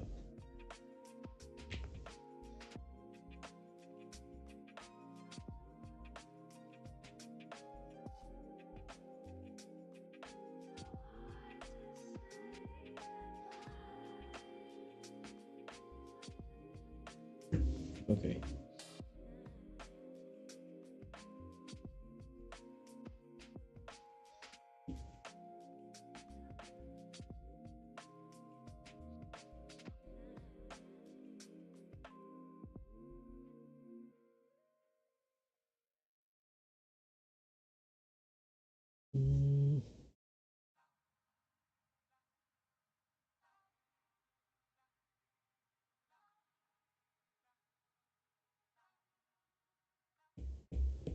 What?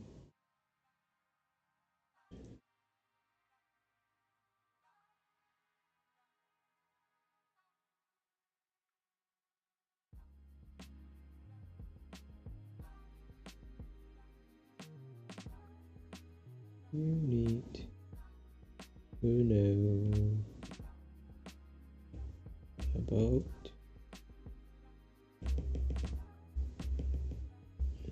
oxidation.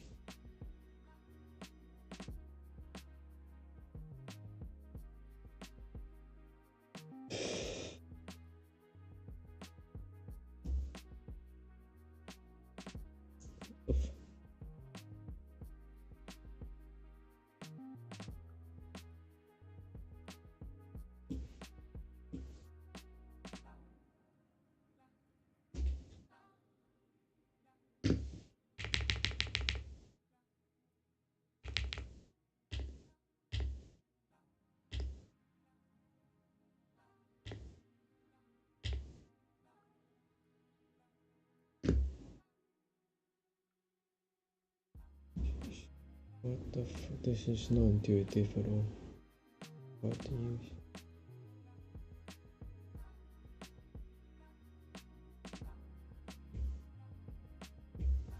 Becomes part of acetyl CoA.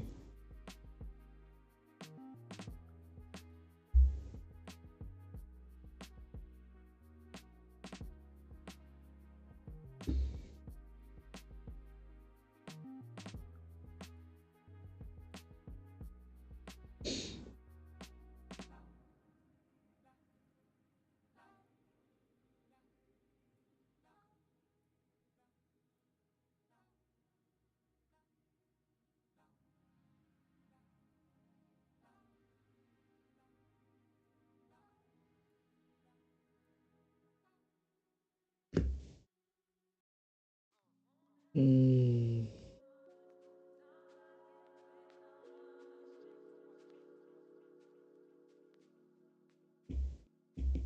Not required. No.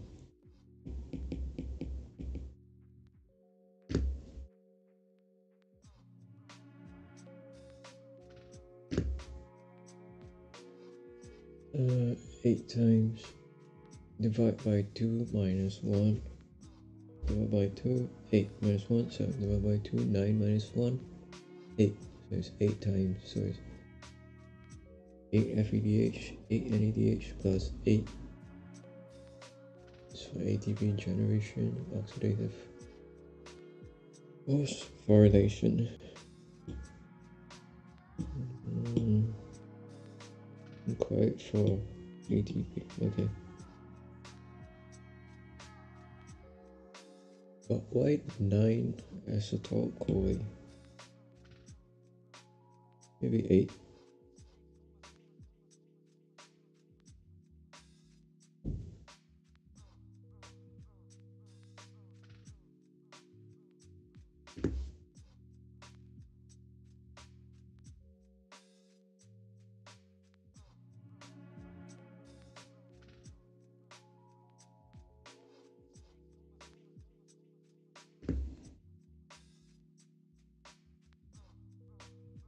Why 9?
This sounds important.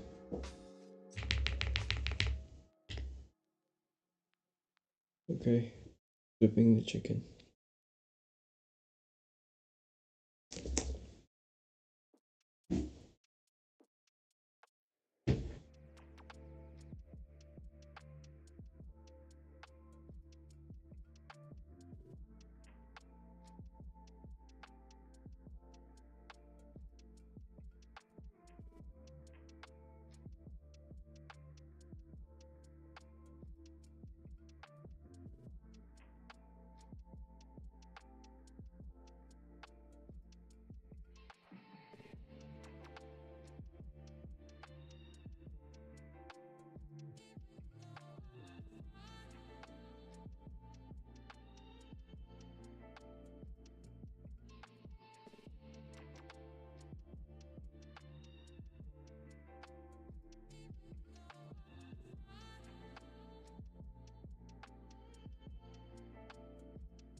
Gonna go for dinner. Put you up with something to watch.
See that open hole on his mouth?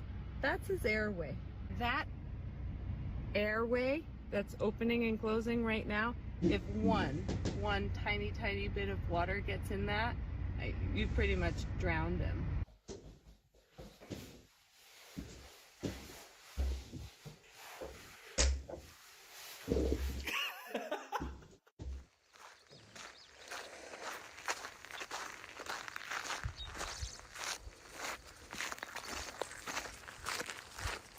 This guy decided that he wanted to become a sea lion.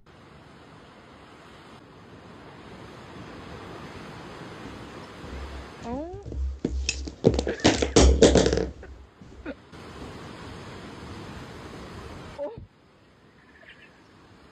Some fast food places now have delivery robots that are allowed to drive on the road.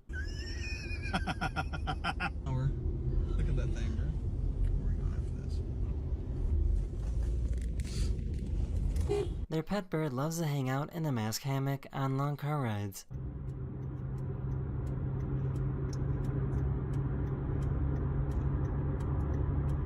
So, he's gonna have to do his best. Oh, he's swing. Oh my god. Oh my god.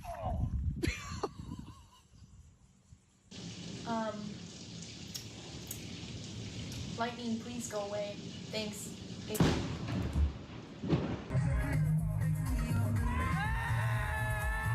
The good thing about being a deaf dog is that fireworks aren't scary anymore.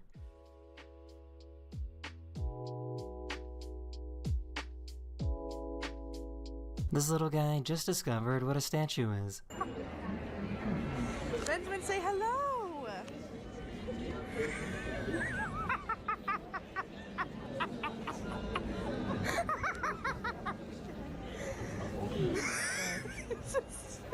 They were trying to have a romantic date, but their boat got stuck next to a fountain.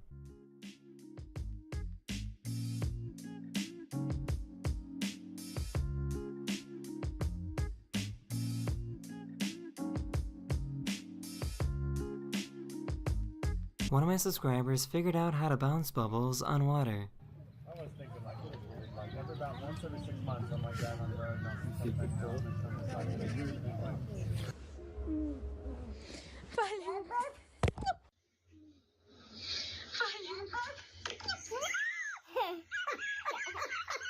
That is the end of this video. We hope you enjoyed, and I'll see you guys again very, very soon. Later. Hello everyone, this is your daily dose of internet. He thought this guy was homeless. How long you been out here and how you get like this? I'm good. You want to do drugs? No. So why you sitting on the ground? I'm waiting for the bus. Pardon me. I'm sorry about that. Yeah. Whoa!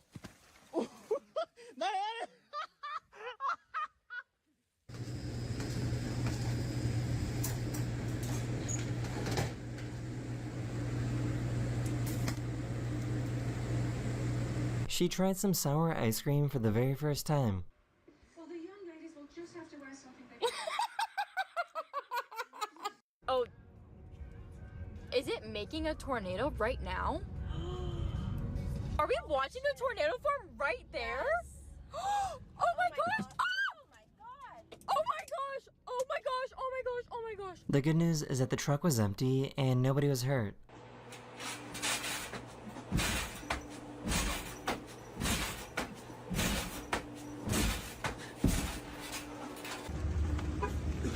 Clark, you want me? Here, hold on, I got it. Here. Okay.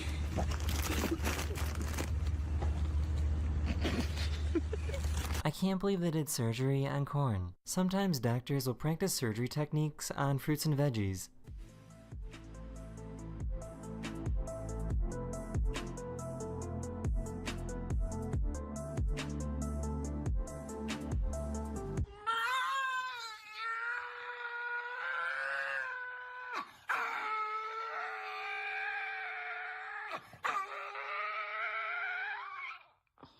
British humor is really something else.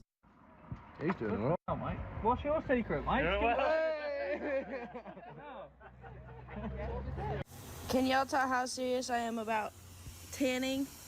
Look, I got my hose right here. What do you think is on his mind?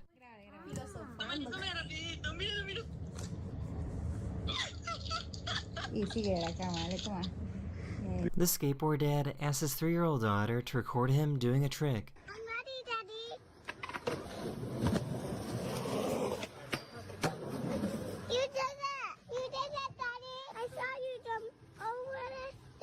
If you want to get into a chilly lake, you need to acclimatize. You take your arms, acclimatize, acclimatize, double acclimatize. 3, 2, 1. Or just don't be a baby and jump in. Okay. One of my subscribers recorded one of the most amazing rainbows I've ever seen. That is the end of this video. I really hope you enjoyed, and I'll see you guys again very, very soon. Later. Hello everyone, this is your Daily Dose of Internet. This guy somehow used paper money to pay for his meal.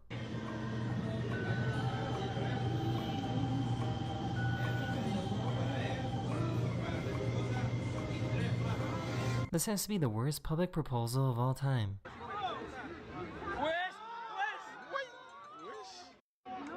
Qu'est-ce qu'elle fait? Oula! Aïe aïe aïe! Ouais, c'est mise en scène ou quoi?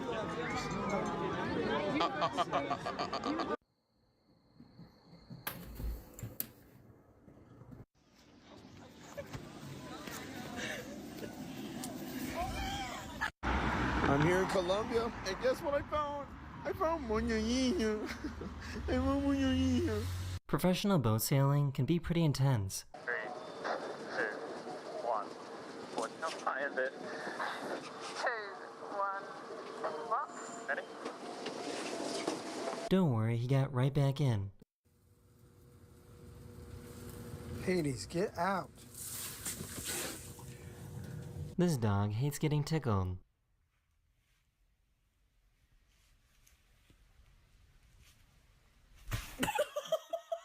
Poor guy was just trying to change the day of the week.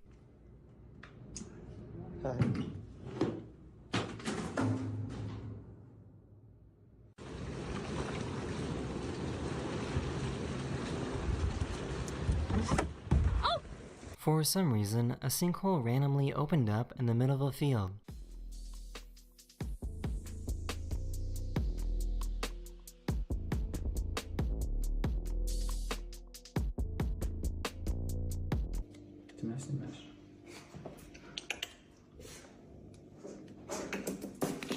Бля.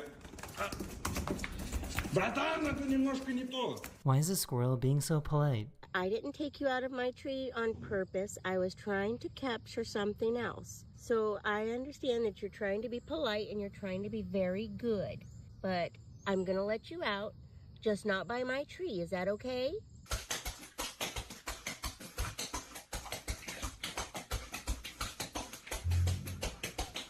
For some reason, beluga whales really hate children.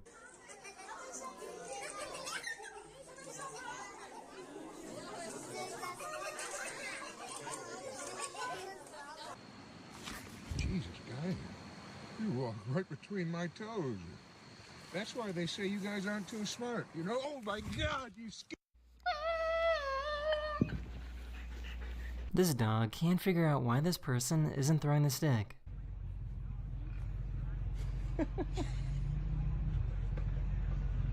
That is the end of this video. We hope you enjoyed, and I'll see you guys again very, very soon. Later. Hello everyone, this is your Daily Dose of Internet.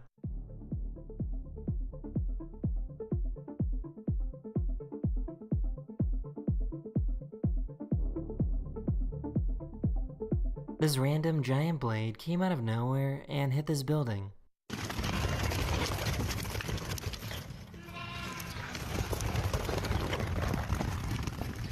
Oh my gosh, bro, this traffic is insane, bro. What's going on? Oh, you can cross. Gosh, finally, bro. Oh, jeez.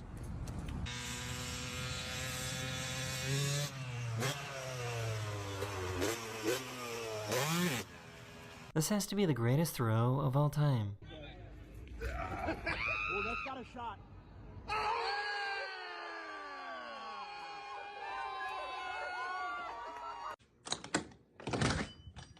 Hey! Where are you going? He spotted this guy that could use some help.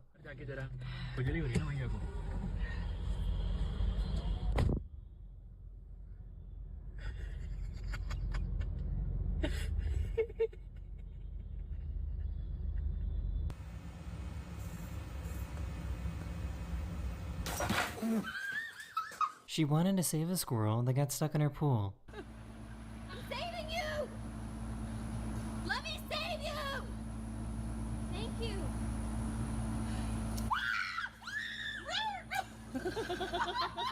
Skateboarding with my dog. Before you get mad at me, the dog is obviously fake. I can see them. Huh. I thought it was one of the ones that go. For some reason, this tree started shooting out water. But you never seen that before.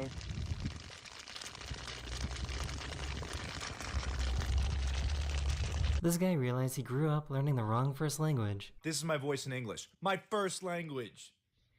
Pero esta es mi voz en español. Y obviamente es mucho mejor que mi voz en inglés. Y no deberías preguntarme por qué es así.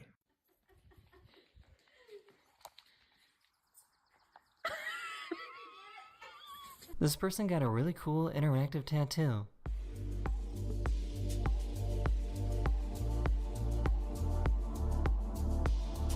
I found this satellite imagery that tracks carbon dioxide around the world. About 90% of all humans live in the northern hemisphere, so that's where the majority of all this carbon dioxide is coming from. That is the end of this video. We hope you enjoyed, and I'll see you guys again very, very soon. Later. Hello everyone, this is your Daily Dose of Internet. Mom, why'd you have to take me to Supercuts? This haircut looks horrible. I had a coupon. You look good, honey. This gender reveal went pretty poorly.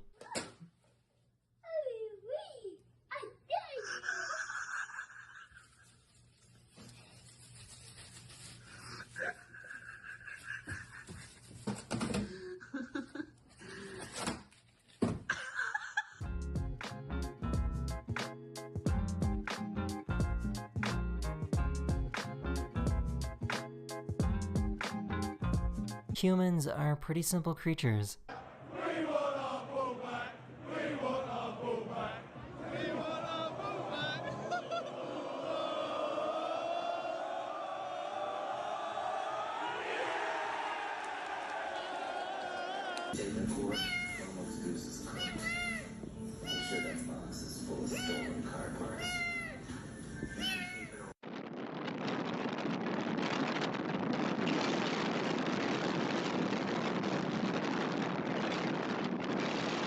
The good news is that the mom came back to keep the eggs warm. They changed the name of the sign. Come look at this. Look at the sign.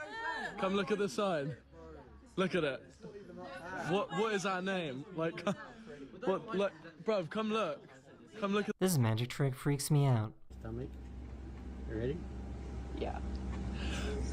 No. This delivery guy was dedicated enough to deliver a package to the same house the police were currently raiding. Oh my god. Amazon, hard at work.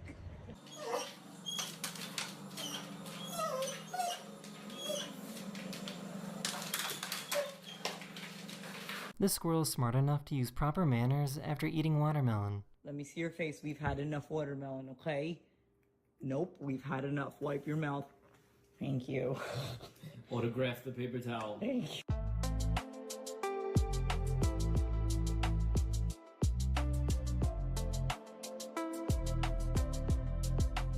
There's nothing more peaceful than bringing your chicken to the beach.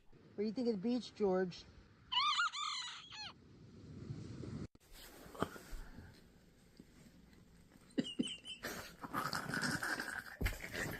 You don't need to hear to understand what's going on here.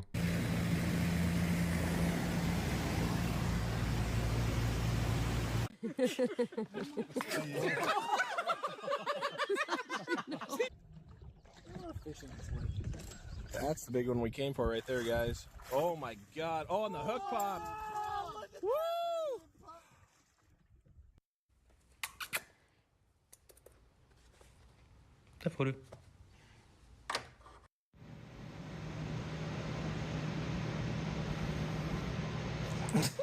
That is the end of this video. We hope you enjoyed, and I'll see you guys again very, very soon. Later. Hello everyone, this is your Daily Dose of Internet. These parents did a fake tongue prank on their daughters.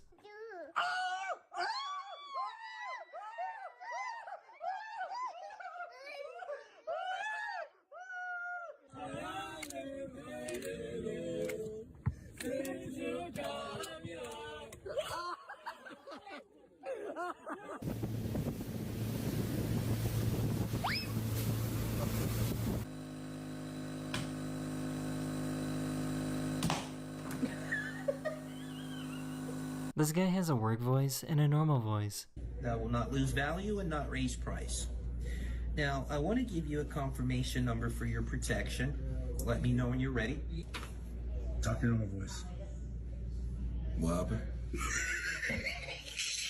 Oh, really? You record me? This dog brought over a stick that had a hornet's nest on it.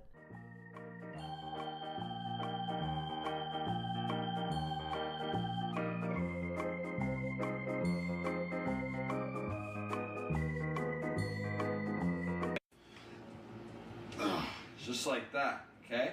So when the deer walks in front of you, you go like this, and you go. This Uber driver realized that his passenger was an old friend that he hasn't seen in over 20 years. All over the place. So what's your name, man? My name's Danny. Man, I know you. You don't know me? Man, hell yeah! Joe, what the bro? God, yeah, I know you. This is what it's like to detonate an explosive inside of a tunnel.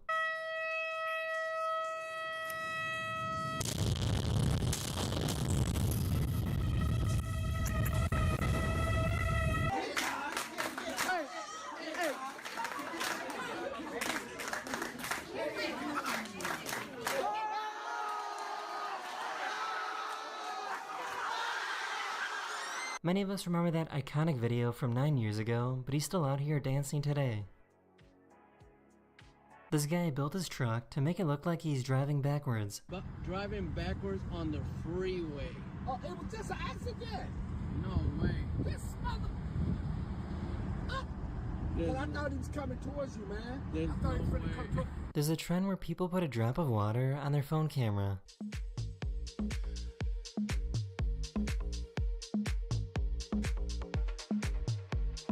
This dog somehow found Grandma's dentures.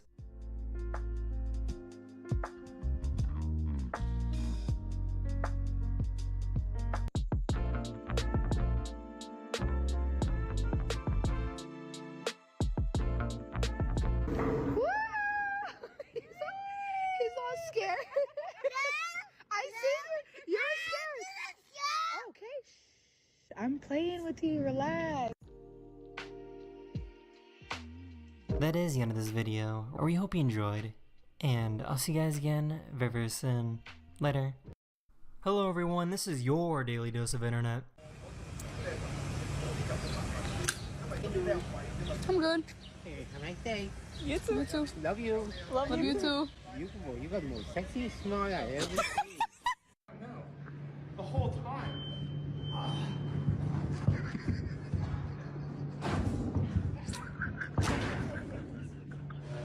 This dog is an amazing artist.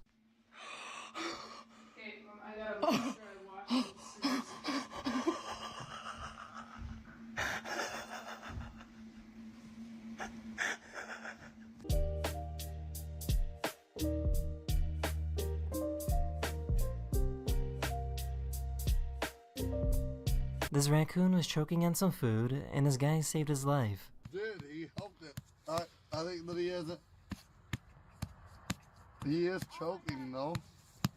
A little bit lower, Bill. Upward motion. There you go. There it is. A little bit lower. Let's take his life. Let's go. You're not gonna die. Yes. You're not gonna die. You've got to keep your butt out of his face. It drives him nuts. I have never seen someone so excited to graduate. Williams.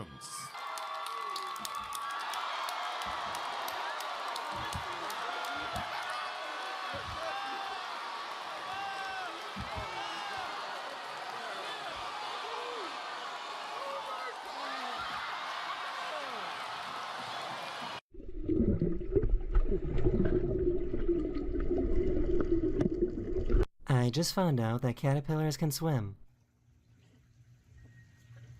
Oh my god, so you should swim? Oh my god! Let the fish chasing him, oh my god! Is it cold? No, it's not cold. Are you cold? No, I'm not cold. You're not cold? No. You want to get out? No. Are you cold? No, no. You're not cold? No. Are you sure? Oh, John. Yes! Holy. Let's go! Holy. Come on! Pull it in, John. That's it. Come on, John. Holy You John. got it, John. Let's go. Come on! Holy John. Up you go! Up you go! Yes! Come on! I found a dog that loves a skateboard.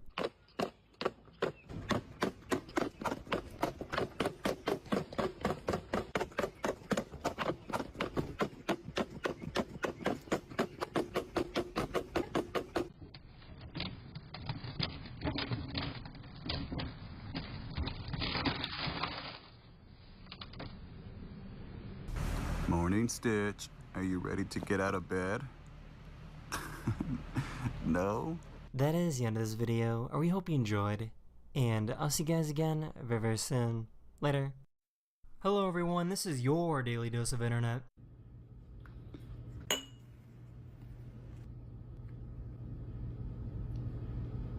I just ate a good meal. I don't want to throw up. Okay, let me sit down. Okay.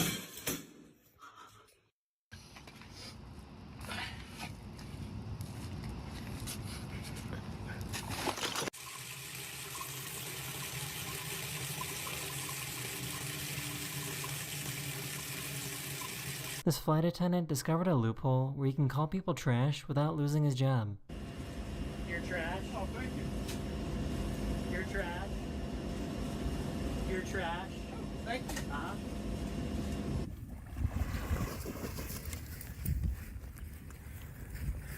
Find someone that loves you like this.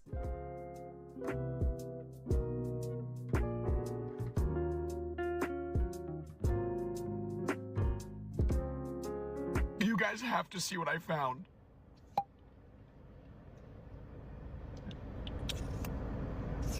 Oh my god, it's a pen! Could you... Oh! Someone lost their phone, so this guy held it up until someone came to claim it.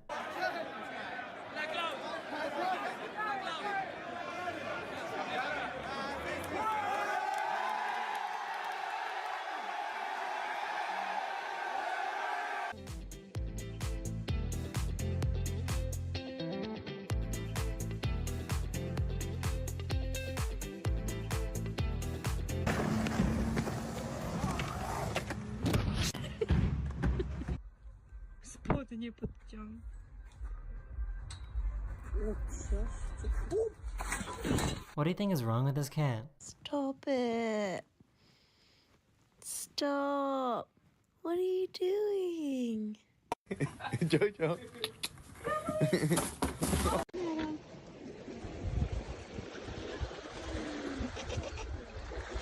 This guy went to a sushi place and was only grabbing orange slices, so they overloaded the sushi belt with oranges. There's so many oranges. Really?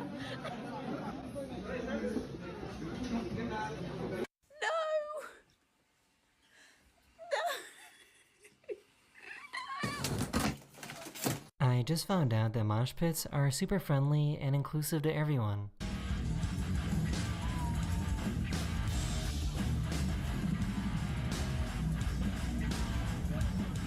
I think this might be a dinosaur.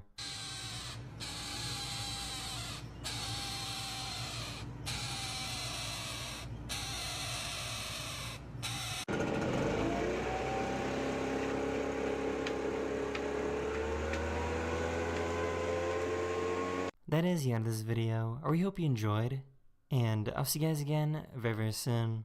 Later. These are the best dog videos from the past 10 years.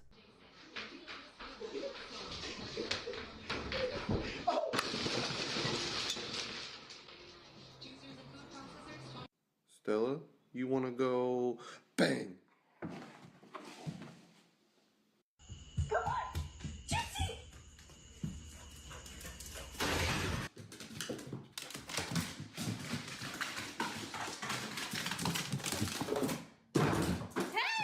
This dramatic husky needed to get a shot. No sé chillón. One more.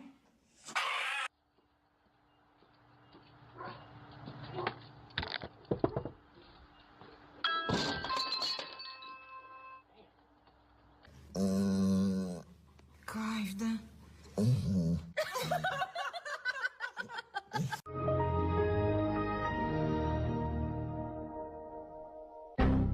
Bark at your dog. Roof!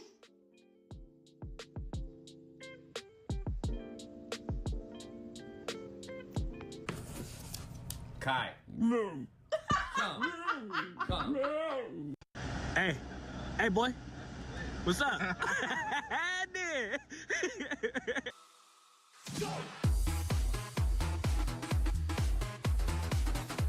Quincy, we are going on a road trip. Wow! Yes, absolutely. There was a trend where people would give their dogs 2 pieces of kibble to see how they would react.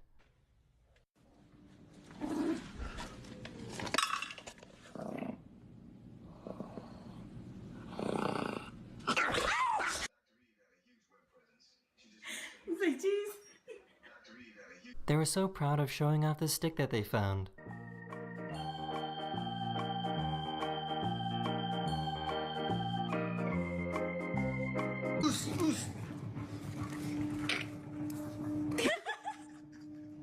And that makes me question getting married. Can you like think of me? Why is it another birdie? Why are they like sitting there? Saying hi to the birdie? Don't worry, the bird wasn't hurt. Excuse me, what is your opinion on the current state of the pandemic?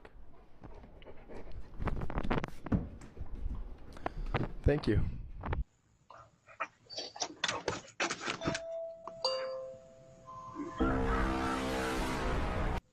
Okay, he's like a 10, but his eyebrows are just like little dots on his head.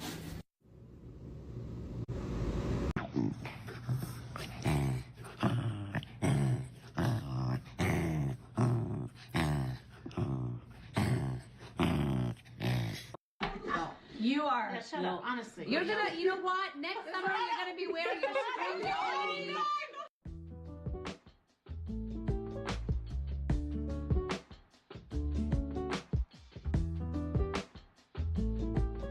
They got him a new bowl that would force him to eat slower.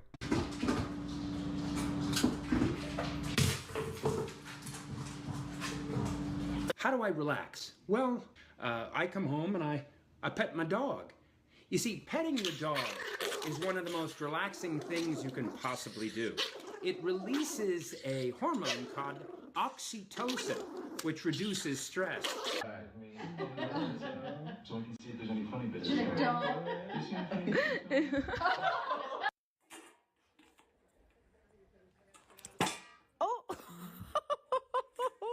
I think this dog might be guilty.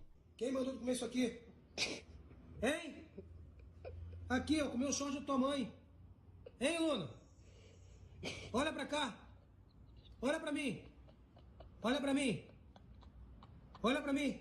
What is in your mouth?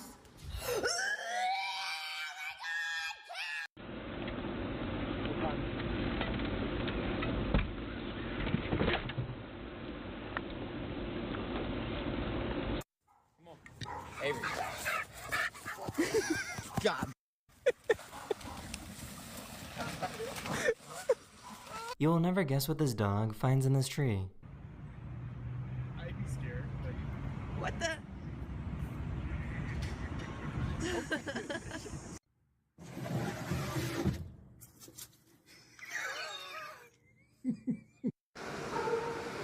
Good morning, Maggie. Oh my goodness. Hi, baby.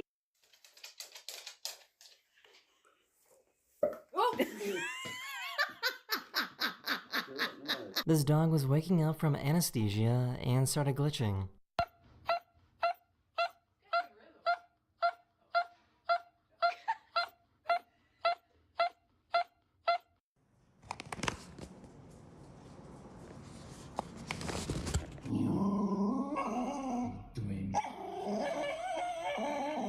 You're adopted. Yeah. You're not mine. You're adopted. Yeah.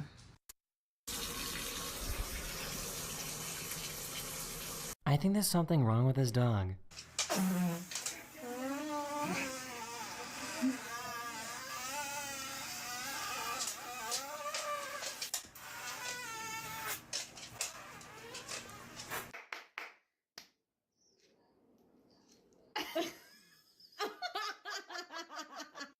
Duncan.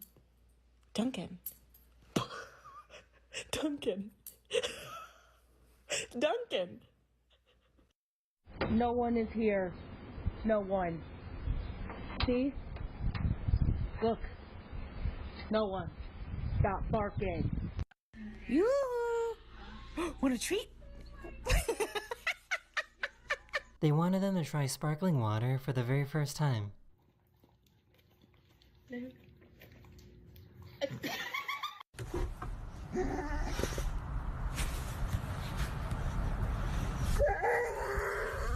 This guy was in the hospital for a very long time, and his dog didn't recognize him when he came back home. You don't know. You look. It's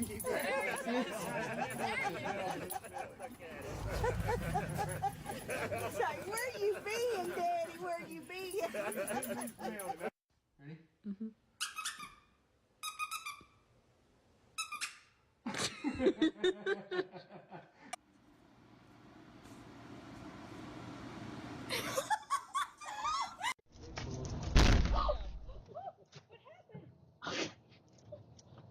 I have never heard a dog with a British accent before.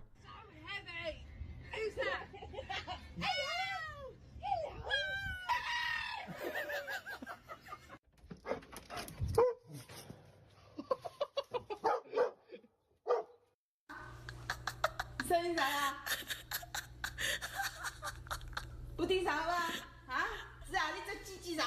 This guy saved this dog that got stuck on an elevator.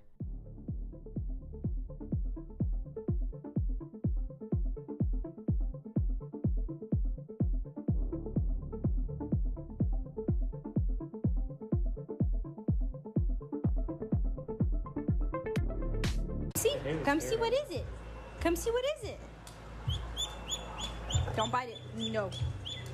Be sweet. And then is there a locking button on the top right? Right and forth about this. This puppy was born with only one ear.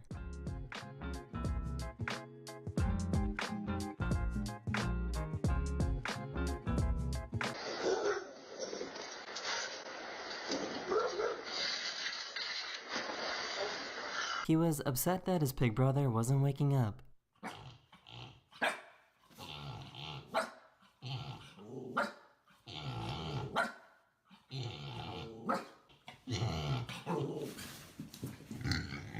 She gets so mad when he has to go to work.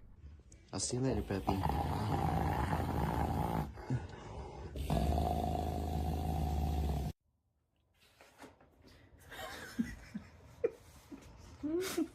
What are you doing, buddy?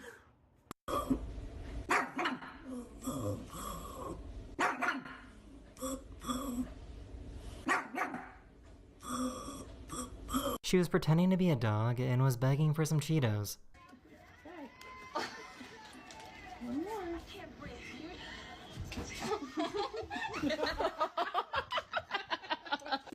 Ready? Ready? Okay.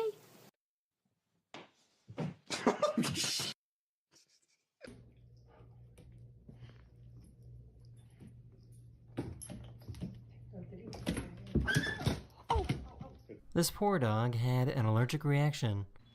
Georgia? There was something inside this dog's mouth. Come here. What is it?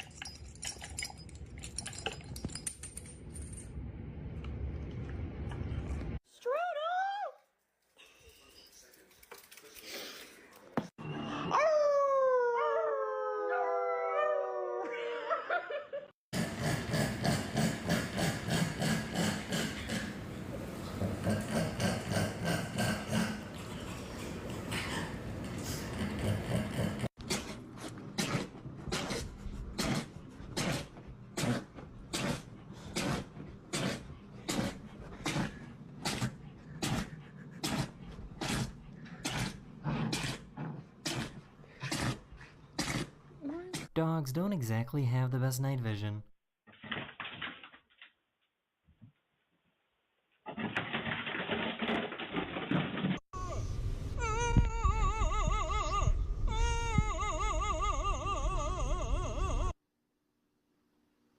Come back in the house.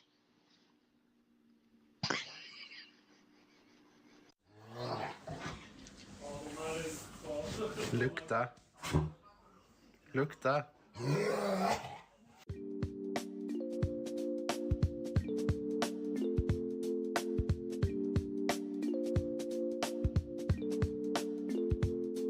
You guys are wondering, this is 150 calories. Isn't that so sad? Come on, Lola. It's gonna sink. Aww.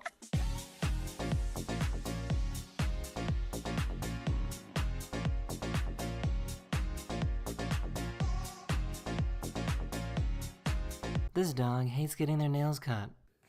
No, don't touch.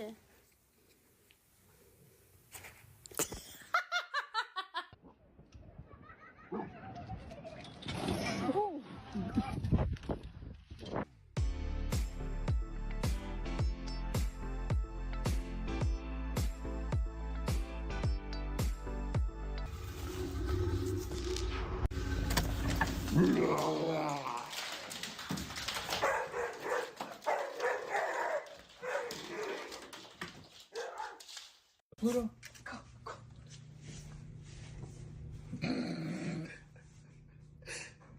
This dog found out that they are perfectly buoyant. That's the end of this video. I know this video is a little different than what I usually do, but I wanted to try something new and different. So let me know your thoughts, and I'll see you guys later. Bye now. Hello everyone, this is your Daily Dose of Internet. This guy got a tattoo and revealed it to his mom before going on a plane. What What is that? What is that? Get here and show me that now, Josh. What is that? Is that a tattoo or is that fake? Please tell me that's fake. Is that fake or is it real? Is it fake or is it real? These people are trying to stop their furniture from blowing away.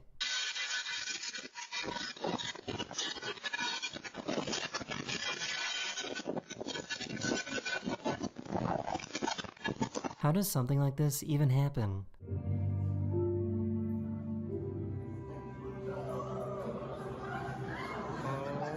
my god.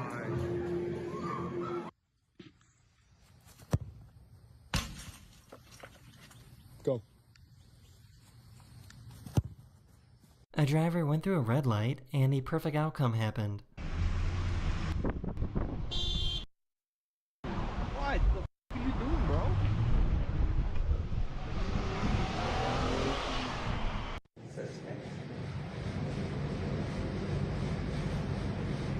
This frog ate a lightning bug. Bro, dude, what?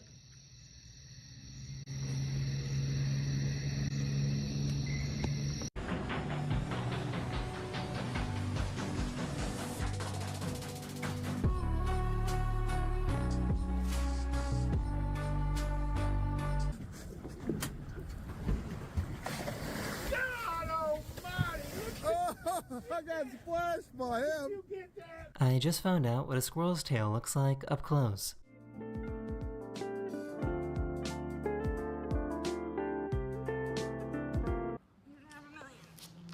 You're about to not have $1 million either.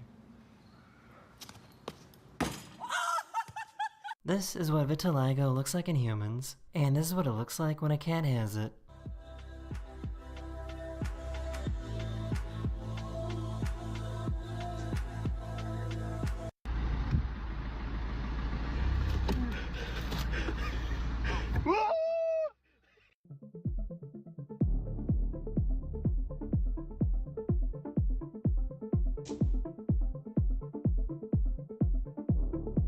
This mechanic was working on a car when his client got raided and arrested. You ate a bee this morning. How do you feel?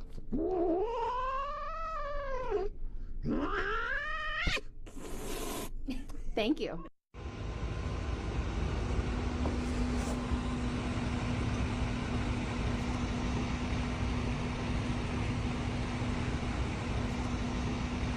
That is the end of this video. We hope you enjoyed, and I'll see you guys again very, very soon.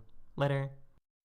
Hello everyone, this is your daily dose of internet. This is why you never wake up a sleepwalker.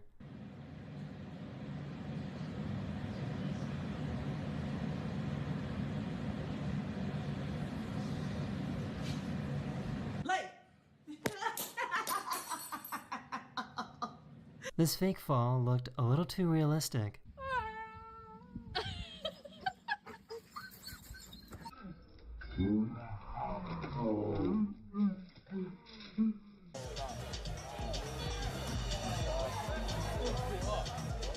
Oh, this guy should be.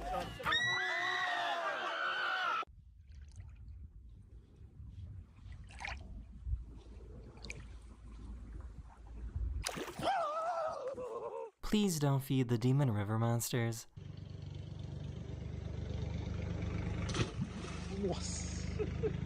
I just found out that if you bottle feed a kitten, you need to burp them just like a human baby.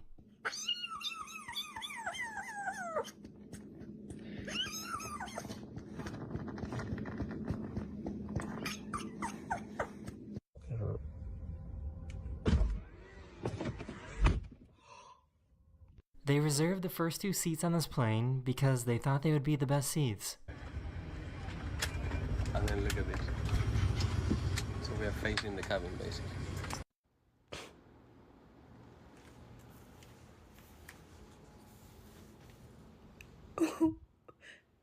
Why are you...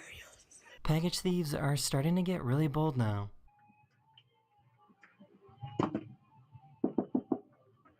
Oh.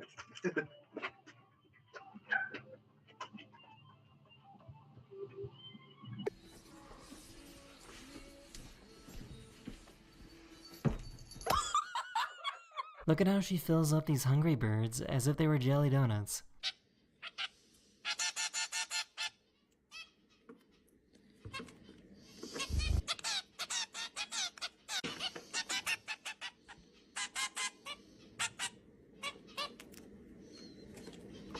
Why is this orangutan so nosy?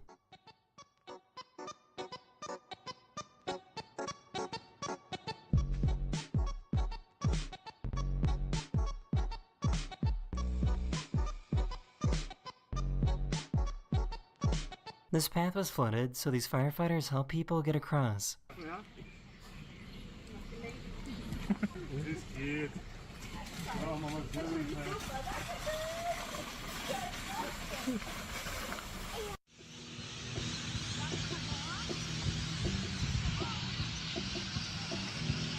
I just want to let everyone know that I read your comments all the time, and I love the positivity in the comment section. I'm glad everyone enjoys the videos that I put together. So yeah, bye now. Hello everyone, this is your Daily Dose of Internet. This guy had to join a virtual court hearing after being charged with driving with a suspended license. So he joined the court hearing while illegally driving his car. Just give me 1 second. I'm parking right now. This is a driver with a license suspended, and he was just driving, and he didn't have a license.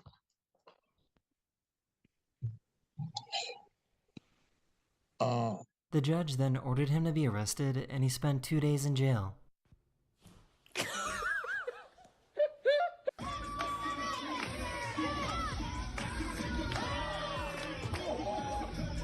Why is this toy being so dramatic? Oh shoot, it's hey, what the freak? These people found a credit card skimmer at a gas station. Why are you holding it down so hard? Look! It's literally a scanner. We could call the police right now. Look, this is the real one. I have it all on video. Don't use your cards in places like this. They're trying to steal your information. Go Yana! Go Yana! Go Yana! Look how beautiful this building is.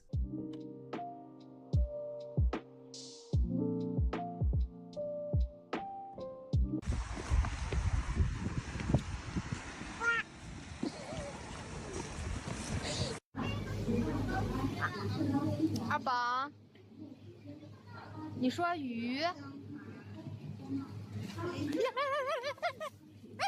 This is what happens when you put liquid nitrogen into gasoline.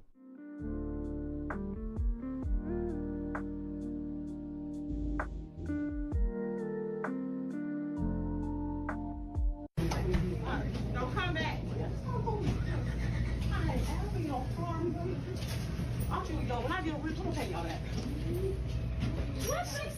I have never seen a cat whisper before.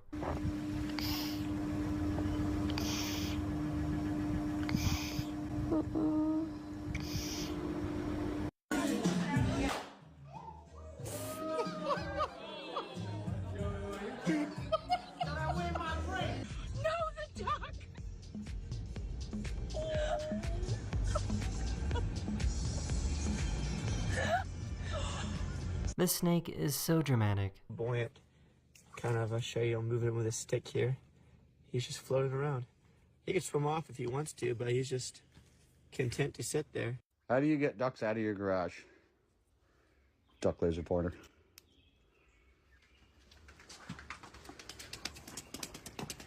That is the end of this video. I hope you enjoyed, and I'll see you guys again very, very soon.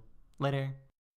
Hello everyone, this is your Daily Dose of Internet. They were trying to open their eyes at the same time. Nah, you're not even opening your eyes, you. Every time we open them, they're shut. You're not even opening them, you mustn't be.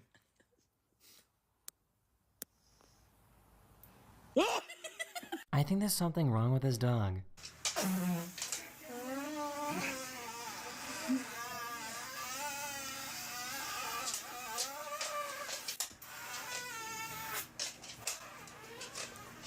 For some reason, the presenter at this graduation ceremony didn't know how to pronounce anyone's name. Victoria Lee Zubicross. Mylena Oh, Melanie? Zabeth Molly. Ha. Sayer Uvun Jinju Brinan. Jessica Lynn Boer. These geese reacted to a giant meteor that flew over their heads.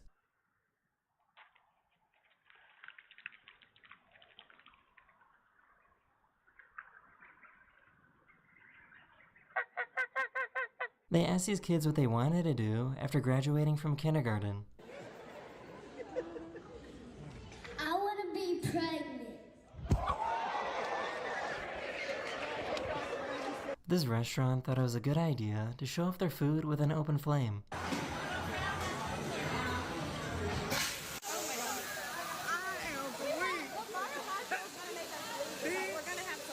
This bird was kind enough to feed this hungry man. Did they chuck you out? Were you banged? Yeah. And they said if you come back, you pay for yourself.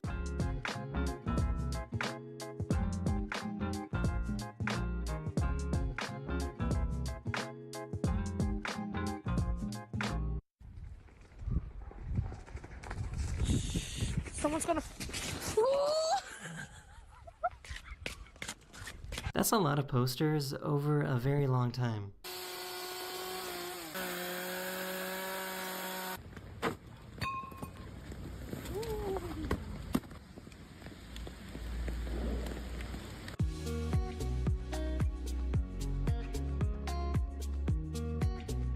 What do you think this guy is training for?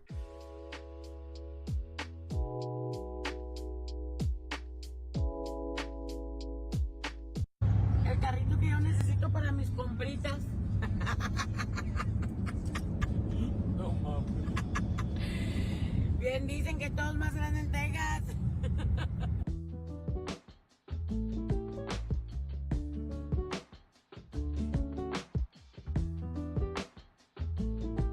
That is the end of this video, or we hope you enjoyed, and I'll see you guys again very, very soon. Later. Hello everyone, this is your Daily Dose of Internet.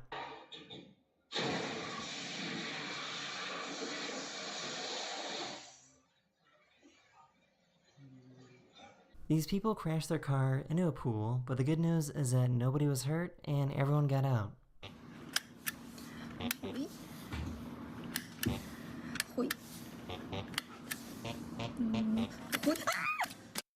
Sir, you have a bottle.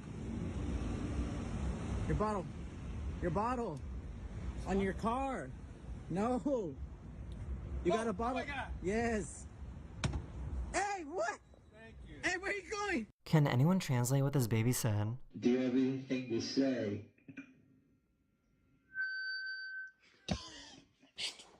Don't you hit that table. Don't hit the table. Her feet were starting to hurt, so he switched shoes with her.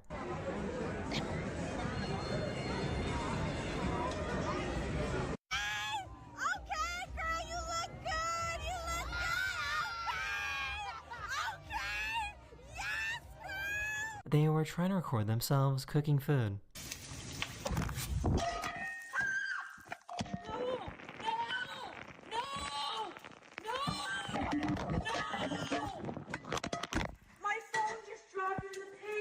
This poor cat forgot how to be a cat.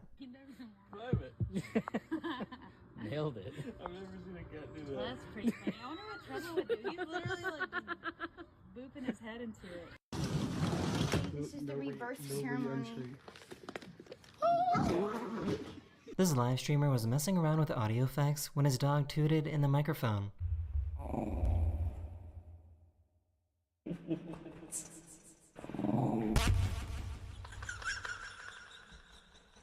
This politician was giving a speech when he released a dove and wished for world peace. I would like to set free this bird as a symbol of peace, to symbolize that Europe needs peace.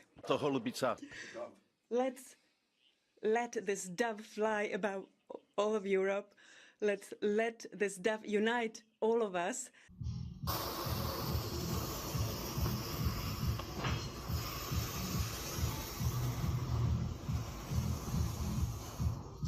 Are you ever just tanning and then you see a houseboat? Not like a regular houseboat.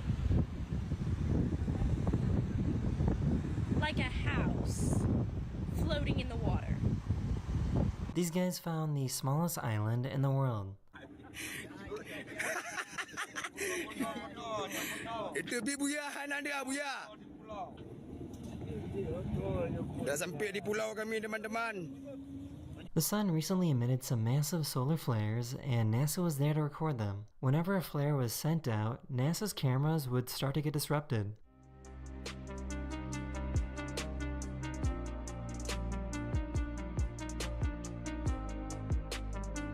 That is the end of this video. We hope you enjoyed, and I'll see you guys again very, very soon. Later. Hello everyone, this is your Daily Dose of Internet. They asked the waitress to pick a card to pay for the meal. Pick a card, any card.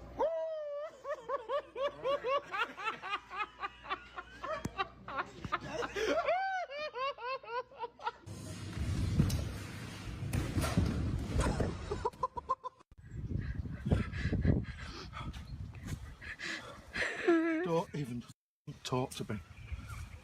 I think this might be a fully grown man inside of a baby's body. Who wants to go to the Four Seasons Orlando? They couldn't believe it when they saw police officer Papa Wheelie.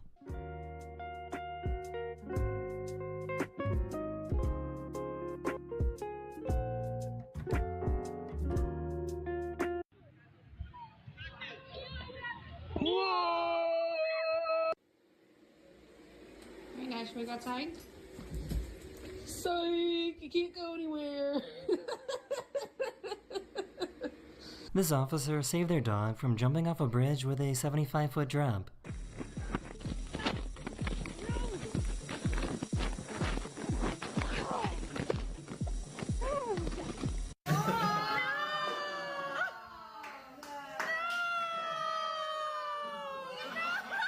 This company made a flying car that actually works.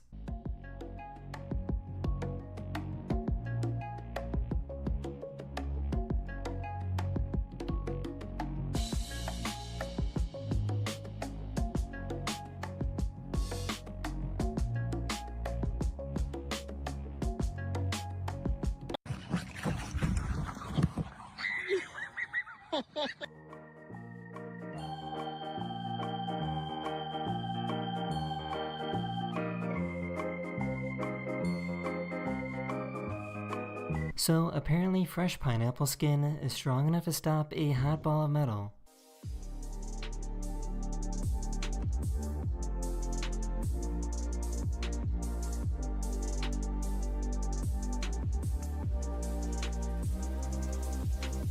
The crowd started cheering when the horse manure cleaner guy showed up.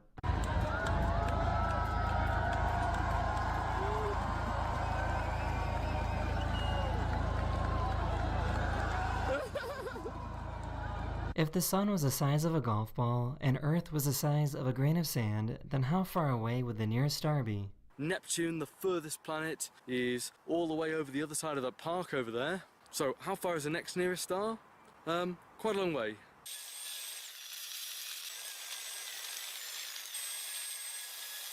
So, long story short, he drove from England all the way to Spain. The next nearest star, Proxima Centauri. Which ice cream do you think he's gonna pick? That is the end of this video. We hope you enjoyed, and I'll see you guys again very, very soon. Later. Hello everyone, this is your Daily Dose of Internet. I now have a fear of escalators. My God.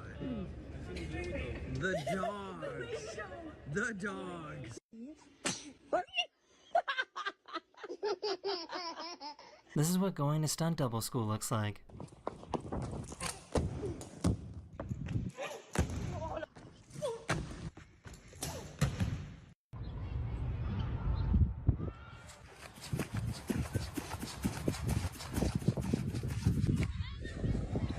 This poor cat was halfway to heaven. Nella.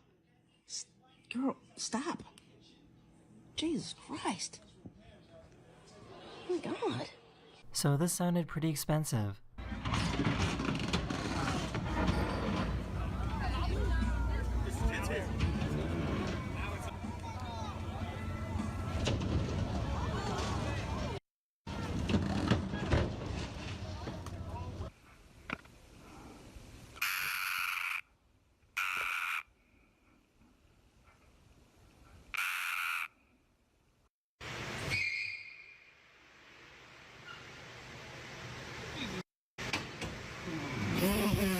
This dog loves to watch horse racing.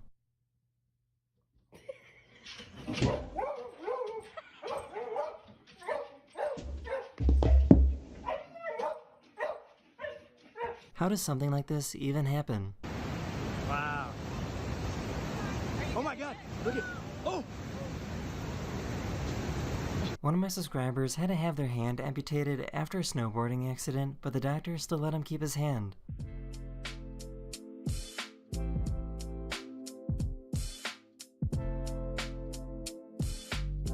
My toes, like, till I'm, like, pretty much.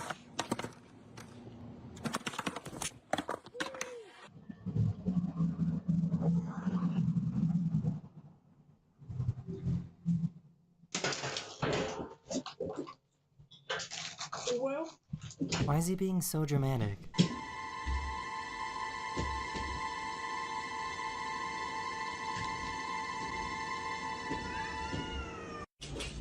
The Trader Joe's.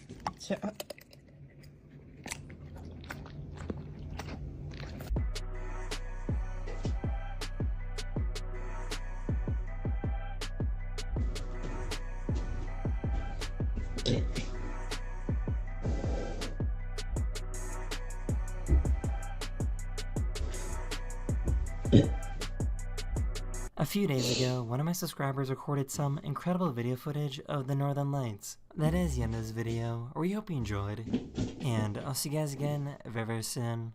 Later. Hello everyone, this is your Daily Dose of Internet. This guy pretended that he owned this car, so wouldn't get a ticket. Boss. Yeah, just on time. Thank you.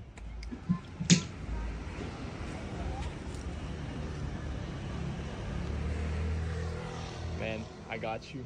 I don't think I'll ever make it. Oh, please. Oh, what? You're fine. Yeah, you're fine. You got a milkshake. This truck driver had no idea that he was pushing a car. Premiäromgång avslutades igår. Degerfors ledde länge, men Öster kvitterade på tilläggstid. För Östers stadigt seger om resultat. Skönt att vi får en poäng till slut. Vi jobbade hårt. He did eventually figure it out. 3, 2, 1.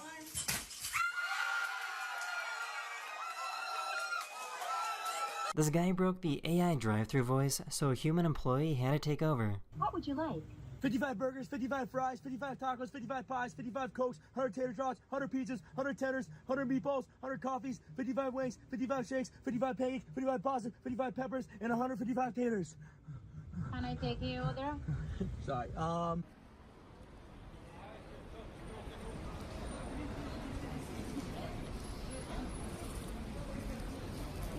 Have you ever loved someone so much that you want to eat them?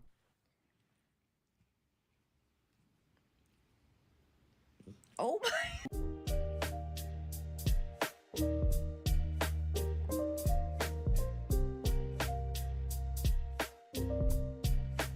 This guy accidentally recorded the shockwave from a volcano that erupted.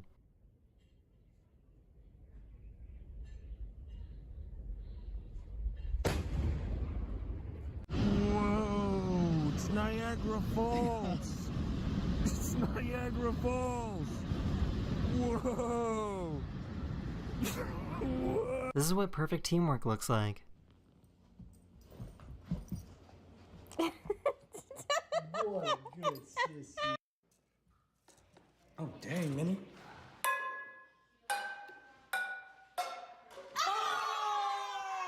This lumberjack perfectly cut down this tree.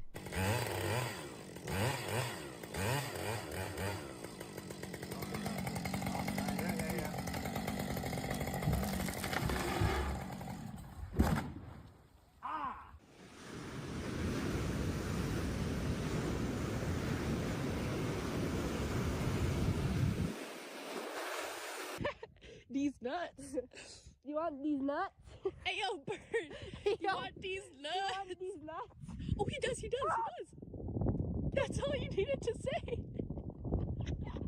That is the end of this video. We hope you enjoyed. And I'll see you guys again very, very soon. Later. Hello everyone, this is your Daily Dose of Internet. This guy was stung in the lips by 2 bees. Ladies tired of spending thousands of dollars on collagen lip injections? Just to get those vibrant, luscious lips you've always wanted. Just have 2 wasps sting you. Boom, boom. Right in the lips. And then kapow. Mmm. This pizza delivery guy crashed his car, but still wanted to walk in the snow to deliver the pizza. Look at this guy. Crashed his car, but still delivers the pizza.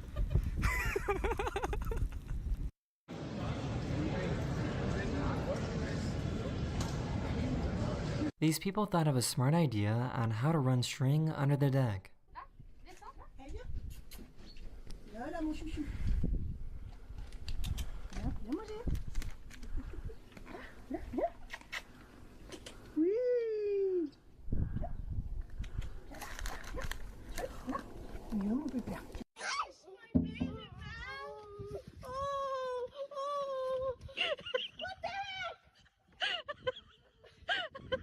I feel like tattoo artists need to learn when to say no to a client.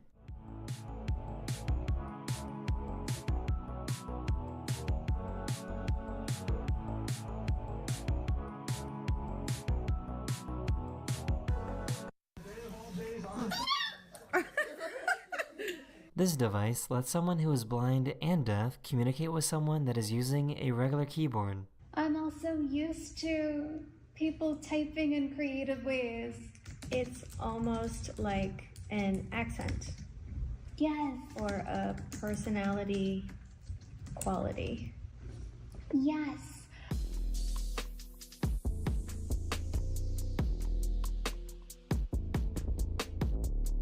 This YouTuber wanted to see what it would be like to replace his tires with wheels made of concrete.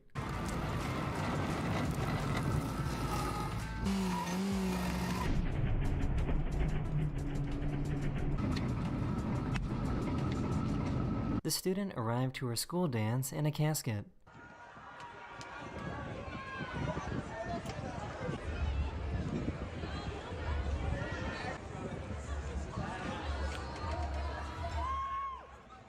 For some reason, this pottery art is super satisfying. You could use these ones too if you need to put it like to. Nice, that was good. I can't really see, but it's okay. So apparently squirrels have really good grip strength.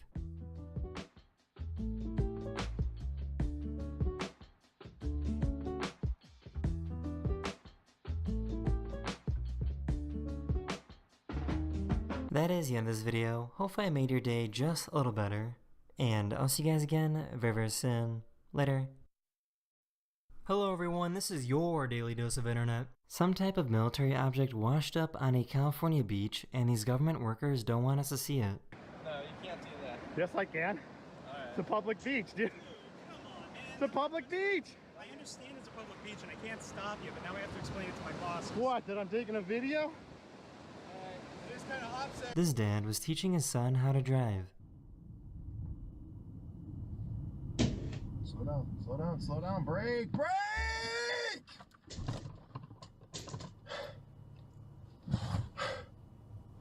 What were you doing?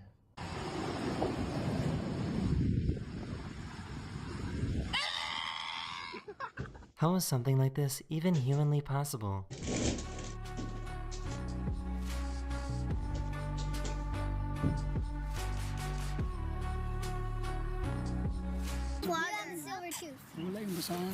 My daddy has a gold tooth.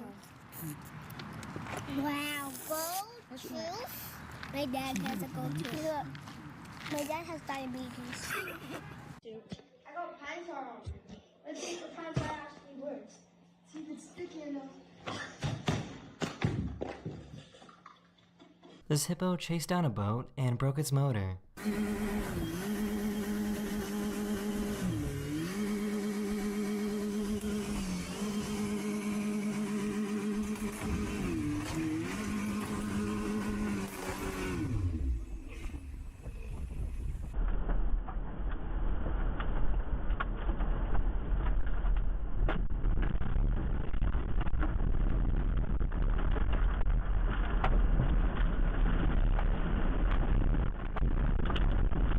A few days ago, a tornado destroyed a building in Nebraska, and somehow there were no serious injuries. Man, I sure love my 2015 Nissan Armada, you know. It's got such amenities as, you know, the sunglass holder, and the sunglass holder, and the sunglass holder, and the sunglass holder, and the sunglasses holder.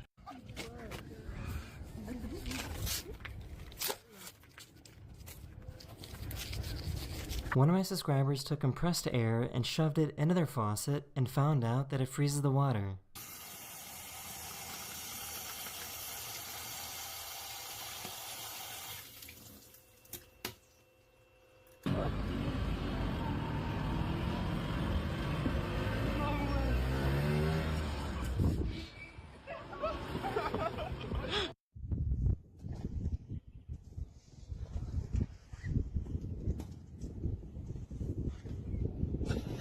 That is the end of this video. Hopefully I made your day just a little better, and I'll see you guys again very, very soon. Later.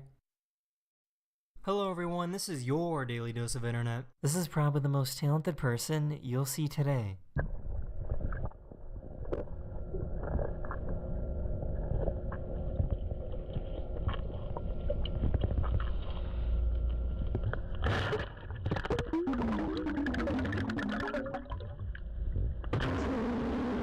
You want a treat? You want a treat? Come here.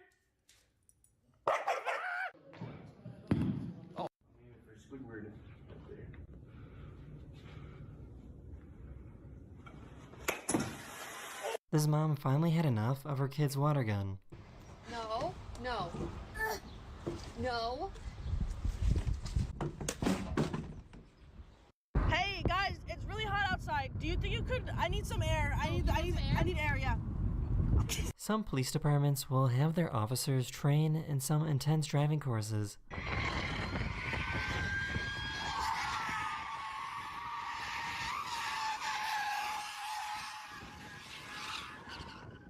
This is what it looks like when hair grows over a tattoo.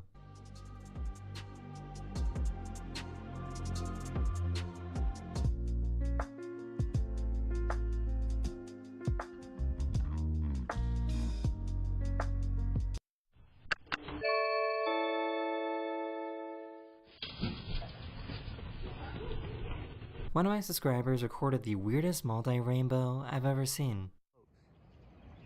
There is like 2 1/4, 3-ish rainbows going on here. Look at that. Holy. The US government will sometimes drop fish from planes in order to help fish population numbers in lakes located in remote mountain regions.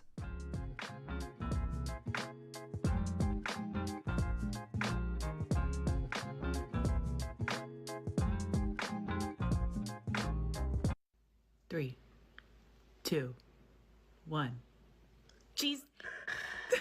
For some reason, the hand dryer in this bathroom turns on every time he opens the door.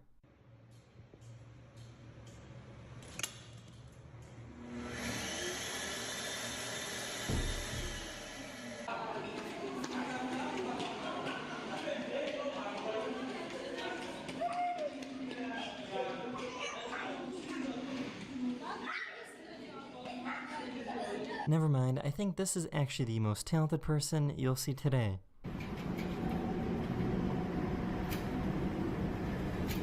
This fish somehow found a pacifier.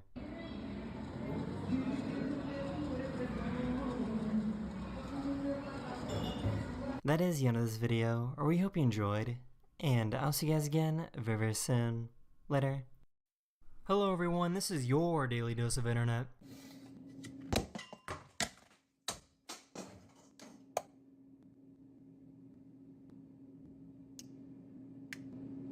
Hello guys, welcome to my vlog.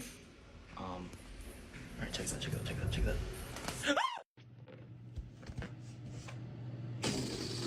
Oh! Someone put these flyers up all over New York City, and it worked. Over 1,000 people showed up to watch a man eat a jar of cheese balls. Eat those balls! Eat those balls! Eat those balls!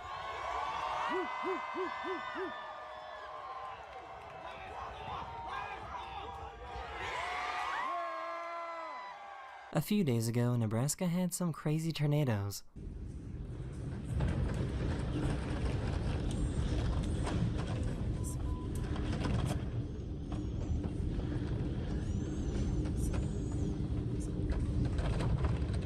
can't believe he did this right next to a real baby. Kiki.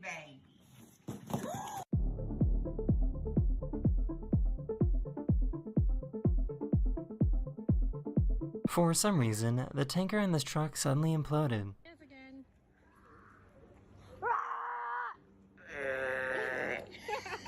I have never seen a referee pull off a move like this.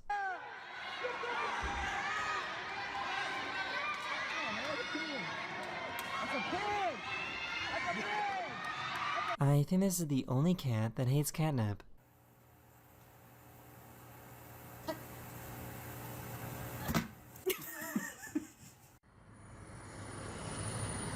Kate!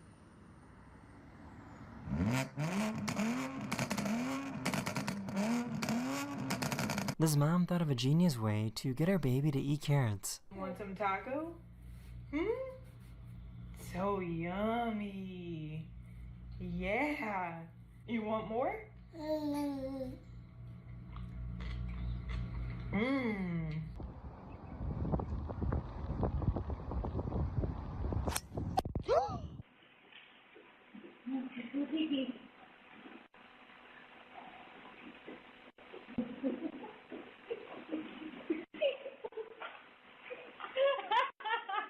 I just made a cup of tea for myself. The whole floor is wet. I just picked up my cup of tea and the bottom stayed. Some countries in Europe have a place for buses to turn around.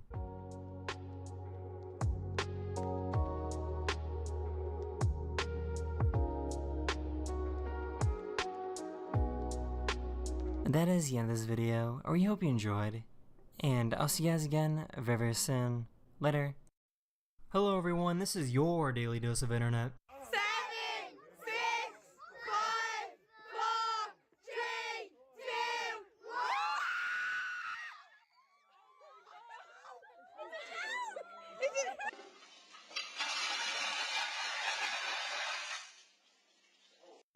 1. Al perro, mira.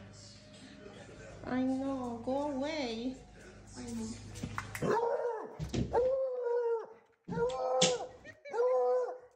So apparently this is a test to see how smart your cat is. If she puts her hands against the wall, she's got a high IQ. If she's... Oh, she did it! Okay.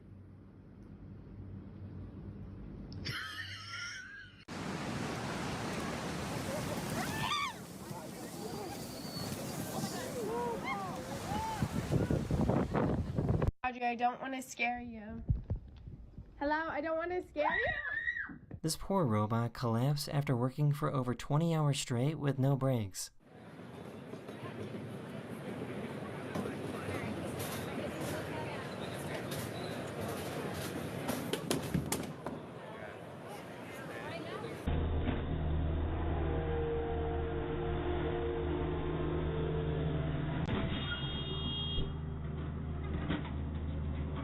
This crazy customer started hissing at the waiter.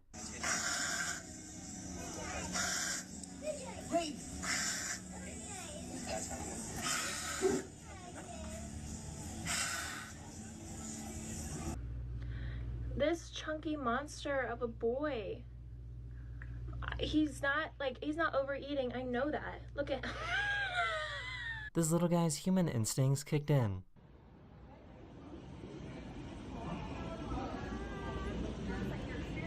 It's okay. It's okay. Imagine being fooled by a drawing of a fish. That's a fish.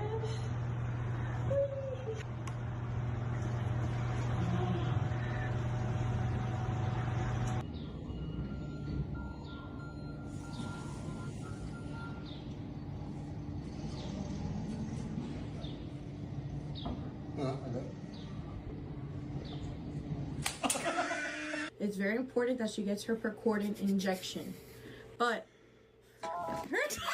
This poor guy was just trying to help out these ducklings.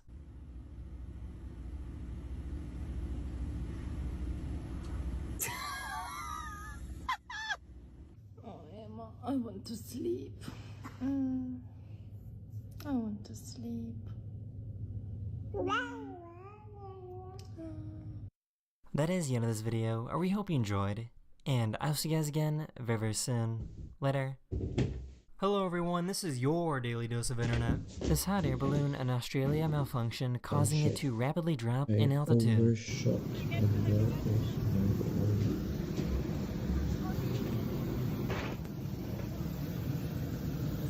After hitting a building, it eventually landed in a tree.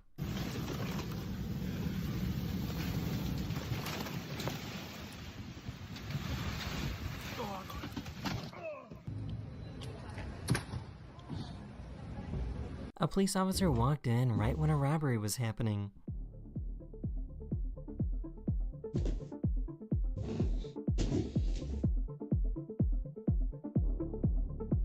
The suspect obviously was caught and was sent to jail. Oops. Kind of overshot. My left.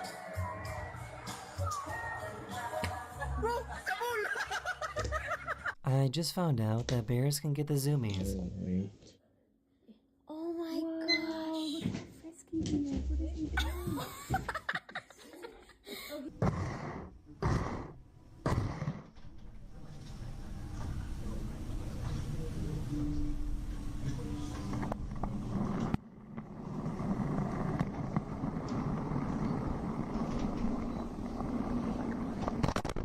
I guess robots are starting to take over jobs in the cosmetic industry.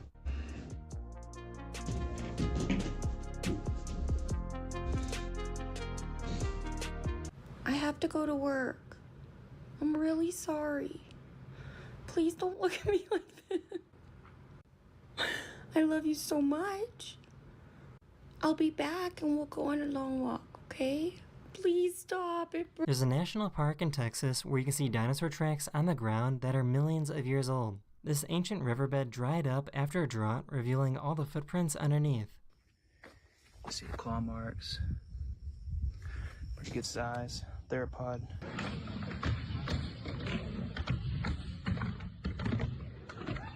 Moose aren't exactly elegant creatures.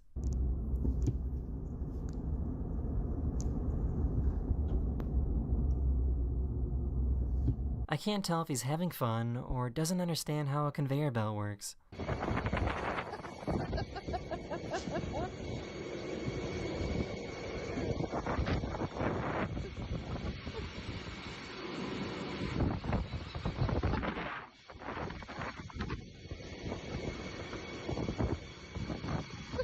Oh, what the fuck? This guy really found the perfect skipping rock.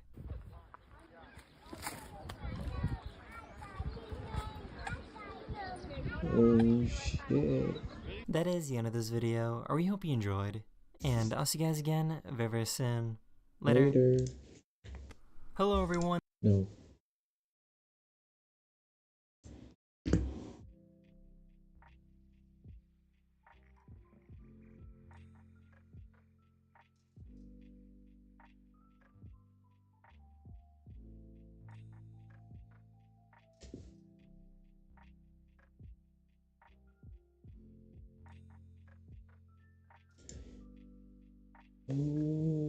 Okay.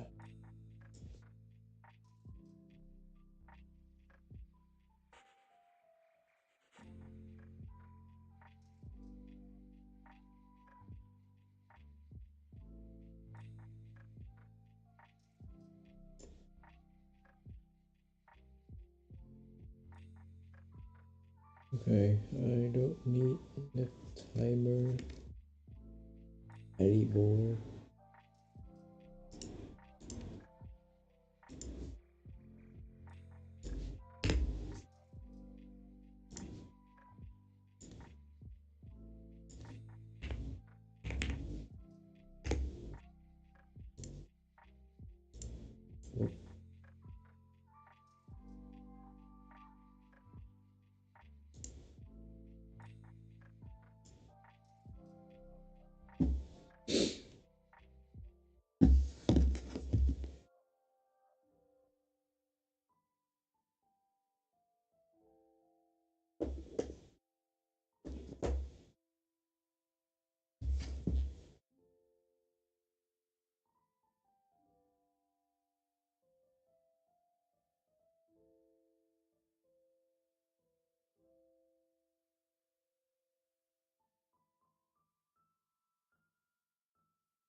What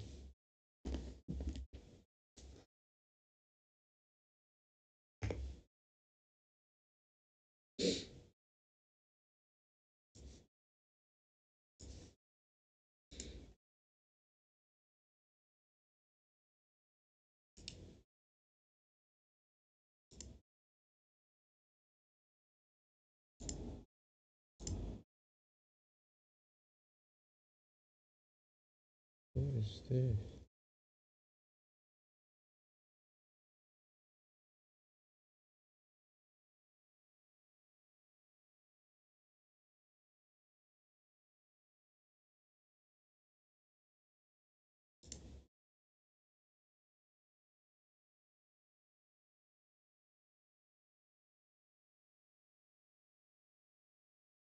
Is this free?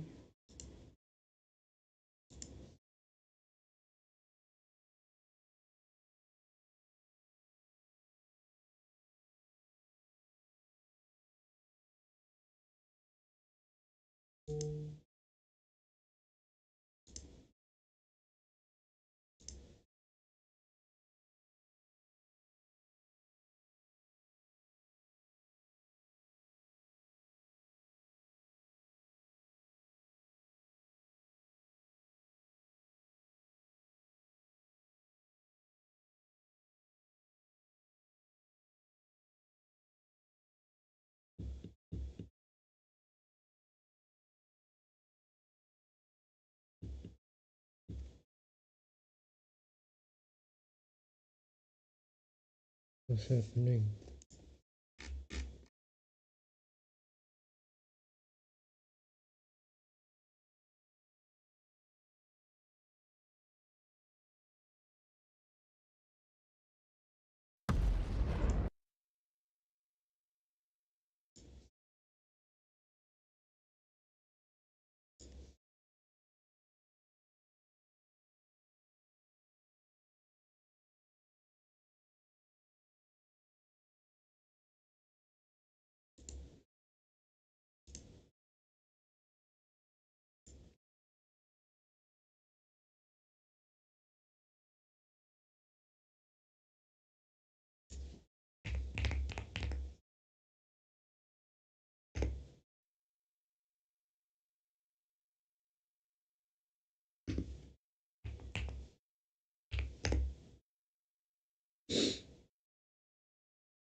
This one's on.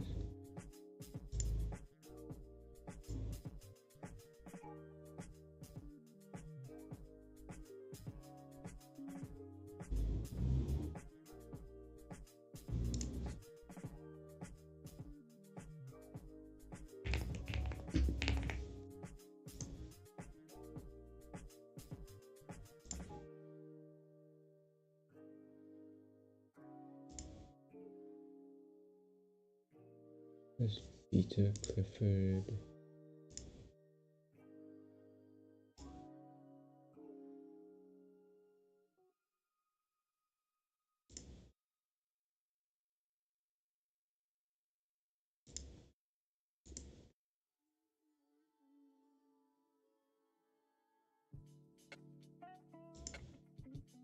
Did the volcano my price or something?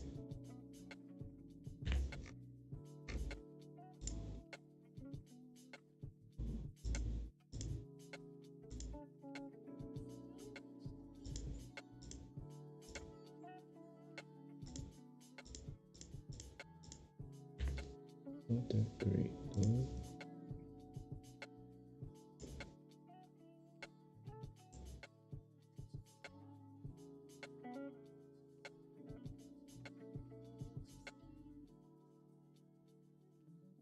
Because it's not Telestream like it.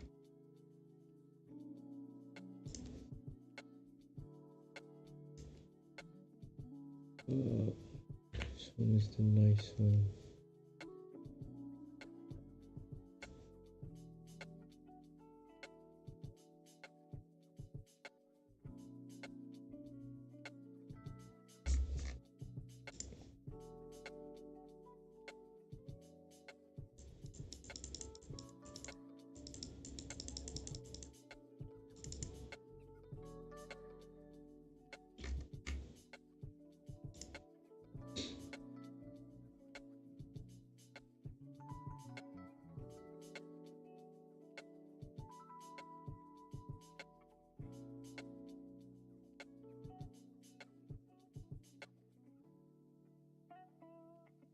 Damn it.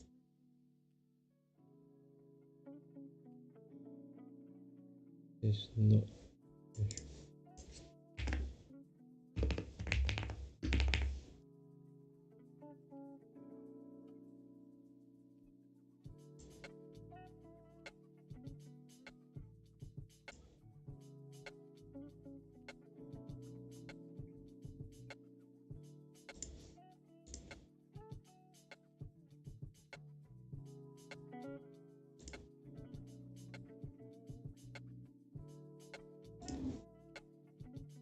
That's Chloe. No, Chloe.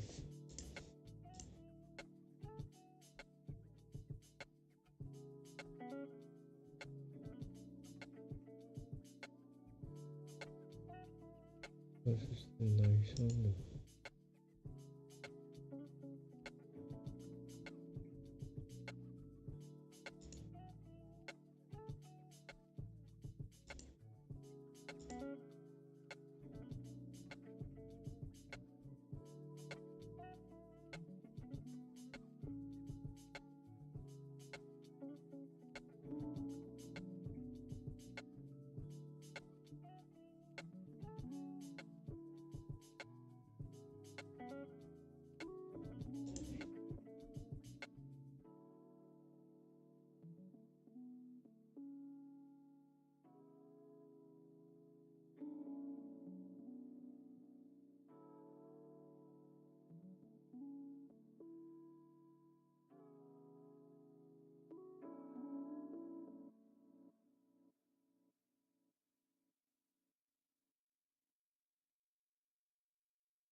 Where's food? Where's food?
Oh, if the timer is still there.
So what's happening here?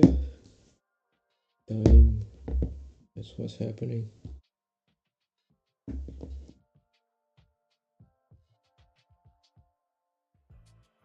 Fucking smart chicken.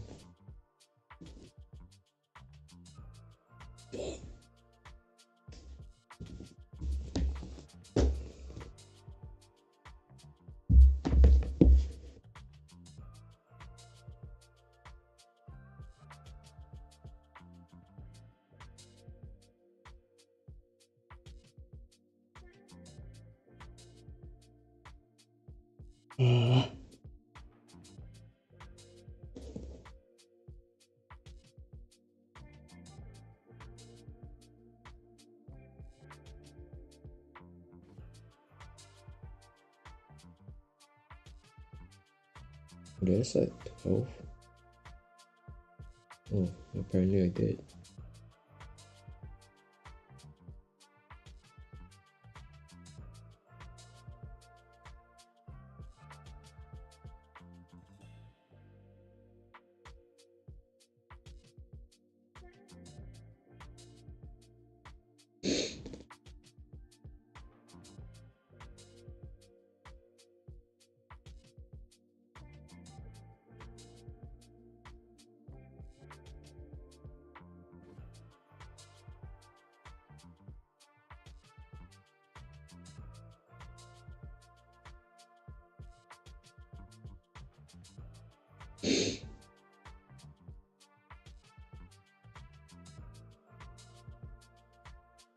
What the fuck did this person?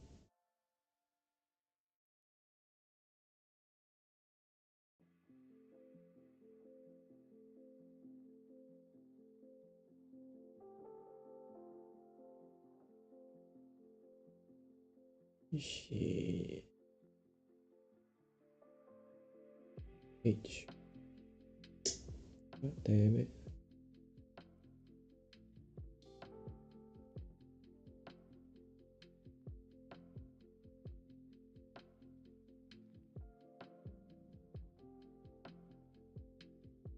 D4. That's kind of far.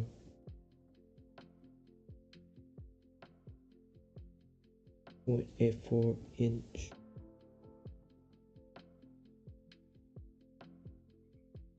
That's not bad though.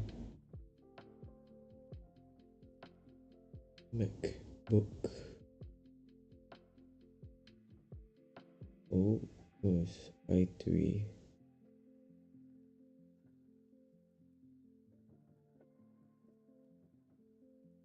M. Oh, it's 2 and 2.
Okay.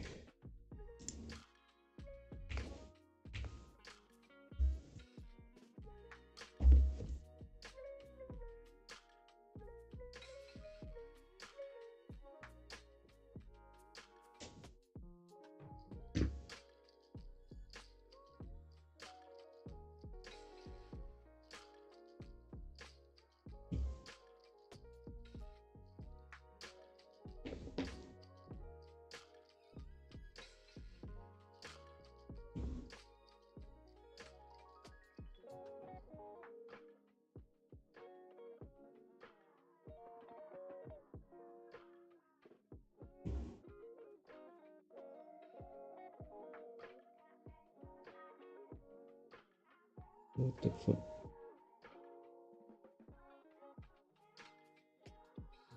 Curry.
Third process of beta oxidation. Beta oxidation happens in mitochondria, so you need to have more mitochondria to have more beta oxidation. Okay, that makes sense.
Raising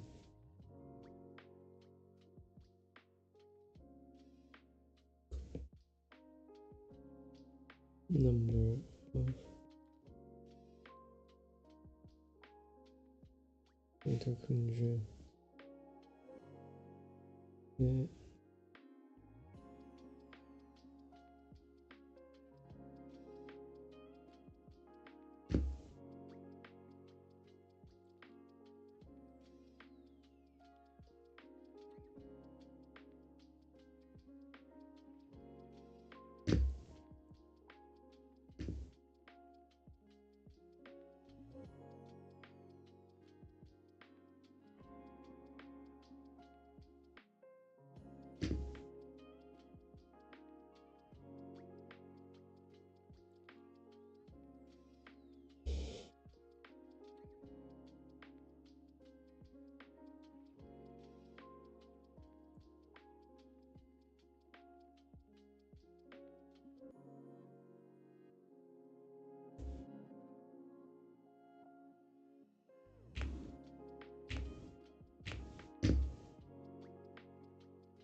Exercise.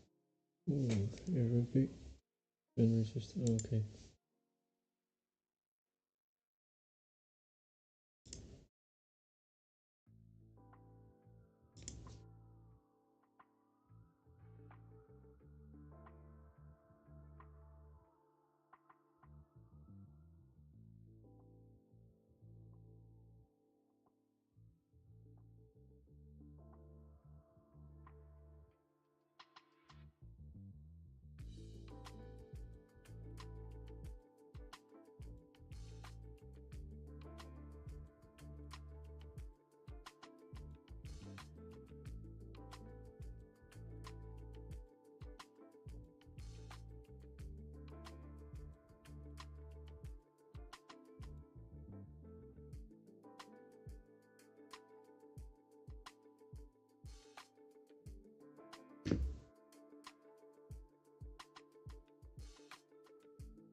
What is that process? Oh, lipogenesis.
What the fuck?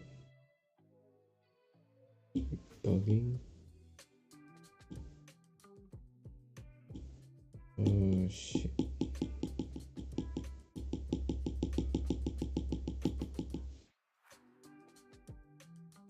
Yep.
That's not important, but should I know that? We spoke for so long.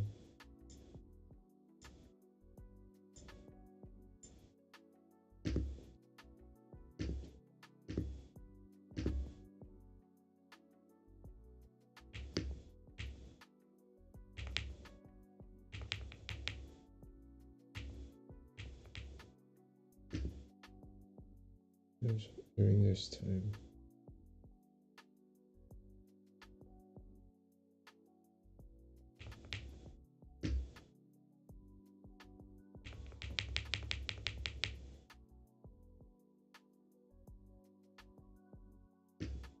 Exercise.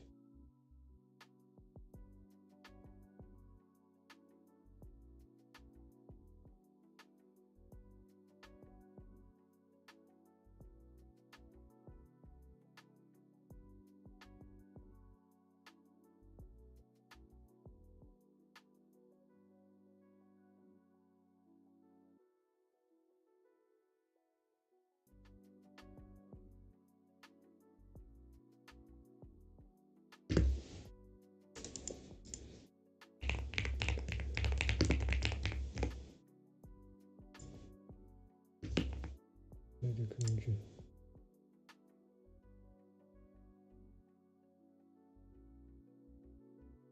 Known as the ETC.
transport chain.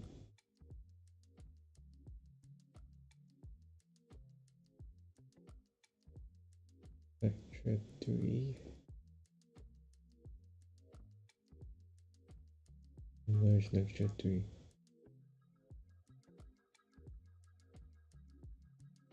Uncoupling.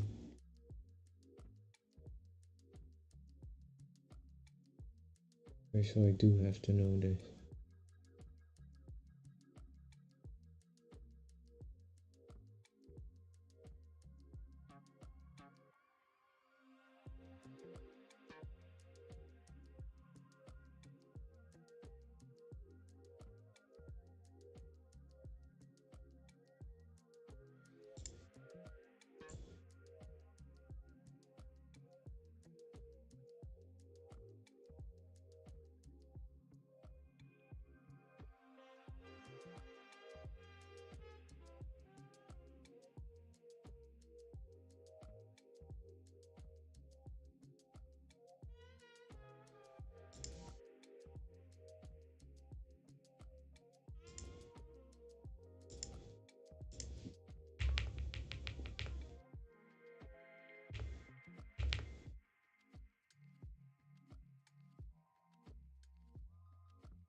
What do I call it?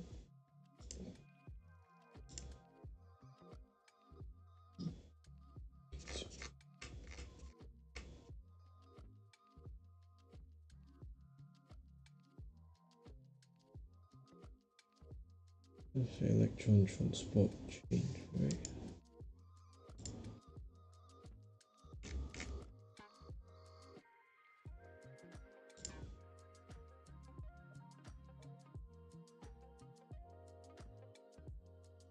Yeah.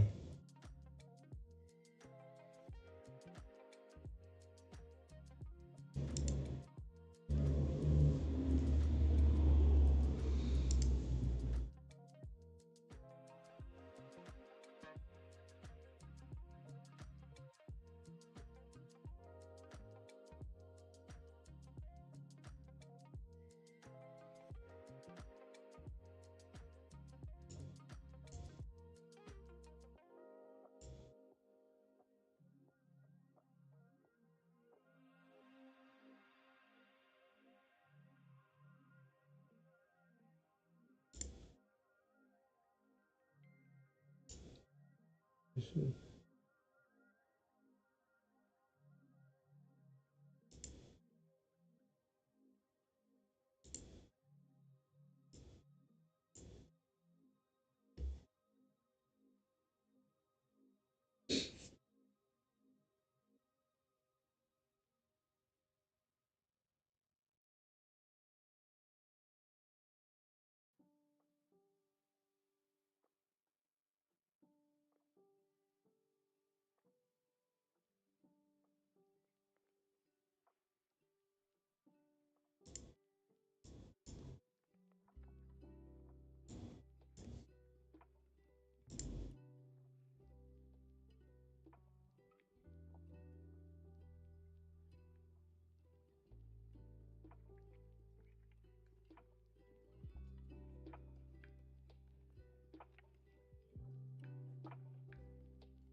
Excuse me.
Okay.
brims.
I thought I saw a good picture just now.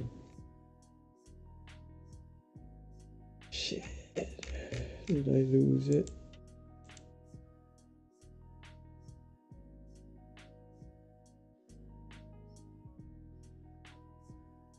No, it's not this one.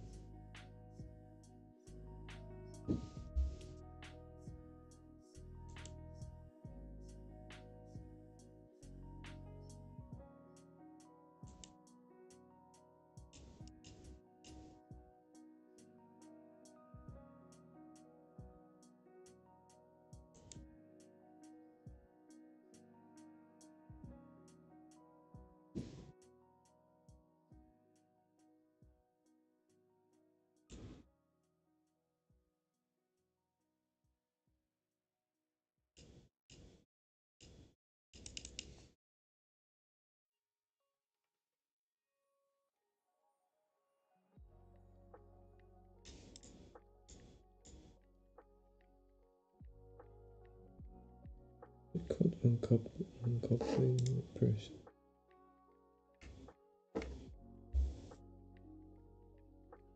Where is it, bro? I saw it just now.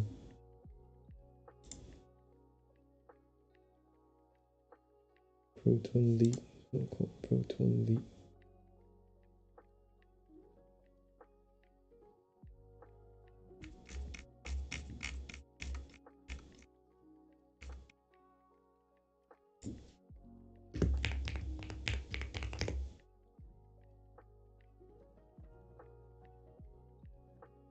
Proton leakage. Yes.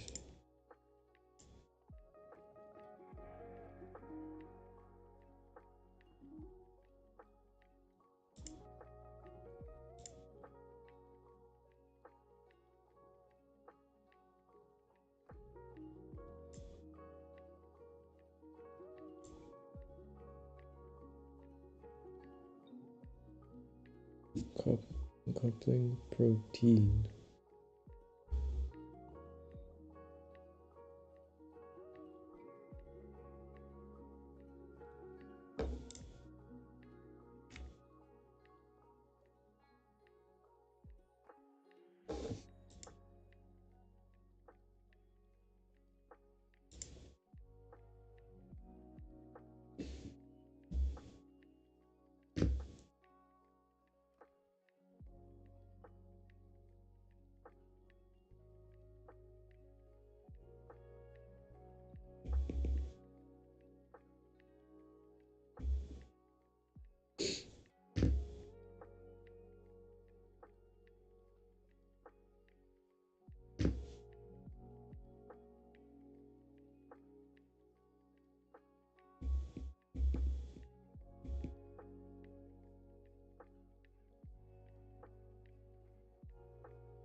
Oh, what the fuck?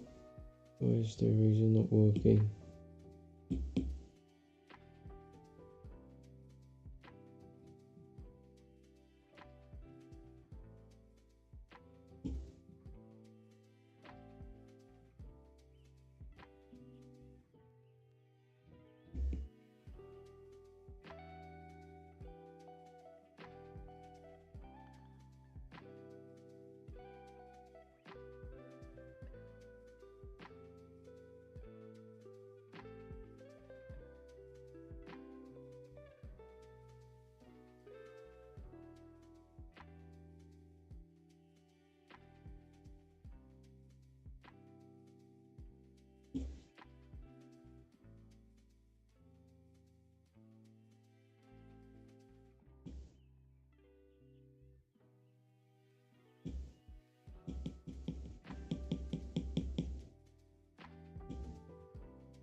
This is a fatty acid. Fatty acids from acetyl-CoA.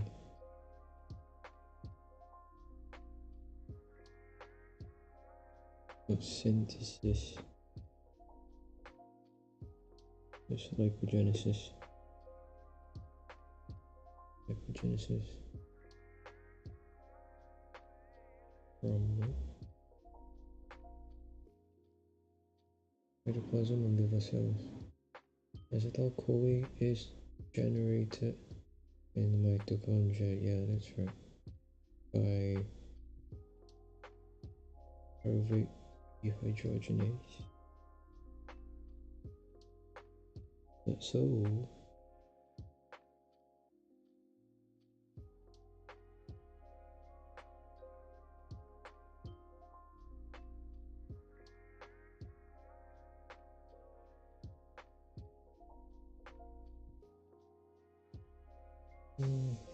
pyruvate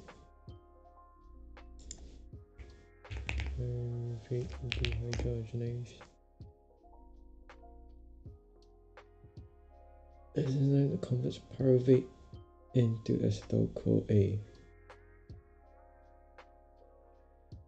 I don't see any pyruvate here. There's another complex.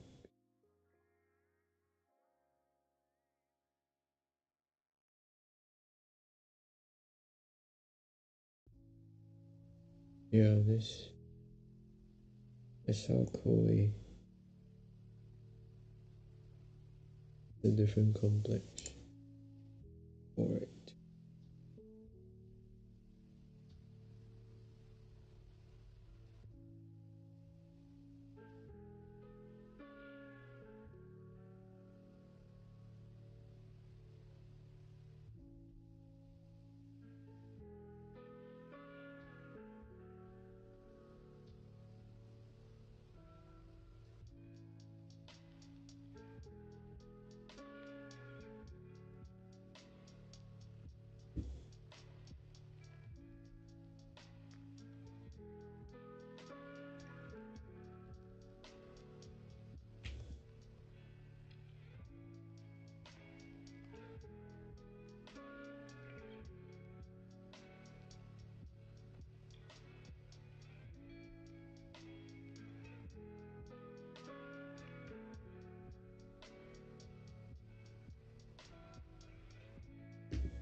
Key control point of metabolism.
NPM.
$92 a different on citrate. Can see that one.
Oh.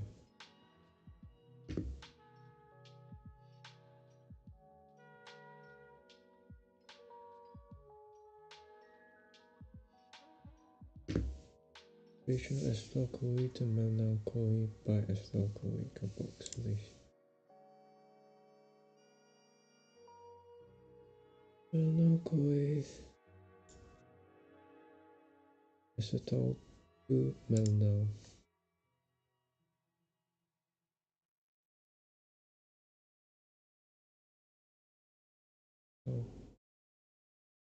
Acetyl-CoA carboxylate.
This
way.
Crab cycle, citric acid cycle.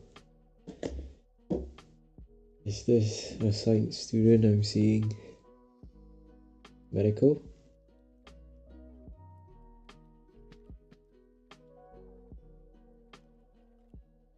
Oh damn, keep it going.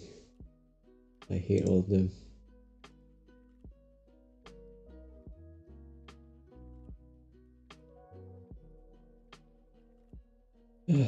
Hello.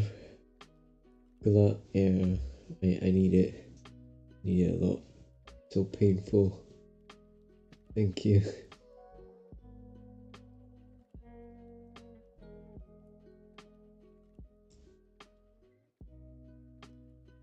Alright. Have a good game.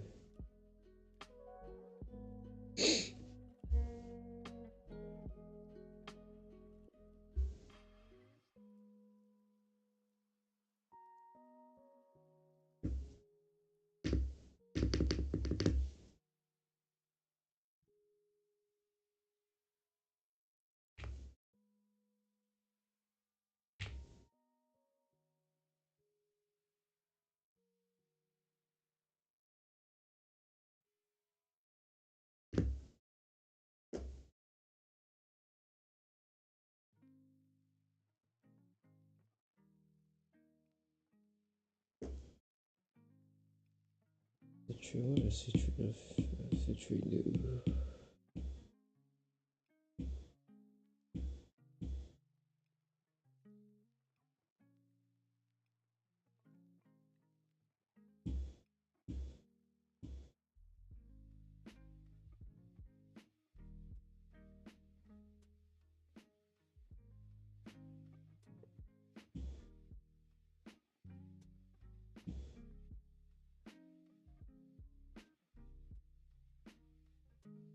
Present at high concentration, citrate transport acetal groups into the cytoplasm. The high concentration citrate is transported into the cytoplasm.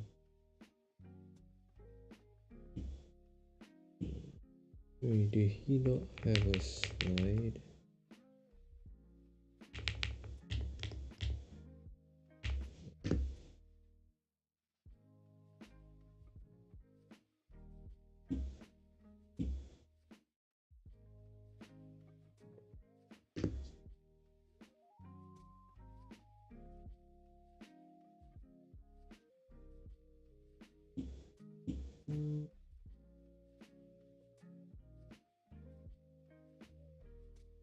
On the cycle of reaction, adds 2 carbon atoms, okay?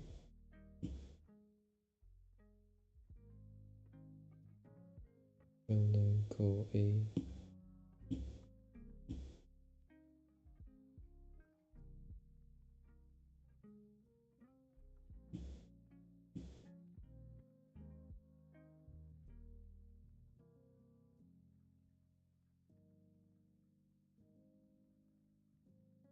Acetone is changed to malonyl CoA by acetyl CoA carboxylase.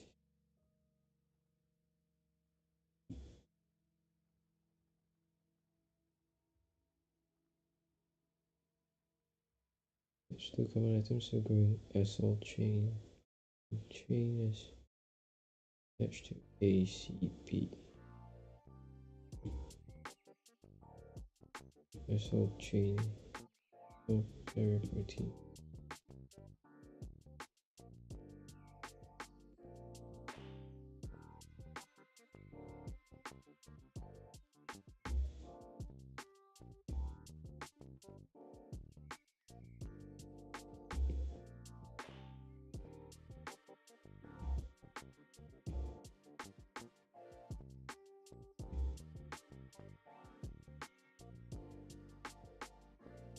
pH.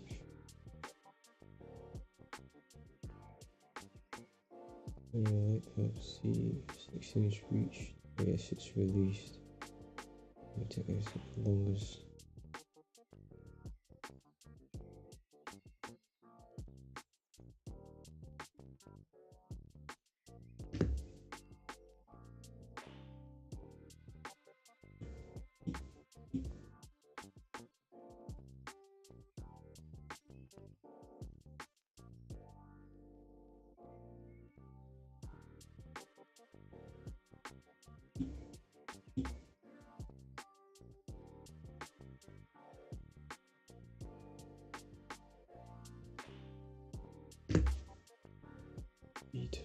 Station.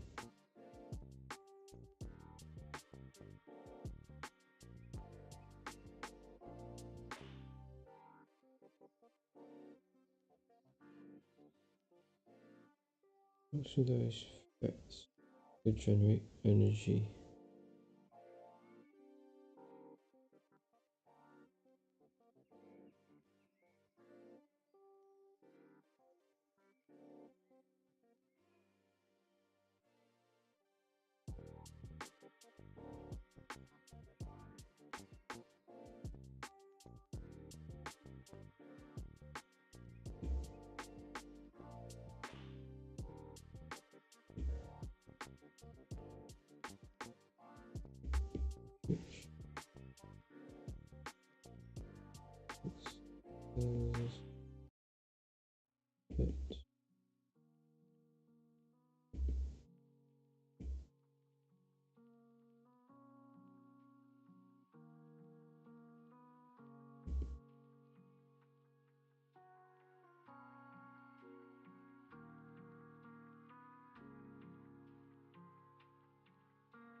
Detail station.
Okay.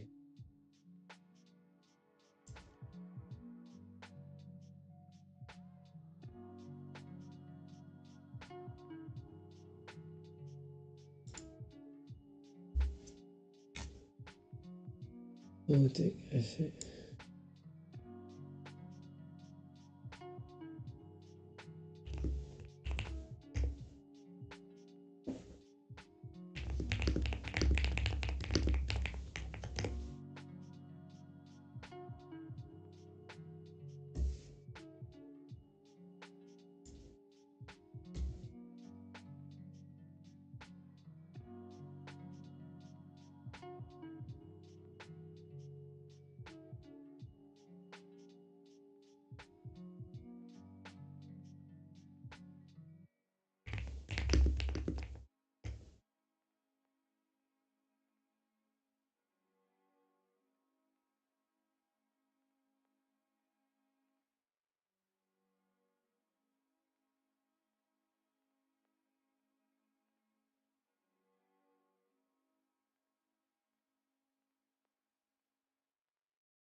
Okay. Reduce it to an excess. Is it though?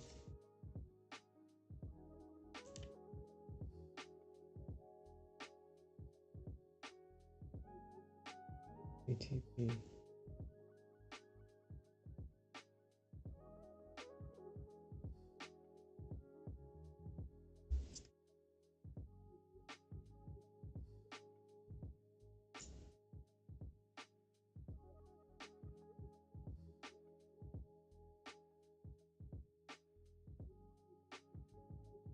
What the best of it?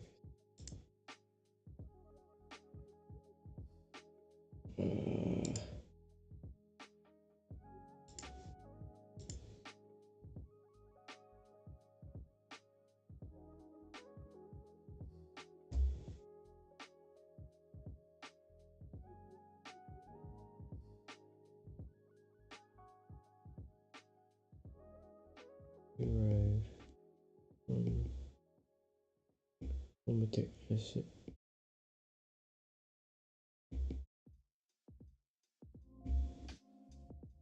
And this would make sense. Automatic exit. Right, if you're abundant, antagonized, and then you got a lot of fatty acids, you got a lot, yeah, makes sense.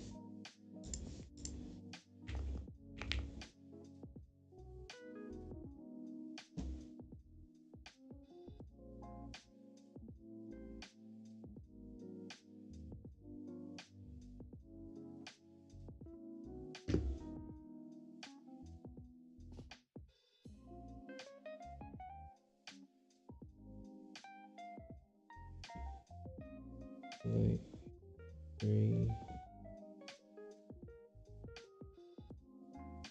still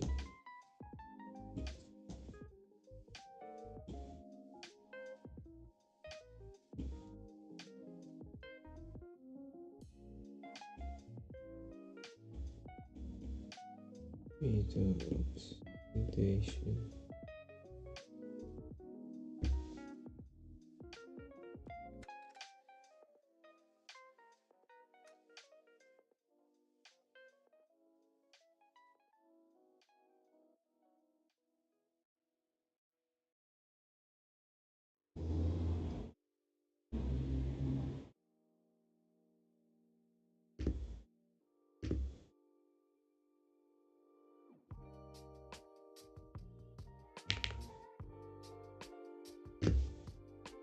Producing equivalents.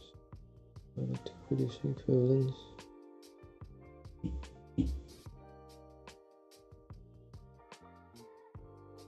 NADH and FADH. Good.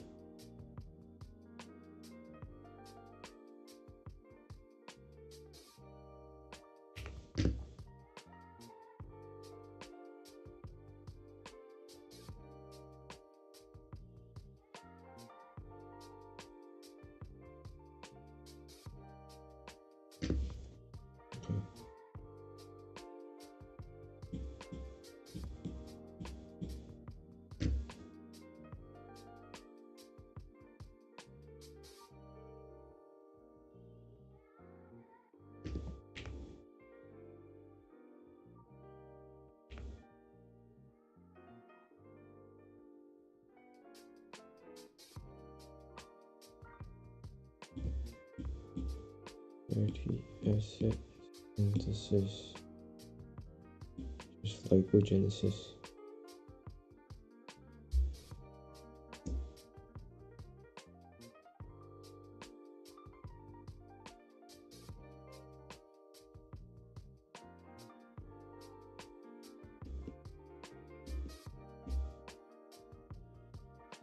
Metabolism.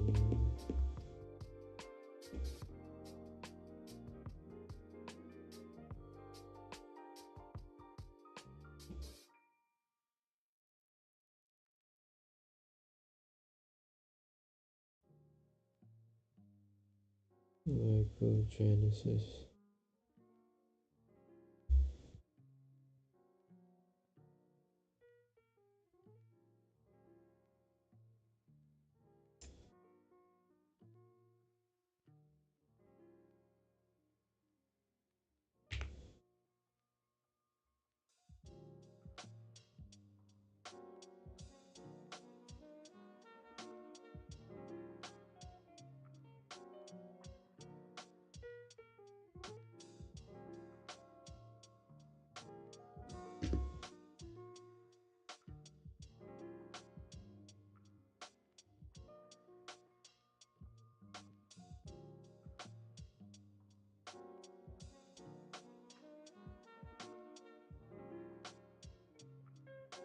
Lipid catabolism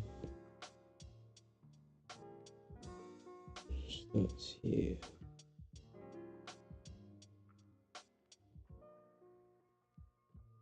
Lipogenesis starts here.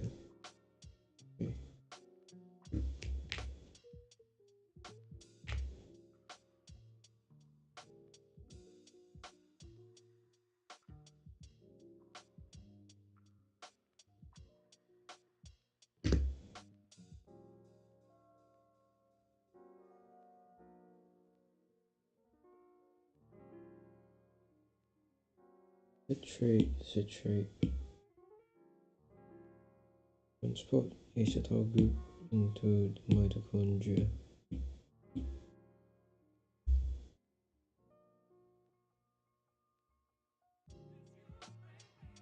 Okay.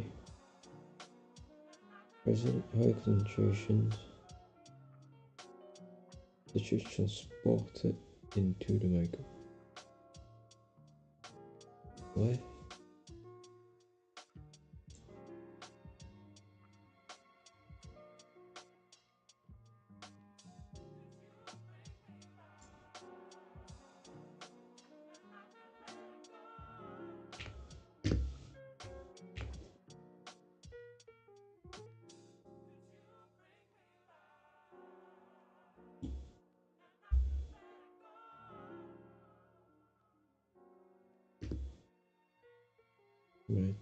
Metabolize that alcohol.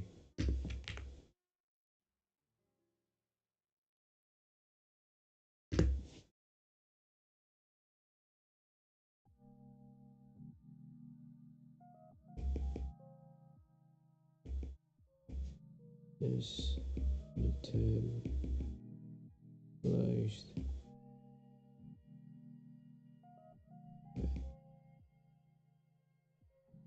acetyl CoA.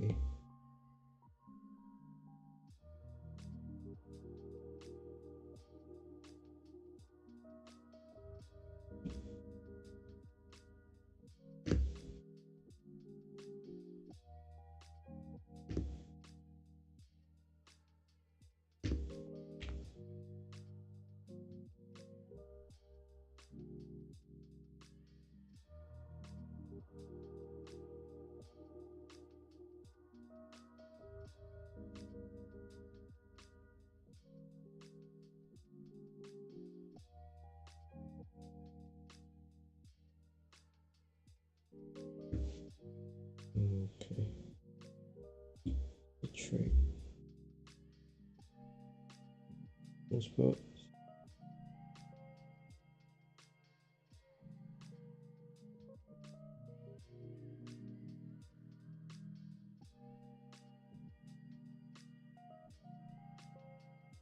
Transform a condensation of acetyl CoA with oxaloacetate.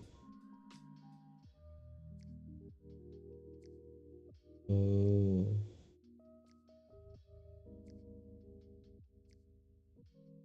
Okay, because acetyl CoA is impermeable. Right? Yeah.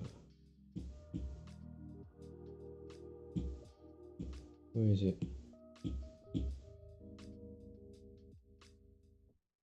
Yeah. It's impermeable. Okay.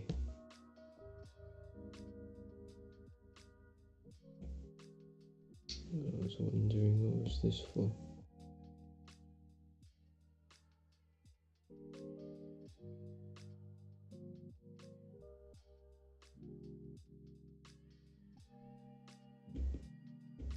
Acetyl CoA.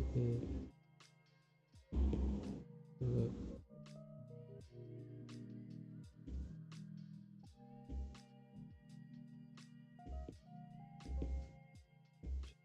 Pass through the inner mitochondrial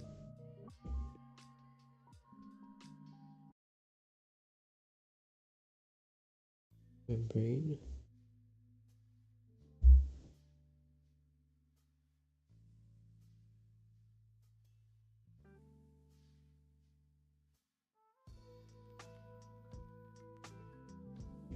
therefore has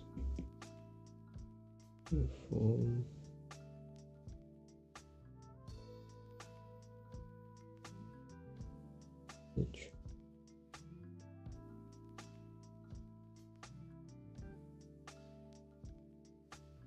the trait.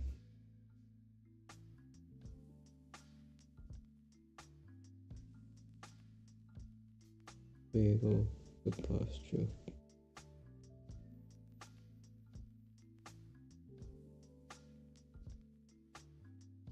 Pasture before metabolizing back.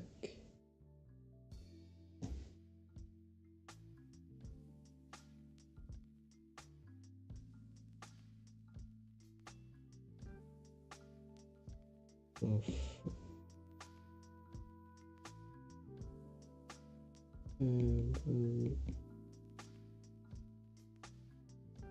back.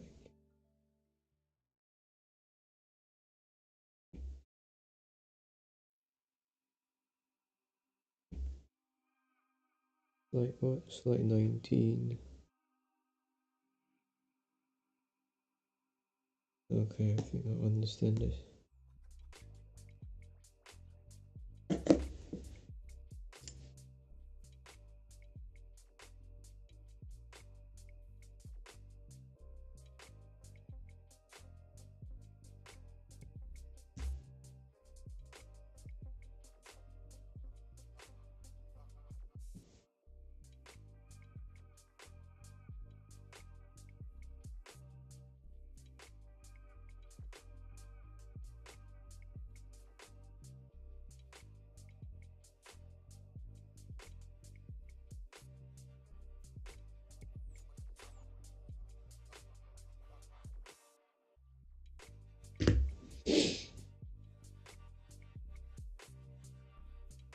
Extreme crash diet, calorie deficit, and loose weight metabolism slows. Weight loss by 2s. Weight loss over fuel. Reduce from excess food intake. Weight returns or increases.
Weight gain, composition of weight gain.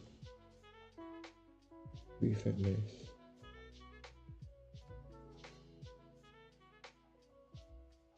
Fat.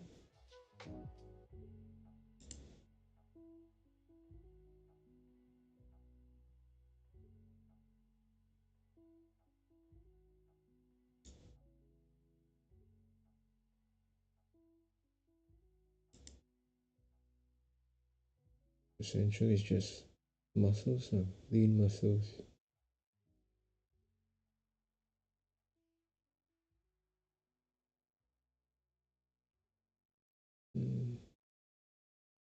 Change in fat-free mass over change in fat. If it's positive, means your fat-free mass increases more than your fat. No, I don't know. Cover your fat and fat-free mass. Cover your body weight.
Mesh.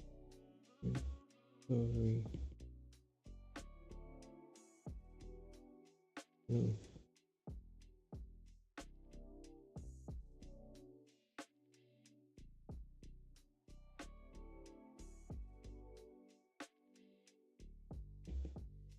Moving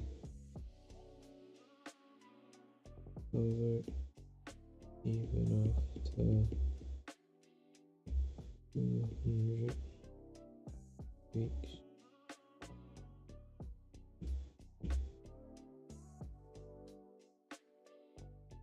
Oh.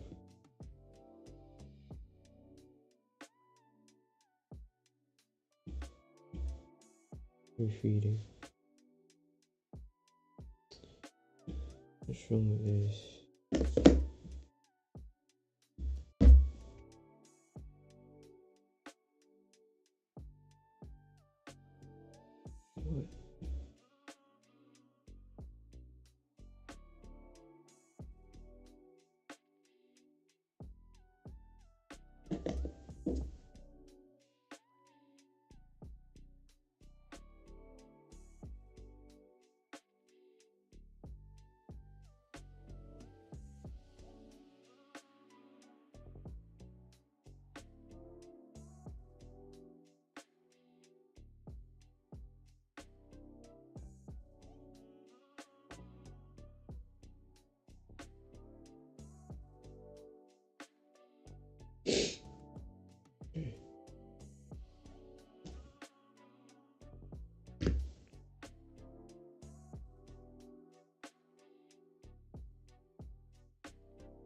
Oh, finally. What's next?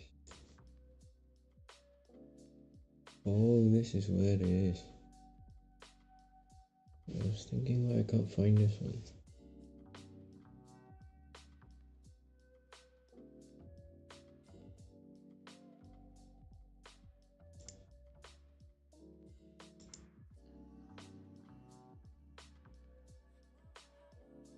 body nutrient. Habito ba? Panopto. Body nutrient. Let's push through. I should wait another hour.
Okay, I think I need a break.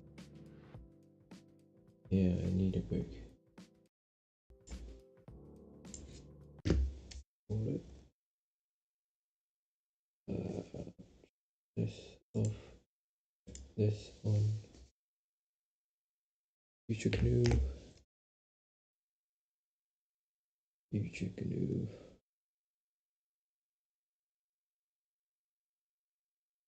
Need a good one. This video is sponsored by Squarespace, all-in-one platform for website building. Yay! For some reason, a lot of the creators I love went through like a fitness phase this year. Like Guga dry aging himself, Uncle Roger's always been jacked, of course. Our boy Nick Cotto breaking the internet with his transformation, and most importantly, God damn, I think we should fix our diet too. This week I'll be showing you my meal prep, trying to be healthy, and in the end, let's check out a physique update. We gotta start taking care of ourselves, cause I don't wanna die young. Only the good die.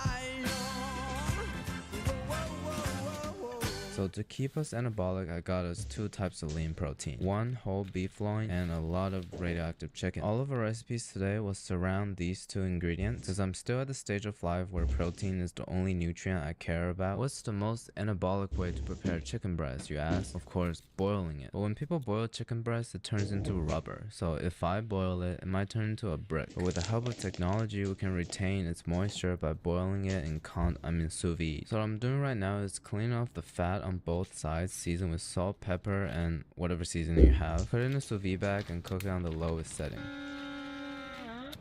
The machine's also gonna tell us how tender it's gonna cook the chicken. But I guess I've been eating overcooked, rubbery chicken breast my whole life. When the chicken's too tender, I start questioning its doneness. Like a perfectly cooked chicken tastes raw to me.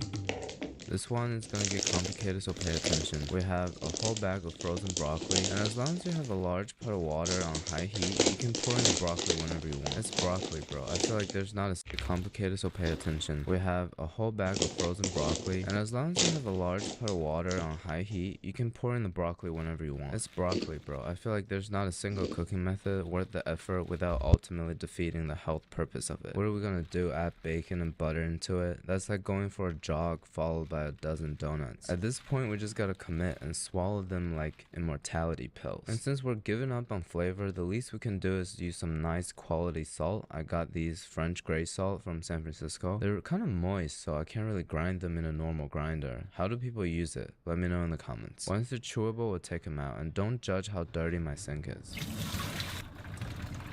Now with my apartment smelling like good life choices, let's move on to our first recipe. We now basically have boiled chicken breast and boiled broccoli in the fridge. All there's left to do is figure out how to make them taste good. We'll dice up the breast, and in the middle there are these like pink spots. I think they're normal, but as I mentioned before, chicken breast straight out of the sous vide tastes so tender that I always doubt that it's raw. It's time to bring on my expert professional culinary technique of making everything taste good, dumping Frank's all over it.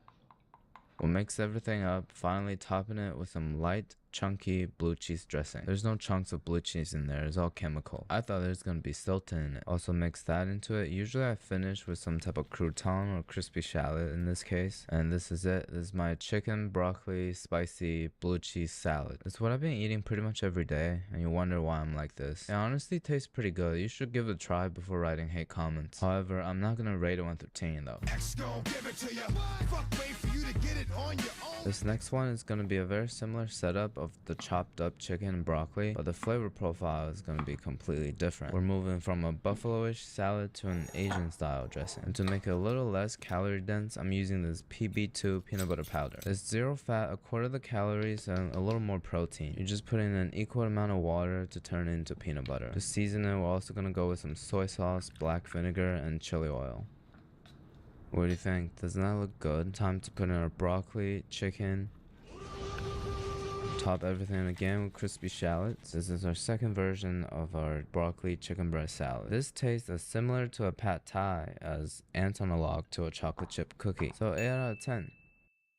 This is my favorite one on my quote-unquote diet. We're using some Greek yogurt, low-fat cottage cheese, and some ricotta. You can use cream cheese if you want. We're using whole containers of them and just blend them up. You might be asking yourself at this point, Future Canoe, where did you find these amazing recipes? What can I say? Guess it's all because of my natural culinary instincts, aka pulling out of my ass. We probably should blend up the cottage cheese first, so we're gonna add about 1 cup of buffalo sauce. I'm using Frank's Red Hot. But can somebody explain what the hell this is? It's like coagulated leftover Frank's Red Hot turning green at the tip of the bottle. I guess we'll just scoop it out. I did something similar to my ear last week. We'll just use up the rest of the bottle, take an immersion blender, and just make everything smooth.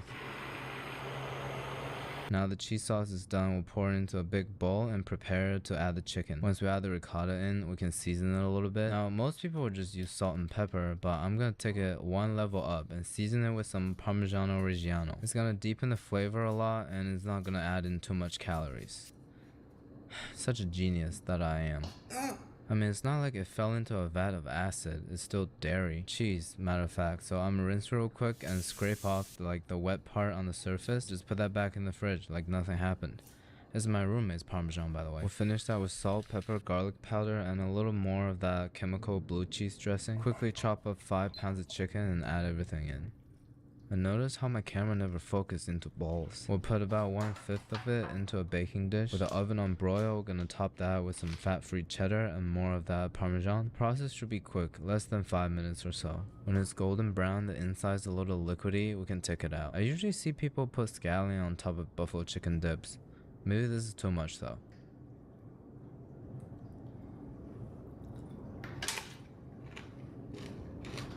Without a doubt is the best one so far. I think we're pretty far from health with this concept, which is why it needed that top layer of green covering. I'll give it a 9 out of 10, and I got all these new brands of crackers to try it with. Cause this week I'm also all about trying new things. You know what else you should try? Let me introduce you to Squarespace. Until it can succeed on Squarespace, let's get back to the beef category. Just judging by the taste, fat distribution, and macros, filet mignon has to be the best protein. The only downside is the price. Oh. Hey, what do you mean at this timing? Are you not in Singapore? I mean, I would understand it if it was at my time. Is it? Are you not in Singapore? It's at 8. It's at 8 in the morning in Singapore, is it not? It's not 8 for me. Oh. I mean, I got food. It's midnight for me. Oh, I mean, let's grab something to eat. Look, I got food. Wait, no, I got food. Oh, we can eat together. Oh, we got that halal meat, bro. Now all that's left to do is to get a Lamborghini. But anyways, I was saying the price is kind of rough. That's why you get the whole fillets, untrimmed, with the fat and silver skin and everything. We'll do it ourselves. This way we get more out of it. You can use the trims for like a sauce or something. You see over here, the makeup of the fillet is 3 major parts. There's the center and 2 slabs of meat attached to the end of it. Sort of looks like a rocket ship. The best part about butchering. How long? I don't know. I mean, I'm like 15 minutes away from 12 hours. I could go on for a bit more since I got no classes tomorrow. But I think tomorrow's gonna be a long one also. Oh, thank you for the follow. I have to cram so damn hard. Because next week I've got 3 assignments. I don't know how the school planned it. Next week, on one day, on just one day next week, I've got test and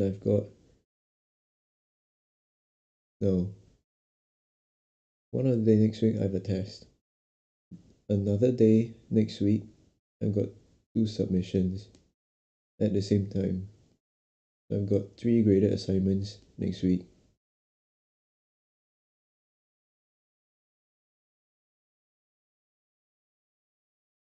I chose the biomedical life. I mean, yeah. I can't say anything about that. But the thing is, I'm very underprepared. And I don't think it's completely my fault. The first module, the one you saw me doing just now, it's this module called Nutrients and Metabolic Diseases. That's why I learned about obesity, diabetes, COVID, and all the other nonsense. That one, they teach, but they teach very fast. And I'm lagging behind, and I'm pretty sure everyone is. If not, then it's just me. Then my other one is bioinformatics, which is the use of coding incorporated into biomedical stuff. So I use Python. So I learned Python from scratch. So anyone would think that you learn it from scratch, so they wouldn't ask much.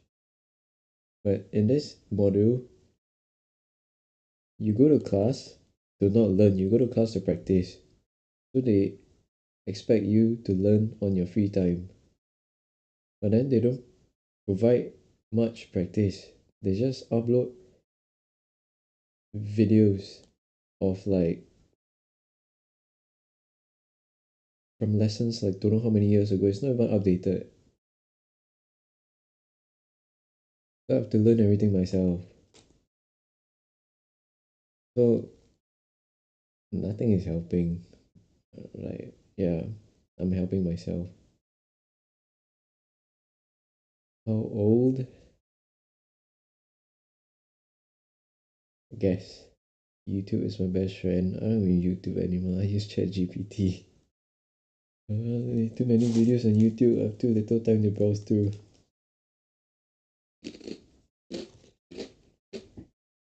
Microbiology.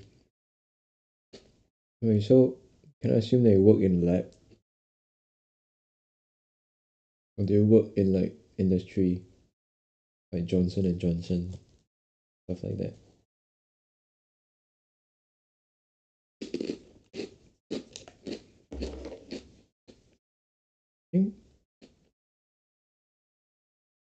I think after these 2 mods I'm taking, my next 2 mods, one of them is microbiology. Advanced microbiology. I took it because it seems like one that will give me better future. But yeah, they say it's advanced. I'm not sure what they'll teach.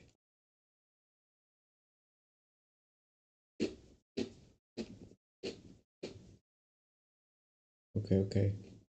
thing is that God has already given you guidelines when he created the animals. We'll do our best to cut to separate the whole piece of muscles rather than cutting into them. And a lot of it, we don't even need to cut. We'll just like pull it apart like this. Now that we have it in 3 parts, we'll put these 2 aside and start cleaning up the center.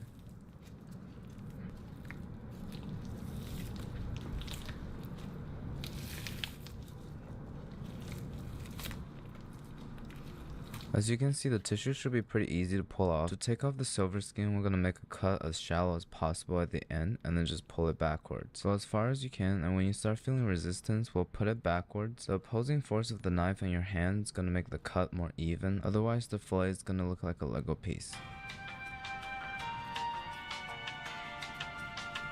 This part on the right over here, I think is the start of short ribs, so the marbling gets really good. But you can leave it if you want, the more fat the better, you know. Then we'll cut out the centerpiece, and this is what they call a Chateaubriand. I'm always impressed at how USDA Choice has such good marbling. Every time I hold this big piece of a meat, I start thinking about Gordon Ramsay. But to resist the urge of turning into a beef Wellington, we'll actually waste it by cutting into really thin slices. This is such a good piece of meat though, you know. I'm gonna save a couple pieces and only use the rest, because what I'm about to do right now, you guys are gonna get so mad. But anyways, for these pieces, we'll just salt them and dry brine overnight. For the rest of them, we're gonna cut as thinly as possible into these long slices. Gonna give that cucumber circling trick a try to open up this end piece.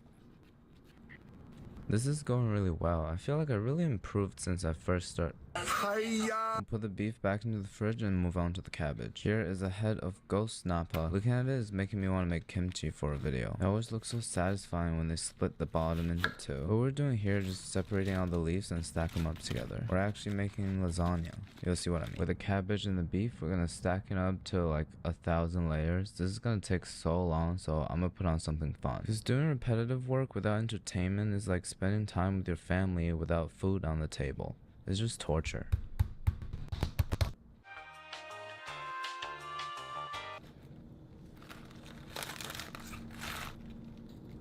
Doesn't that look like lasagna? Anyways, now all that's left to do is repeat it like 1,000 times. Before we put these into the pot, we gotta give it a base of crushed tomatoes. You might saw that it says whole tomatoes on there, so we'll just crush it ourselves.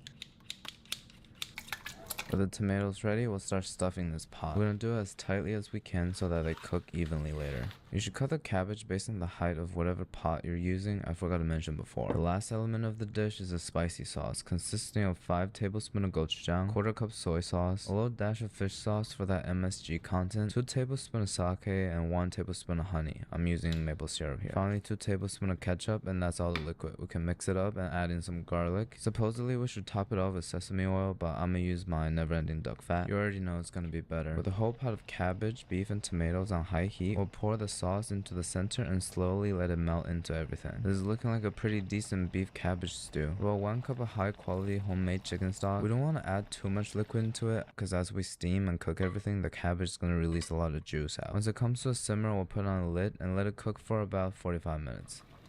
Do you smell that? I think that's the smell of a tradition coming back. We don't want to add too much liquid into it, because as we have a tradition coming back. What's poppin'? Brand new whip, just hopped in. I got options. I can pass it like Stockton.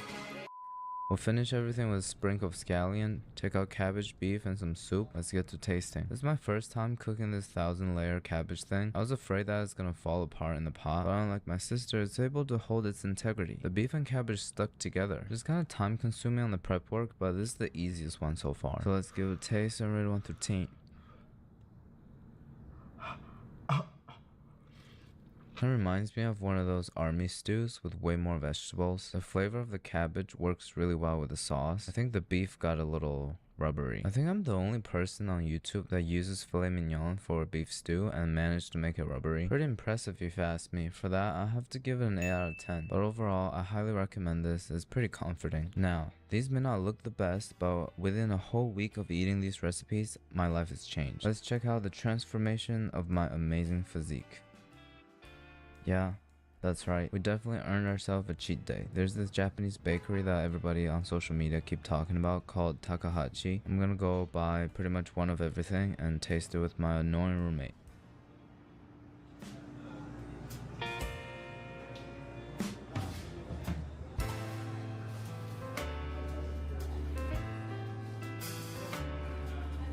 Like everything on the top row, like one of each. This place is pretty underwhelming. It's a nice cafe and all, but all the items are kind of basic. They're known for this matcha crepe roll, so I got 2 of those. Let's pretend I just got one. Looks very nice. It's moldy. You're supposed to see like that. Looks like a burrito. Let's cut it like